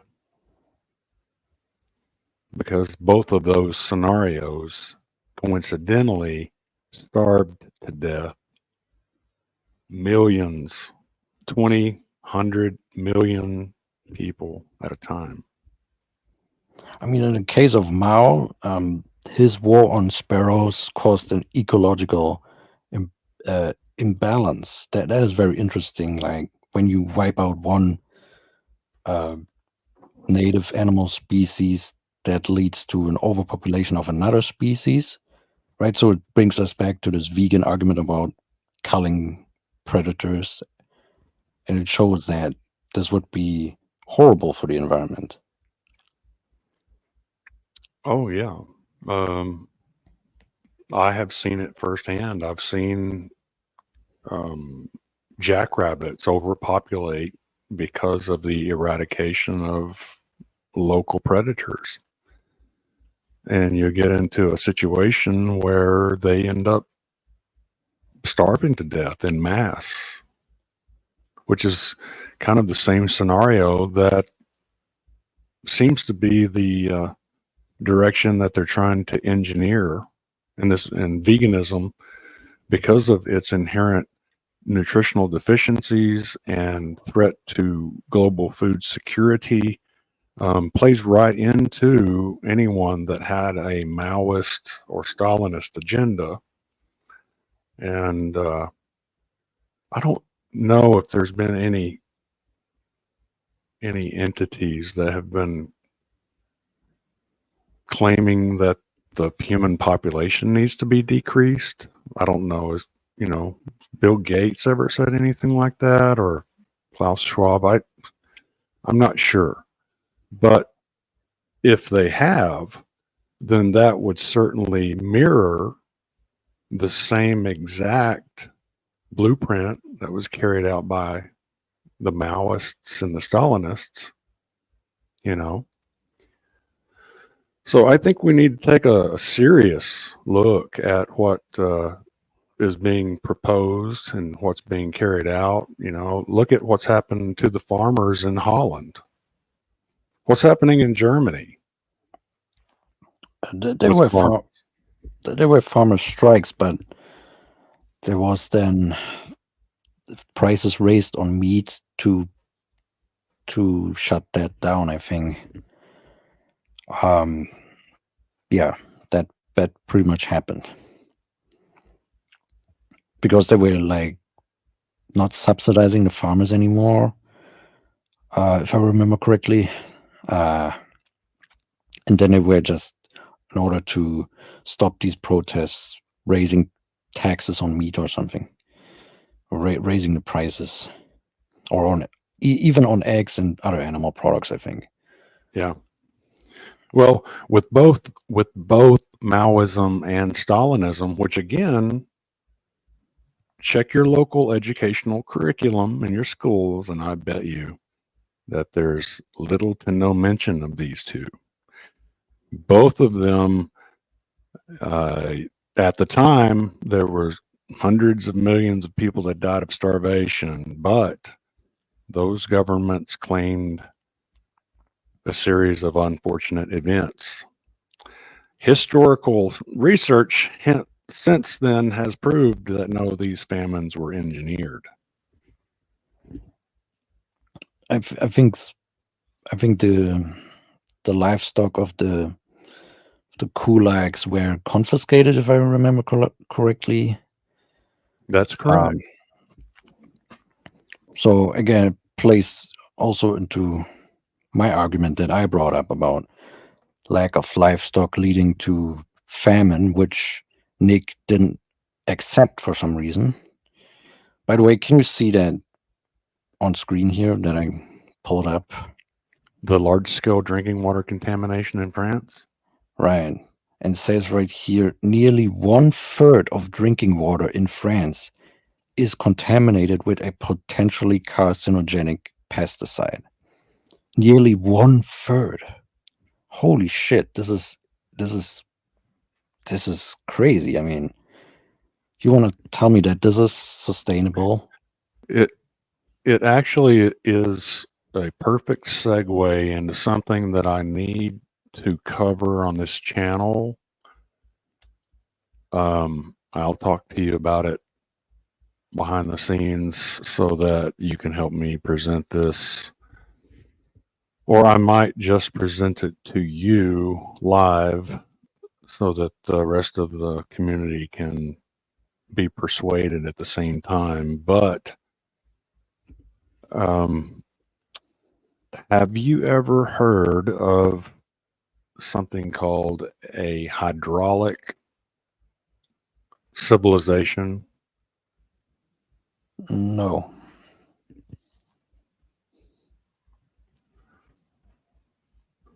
Well, I mean, that it is has. that is a type of civilization that has existed time and time again throughout human history. One of the most notable examples of that was ancient Egypt, Okay. and they, the rulers of ancient Egypt, they were a despotic government like all hydraulic civilizations. And a hydraulic civilization is one in which the rulers have control over water, period. Whether it's water for travel, water for recreation, water for.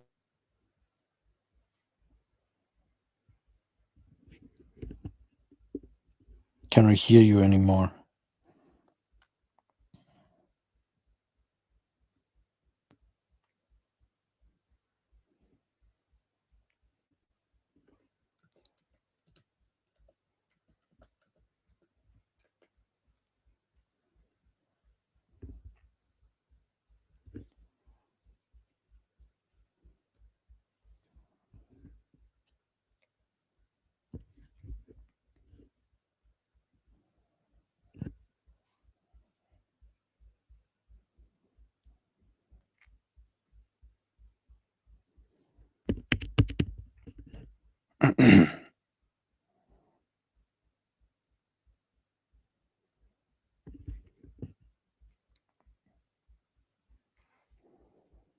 Seems like there's a loss of connection.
So yeah, apparently Garland's internet was knocked out due to lightning.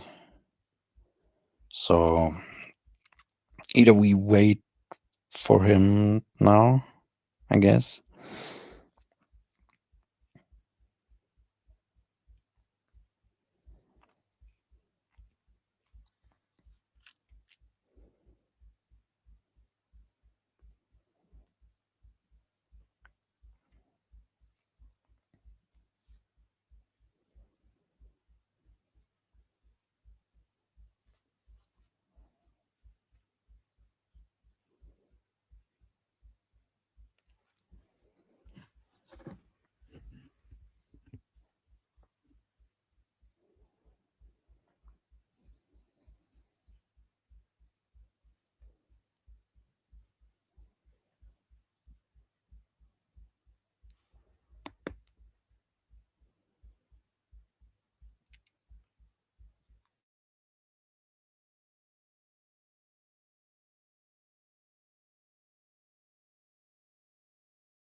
Okay, so apparently I can promote my channel, so yeah, I don't know how many people are still watching though. Yeah, so yeah, just type into YouTube anti-war mindset, and then you find my content. Yeah, I do anti-vegan content, and yeah, that's pretty much what I do. I don't know what else to say to that, to be honest. I mean, let's look at my channel real quick.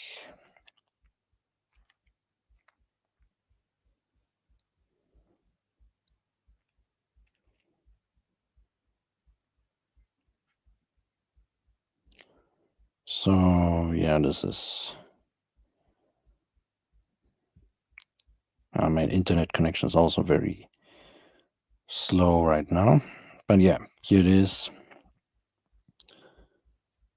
So I got many interesting videos about veganism. Here's, by the way, a crop devs math video where I kind of mathematically show that vegans have a higher pesticide footprint than even the standard American omnivore, and thus a vegan United States would kill more animals. Yeah, and by the way, in this video, veganism equals pollution, hunger, and exploitation. I show examples of how vegan diet also entails exploitation of both humans and animals. So, for example, there are monkeys being forced to collect coconuts by coconut farmers who literally enslave these monkeys in order to get coconuts for vegan coconut milk, for example. So vegans also exploit animals. Right.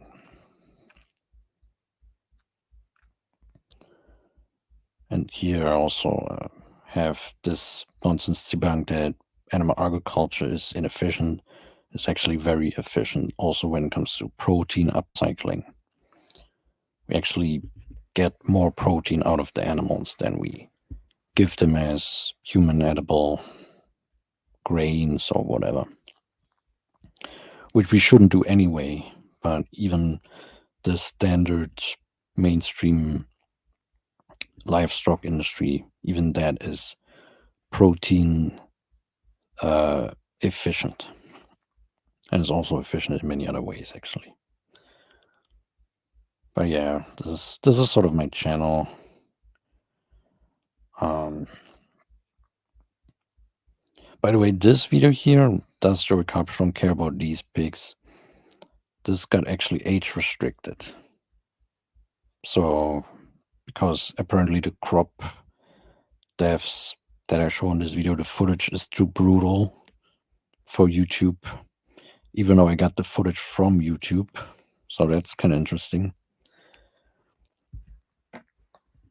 But yeah.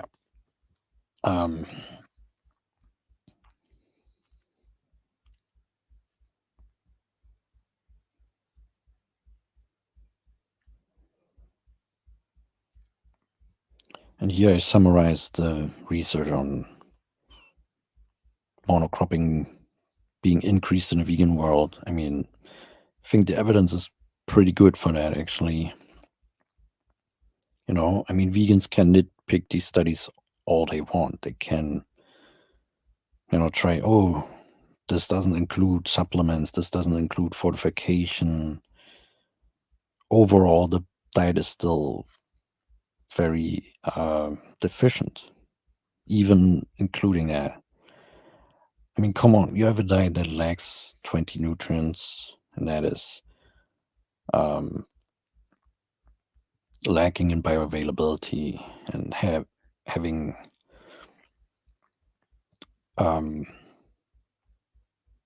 problems of nutrient absorption due to anti-nutrients, etc. So, and has a quit rate of 80%. The vegan diet has a quit rate of 80%. There's also no identifiable vegan that has gone through all stages of life, like I said before.